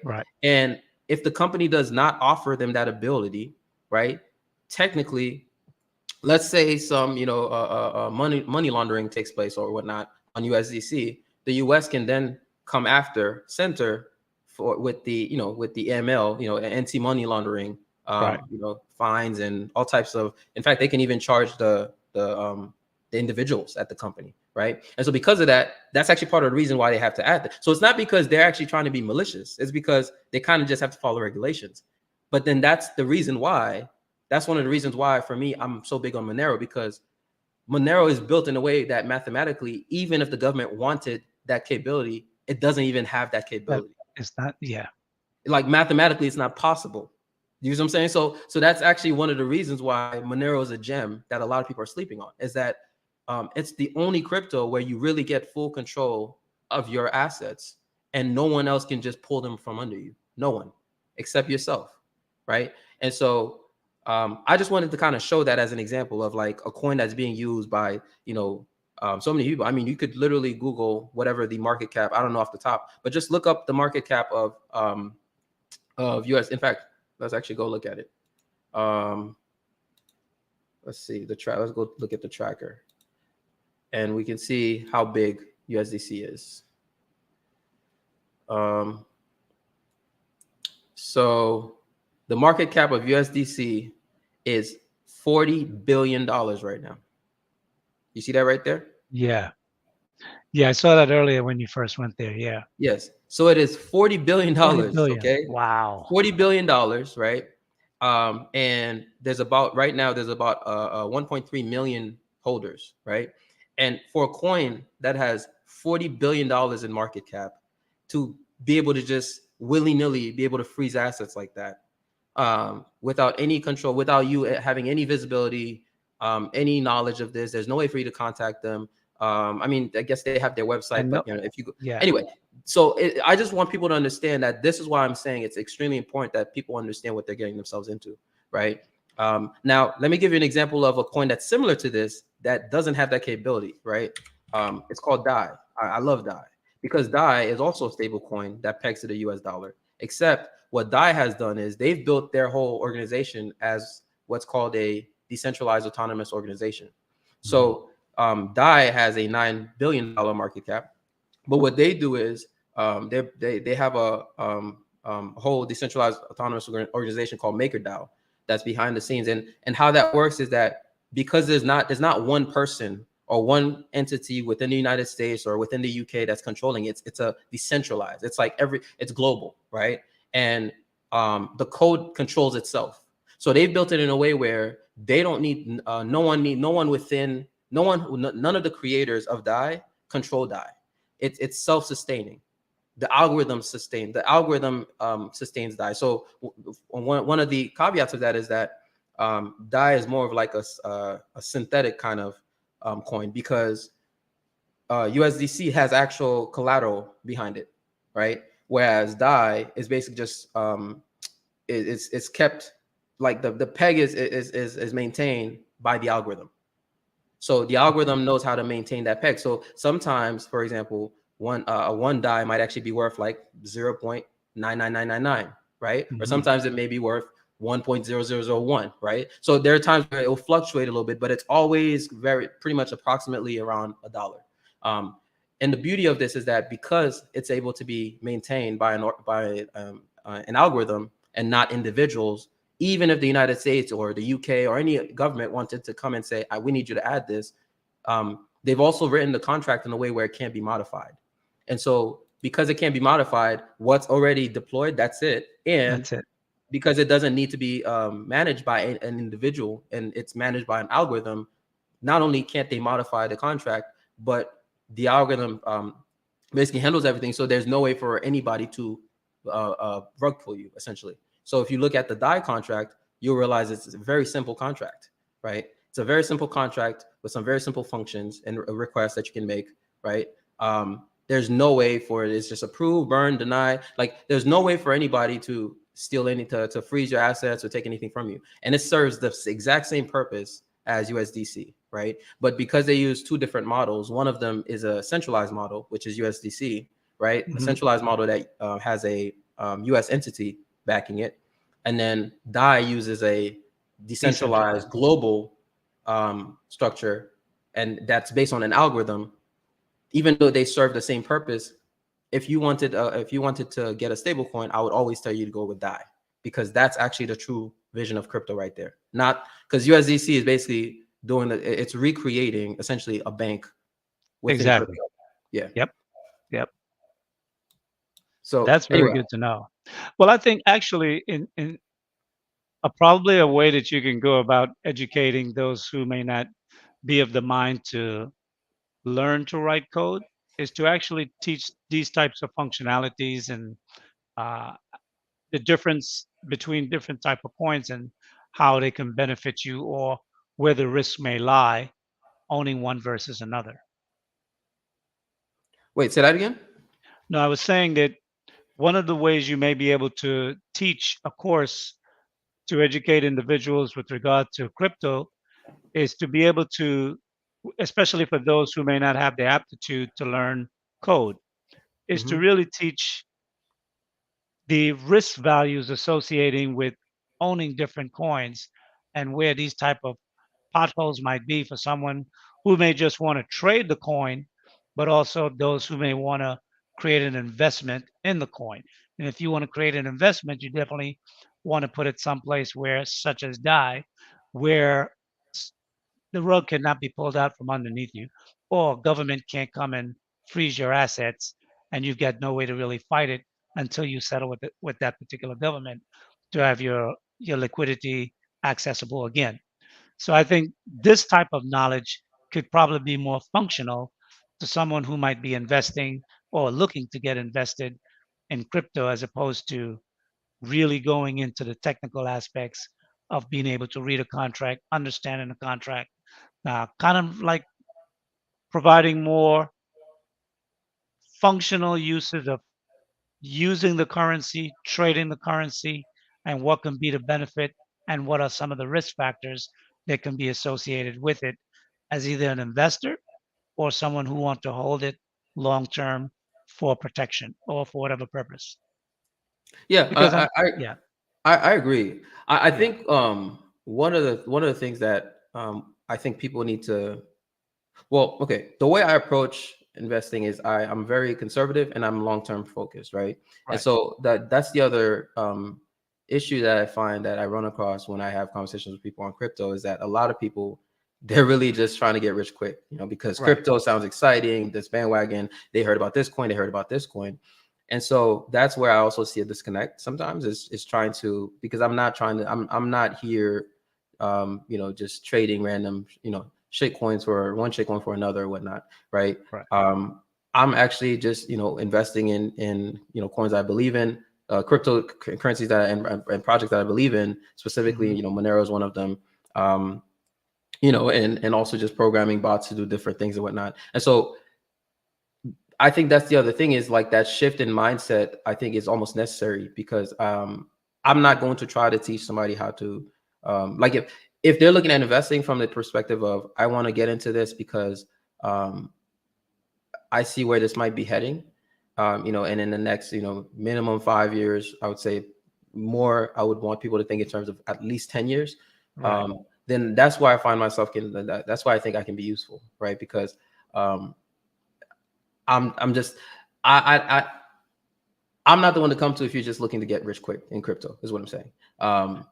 So that's why I find a disconnect sometimes, is because a lot of people are approaching it from that angle where they're just like, Yeah. I'm trying to get rich quick, and they don't realize the bigger picture is actually much bigger, right? There's like, to me, the liquidity providing thing is like, it's almost life altering, actually. Once you get into that and you realize like, I can just go check. I can just go check my account right now, and it's like at any point throughout the day, I'm just increase, like my commissions are just coming in, right? If people are trading, I'm making money, and I don't even have to touch it, right? And I just sit back and I don't even have to touch it. That's powerful, right? And Exactly. you can keep adding more trading pairs or increasing the how much liquidity you've provided for one or the other, and then at any point you can remove it if you want.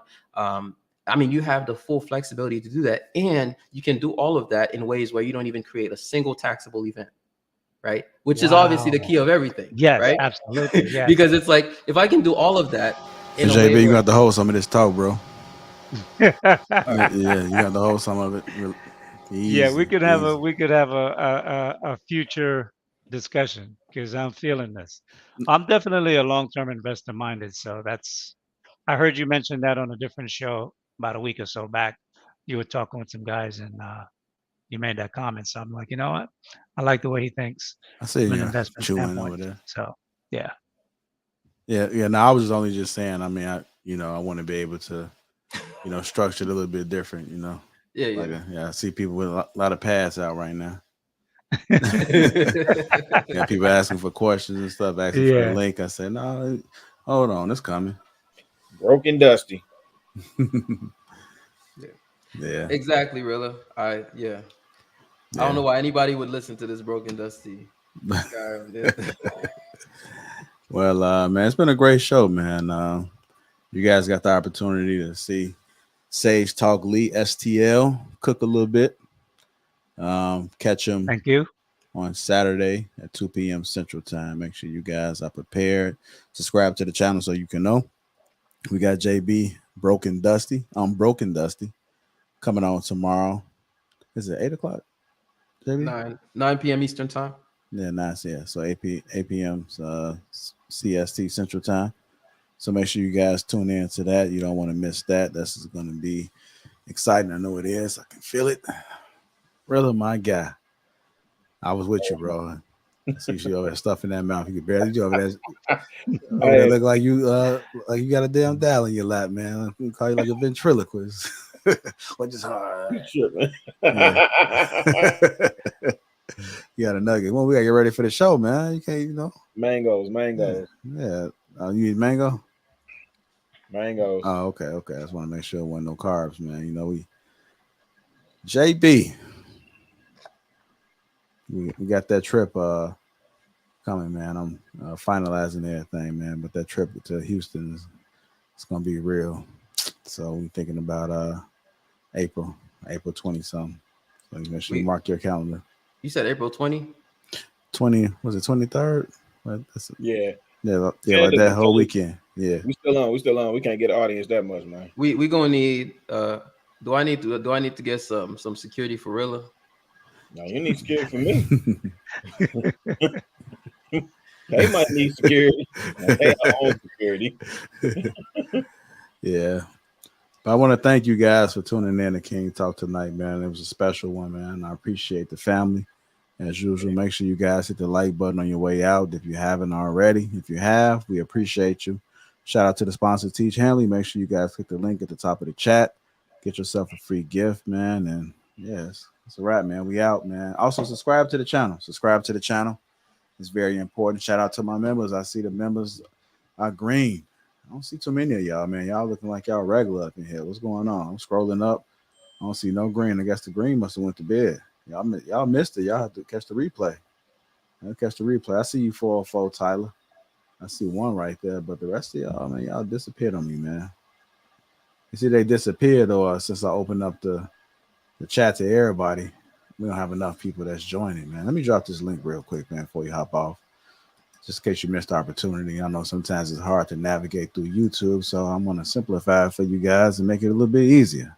The church say amen? Amen. I know, really barely hanging on. Hey, JR, I might actually end up getting the because I'm tired of hearing y'all talk about it. So I'm gonna end up buying a Teach Hanley. I'm gonna just buy it. Oh man, I appreciate it, man. Yeah. I mean, you ain't seen it. You saw the commercial though, right? Oh, yes. Yes. Man, that shit is real, man. That dude's skin Yes. Man, that guy's skin was terrible. I'm like, damn. Complicated skin. Man. You know I had to creep up on him, right? My favorite part is when y'all going back and forth with each other in the kitchen or wherever.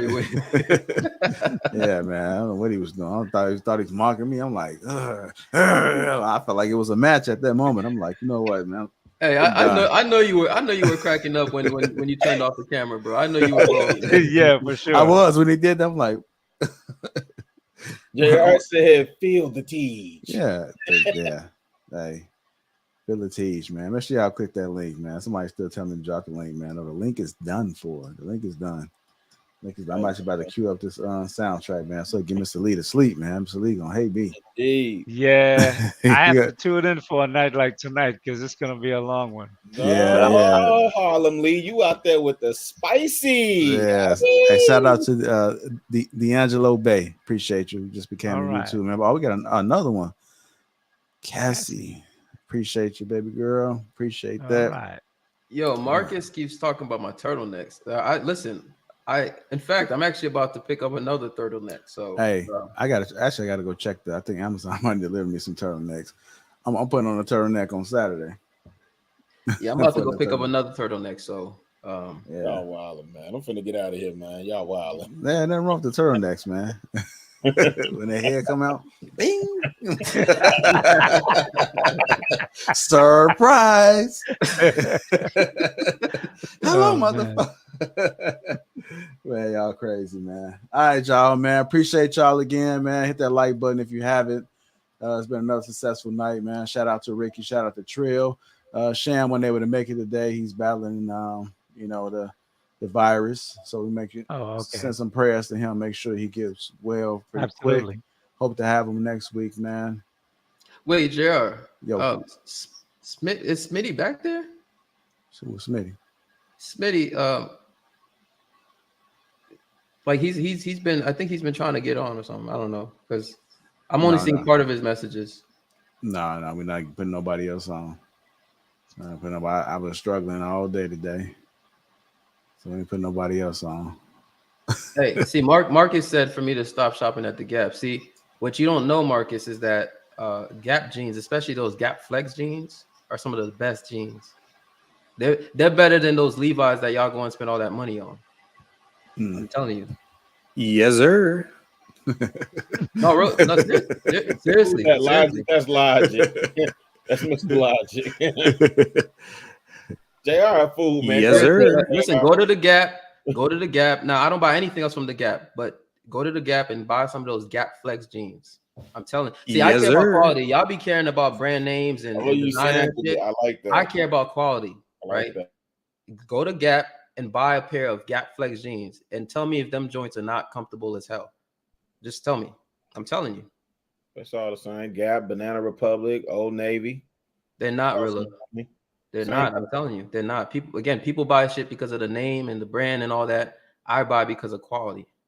No, I'm saying sir. Literally all the same company. They're literally the same company.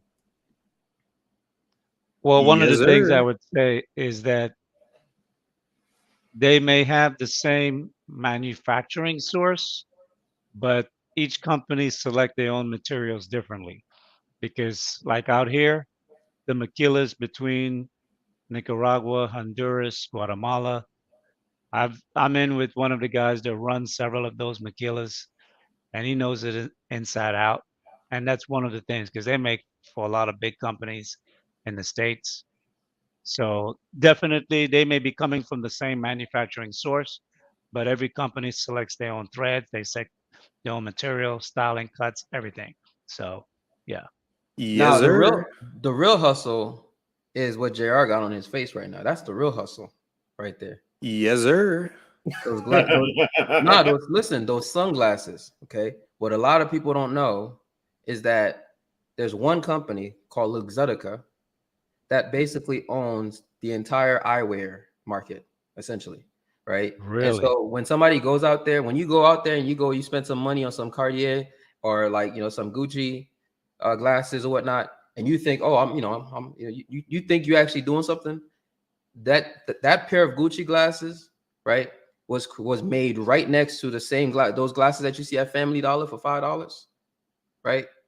Your Gucci glasses was made with the same material right next to each other, and Luxottica just licenses the Gucci brand and just puts it on it, right? And they get to basically charge you whatever for it, right? And it costs them, maybe less than $2 per unit, okay, to make each glasses. It costs them less than $2 per unit, and they charge you whatever. So just imagine how much they're making per unit, okay, off of people who just want to wear a brand name. And what you end up doing for them is you end up being a walking advertisement for them for free. Absolutely. Right? Yes, sir. So not only are they, pimping you out, right? Anyway, I think that's like the best hustle in terms of like industries. I don't see any other. And not only that, actually, here's where Luxottica wins even better, because they're also in the prescription eyewear business. What? And not only are they in the prescription eyewear business, right? They also decided, you know what? We're also going to own the eye insurance companies. What? Right? So now they're in the eye insurance vertical. They're in prescription eyewear, and they're in sunglasses, right? So they basically own the entire market, and they give you the illusion of choice. And they do that. Yes, sir. They do that through a bunch of subsidiaries, right? And so every time you see this brand, Ray-Ban, all of these, and you think, oh, these are all different. Nope, it's just one company at the top, just one. Yes, sir. Wow. I was going to ask you about the monopoly situation, but with the different subsidiaries, they can work around the monopoly issue. But that's not a U.S. corporation, is it? You said what? Is that a U.S. corporation? Talking about yes, sir. No, actually, I think they're a French company. I think. Okay. I think so. I don't believe they're U.S., but again, what they do is they buy up pretty much if a new eyeglass or prescription eyewear or sunglasses company pops up and it becomes popular, they immediately just acquire it. Really? They even tried to do it with what's that company? I forgot the name of it, but there's like one company that they've been trying to acquire for like the past. I don't know if they probably have succeeded at this point, but They pretty much try to own the entire market, right? So yeah, I remember when I found out that my eye insurance company, VSP, at the time, I don't use VSP anymore, but at the time was owned by them. Like they literally own the prescription eyewear companies, and then they own the insurance companies, right? That to me, that's the best hustle. And then when you go to like Lens Crafters and they go through, they show you all these glasses and they're like, you could choose this one, you could choose this one, and you're sitting there looking at all these choices and you're like, oh wow, like, and they really make you think like you're choosing something. But all of these glasses, from the ones that cost like $70 to the one that costs literally like in thousands in some cases, right? All of them are made right next to each other by the same slave workers, okay, and in the same factory, and you're literally just paying for a brand, and they're just running all the way to the bank. Yes, sir. I can't stand you, Jim. The thing is that you say that, and we're the people that are marketed to the most when it comes to that type of branding. We chase brand for status as a people, and I think that's something we have to recalibrate going forward. Like you said earlier, just get good quality. Exactly. And don't worry so much about the brand, because we could save so much money to do other things within our community and to build ourselves up individually, as opposed to just buying a brand, advertising for the brand, and getting nothing for the advertising. You don't get no kickback. So, well, Lee, what's funny is that a lot of times, right? I have, because I got some, some stuff that I guess, when it comes to our culture, right? I got some, forces and some, like I got some of the brands that I guess we're supposed to have, right? Oh, but like I said, really? like I said, though, I care more about quality. And one of the things that I find so funny sometimes is I'll have certain dudes like certain let's just say like I'll have some black folks, right? Try to roast me for what I'm wearing sometimes, and they don't even realize, like, bro, like I literally bought this because it's comfortable. You bought that because you wanted to impress everybody. People who don't even care about you, right? And it always blows my mind how people don't get this. They don't understand that, like, to me, it's much better for me I feel much better pleasing myself in terms of this feels comfortable, right? And that doesn't mean it's cheap, because they're brands that I own. You like, no one even knows that brand, but the only reason I wear it is because it's comfortable, but it actually is not cheap. And it's kind of sad to me sometimes when I see how black people move. It's all about, trying to show off and wearing these designer and doing all this and doing that. And I'm just like, like I see this all the time with on the investment side, right? So I have my own, investment company. And when I meet with people certain times, like I'll meet with some, old white guys. I'm sure you've ran into this, Lee. You're about to know exactly what I'm talking about, right? And you look at what they're wearing, right? He's wearing some, some sneakers that don't even have a brand on it. Literally, like it doesn't even have a like, you're like, what is that? Like, are you looking at it like, what is that? Like, I don't even know what it is, right?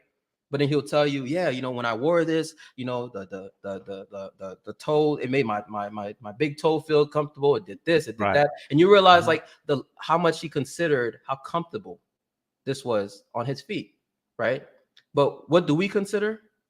Oh, these are the latest. Yeah, these are the latest and greatest. This is the new colorway. This, and it's just all the bullshit things when we should be focused on, like, do I actually like this? You know what I'm saying? Do I actually like this? And is it actually comfortable? So I don't know. So anyway, I don't want to go on a whole tangent about this, but I just find that funny. That is so true, because a lot of times a very rich person or a wealthy person, you couldn't tell when they walked into a space that they were rich, unless because of the space you were in, the type of people that would frequent it. Other than that, you wouldn't know just by looking at them at a glance.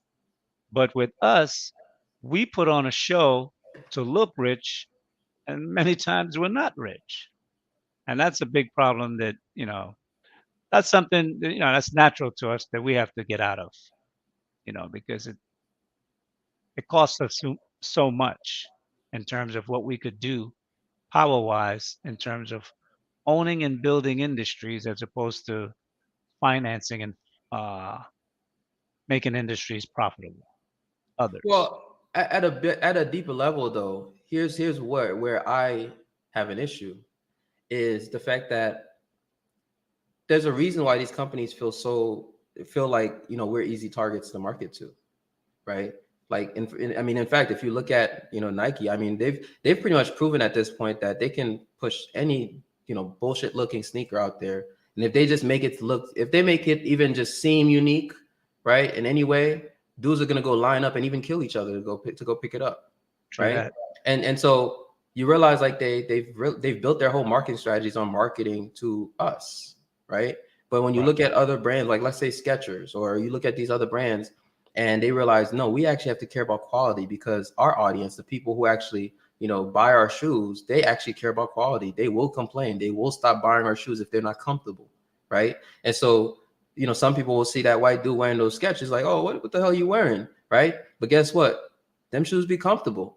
Another Absolutely. example is like New Balance. Like, I love New Balance sneakers, right? The reason I love New Balance is because they're comfortable, right? But you notice one of the things I notice is, you know, like when I was a bit younger, if you were wearing New Balance, people would, you know, clown you. But these days, apparently, because that's the trend now, right? Suddenly, New Balance is cool now. Like, we go off Is in. all these bullshit trends rather than, Right. do I like this? Do I like this? Does it fit me well? And so these companies don't even feel the need to, like, you know, cater to you, right? They don't even feel the need to cater to you. They don't feel the need to like actually give you a quality product. They just feel the need. They're more focused on how do we make this trend? You know, how do we make this trend? How do we make this go viral, right? How do we build a movement around it so that everybody could go run and buy it? And what's worse is we actually will kill each other over it, right? Like, we will actually kill each other. Like, you got young dudes literally killing each other over sneakers, Yeah. right? And like, then you look at the sneakers, it's like them joints are ugly. Like, you killed another dude who looked like you over some sneakers, and they don't even look good. They don't even feel good. Like, but that's Rubber how we and move. string. That's how we move. Outrageous. Yeah. Well, I tell you, I mean, that really come from a sense of self, a low sense of self, that you care more about the image of something than a human life Mm-hmm. and someone that's part of your own community. You know, but that, I mean, what you're talking about there is way deeper than I would want to delve into, you know, on this show, because I don't want to run your subscribers away. You know, but that's a deep subject. Uh-oh. Nah, That's a drop that knowledge, Lee. Drop that knowledge. Drop those gems. I mean, for me, actually, I mean, from years back, I've never been the type of man that been a trend follower. I've always walked the path where I choose what I want and do what I want. And I can't remember the last time I may have even owned a pair of Nikes. It's probably 80s at best that I can think of. I've just never been a person who bought things because it was popular. I bought things that I liked and that was quality always. And I was fortunate that some of the friends I grew up with, they weren't the type that would kind of rib me for my choices. Like, I had friends that used to do stick up. And when they were going to do stick up, I'm like, yeah, I'll see y'all later. I'm going to the park. I'm going to play some ball. That was that. They didn't call me scared, punk, whatever, because I didn't want to be down with what they want to be down with. They allowed me to be me, and I allowed them to be them. But as I grew up and I went about my life, I noticed that one of the biggest problems that we have as a people is that we're too concerned about what other people think about us.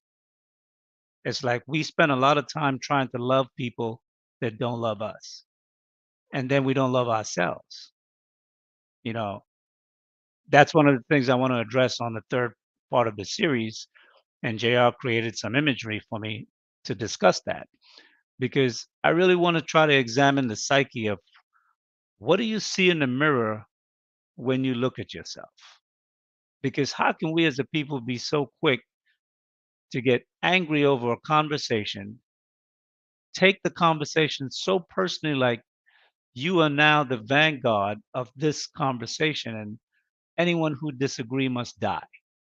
I've listened to streams where brothers became so angry that if it was possible and only limited by the screen, if it was possible, somebody would be on the ground hurt or dead.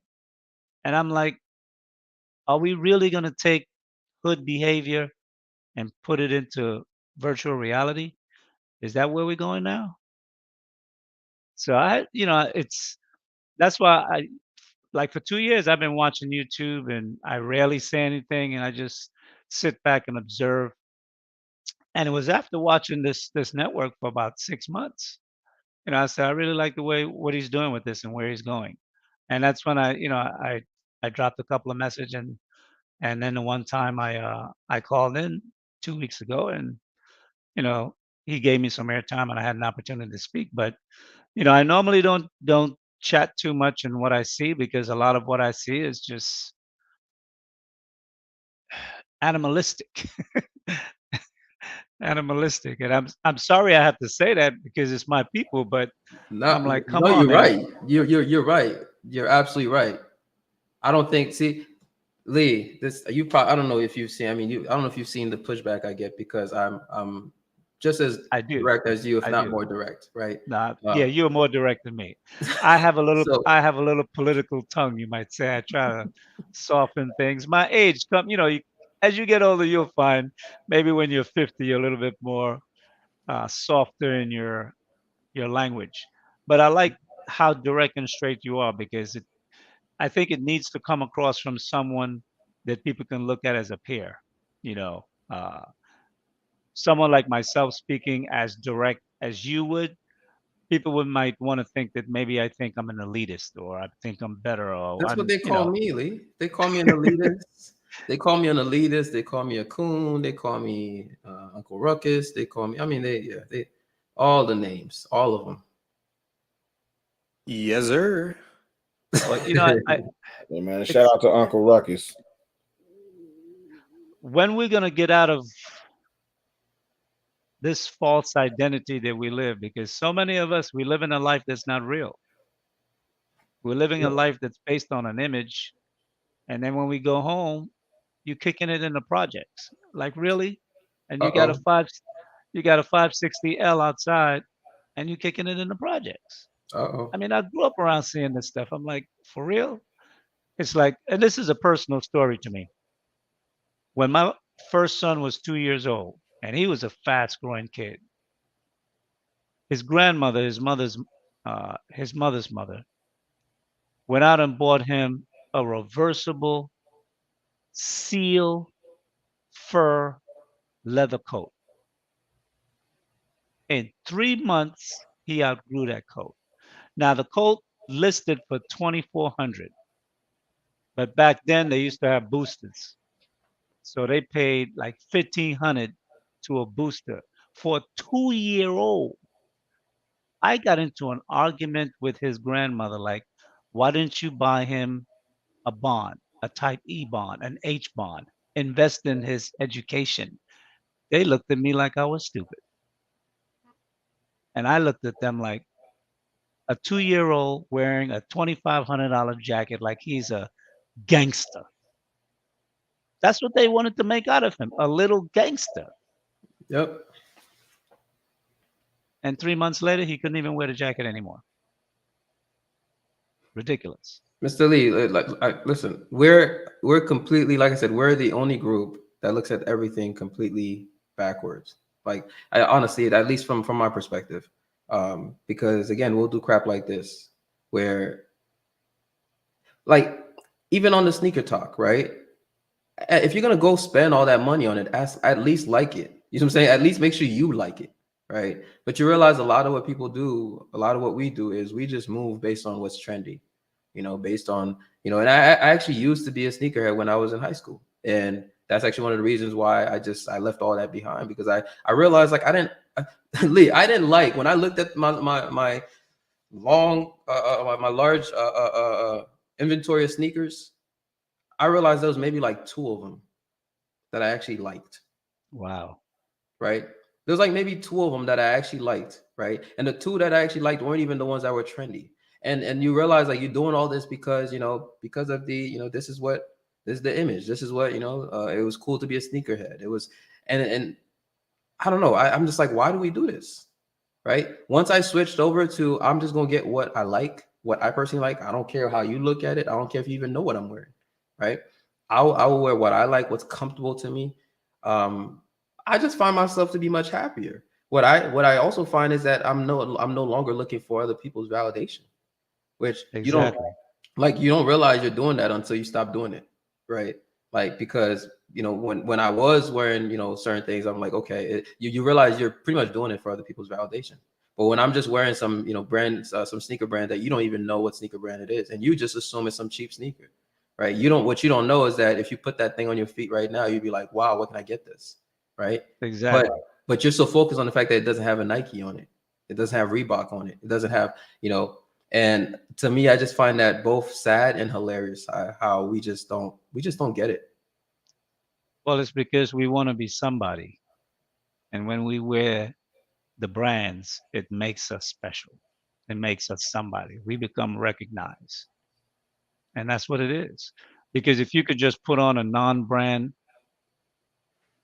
wear, whether it's a jacket, whether it's slacks or sneakers, and you're comfortable in it and it's quality, I'm not talking about cheap stuff, quality. Why can't you do that? But nobody will say, ooh, ooh, ooh, ooh, ooh, ooh, ooh.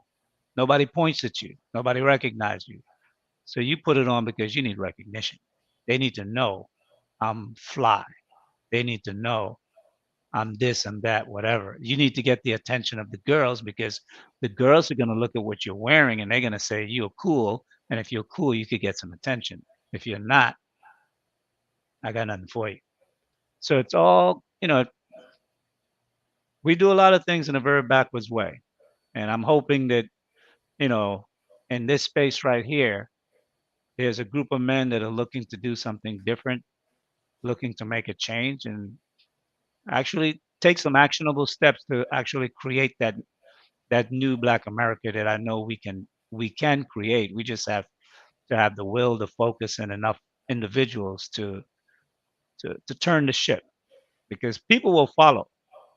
But there's someone who's going to have to take that leadership position to make that paradigm shift that can make people look at it a different way and say, you know what? I like this. I like where those brothers are going. I like what they're doing.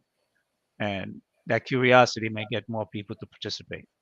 So I'm hoping, you know, we can establish something like that. Yeah. Lee, do you recognize this? Don't ask me about sneakers, bro. Do you recognize this though? No, I do not. I bet you don't, right? This is an example of what I'm saying right now. This Are one those street ones? It's a brand called Veja. But it's one of the most comfortable. Again, most people don't even know this brand, right? But I put that thing on my foot one time and I was like, wow, this is comfortable as hell. Like it's very flexible. My toes feel so comfortable. And the funny thing is I've had, you know, so many dudes like try to roast me about it. And I just find it funny. I find it funny because it's like they don't even realize, like, you know, they're not, to me, I'm like, you're not even on my level. Like you're looking at me because you want me to do the same thing that you're doing, which is following everybody else. And I just got something that I like, something that's comfortable to me. So yeah. That's what it's all about. You said what? That's what it's all about. People ain't figured out the cheat code yet. I gotta get final thoughts, y'all. We'll get up off here. Sure. JR trying to leave. Hey man, I was up all last night. Yeah, we almost approaching. Hey 5 JB, hours. man, you got to hit me up when you're available so we can talk. Yes, sir. Jonathan, yeah. I know you're busy, but when you get a chance. I did follow up with you. You might have responded though, and I didn't see it. I did respond. Actually, I responded twice. Yeah. I got you. No problem. All right, y'all. We appreciate y'all for King Talk. I'm gonna let Riley get some sleep, man. I'm really doing this stuff for real. It ain't got nothing to do with me. I'm really doing it for real. You're right. I seen the struggle on his face. I said, man, really about to be going through a thing. JR just being considerate. Yeah, hey, right. I know. Hey, listen, I know how to pull a Rick Ross and exit the room. No, okay. Oh, y'all ain't see that. He was on 85 South and left, said he was going to the restroom and never came back. But I'll be right back. I'm finna go to the bathroom, take this jacket off. It ain't cold like- Yeah, that should have been a clear indicator right there. Telling I'm going to take jacket off. Take jacket off right here, fool. All right, y'all, man. Nice. I'm gonna talk to y'all. Appreciate it. Local All right. bestie. Yep. Have a good one. That looks like Oh, like Kobe? Kobe. Yeah, it looks like Kobe with a little aged a bit. JB, go ahead, but what's up that freestyle, JB? You're not. Nah. Let's hear you. Hold up. Let's hear you go, Jay. Go ahead. Yeah. Yo. Here we go. Yo. I was a young kid back up in the day. Nah, stop. Come on, man. You can't do that. Come on, man.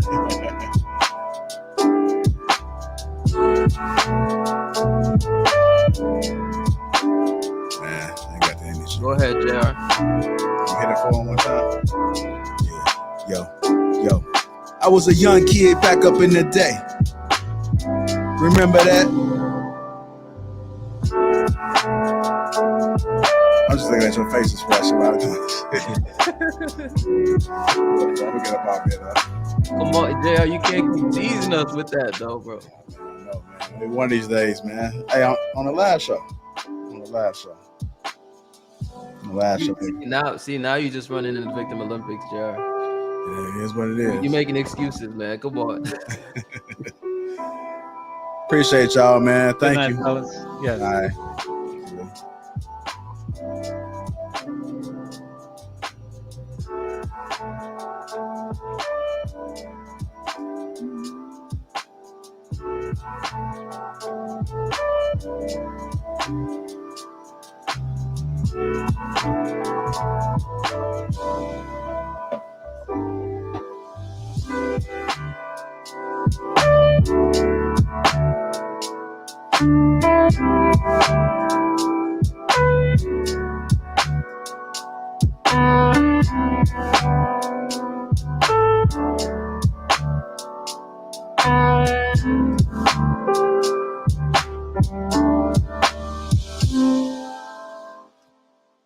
I'm out of here, y'all.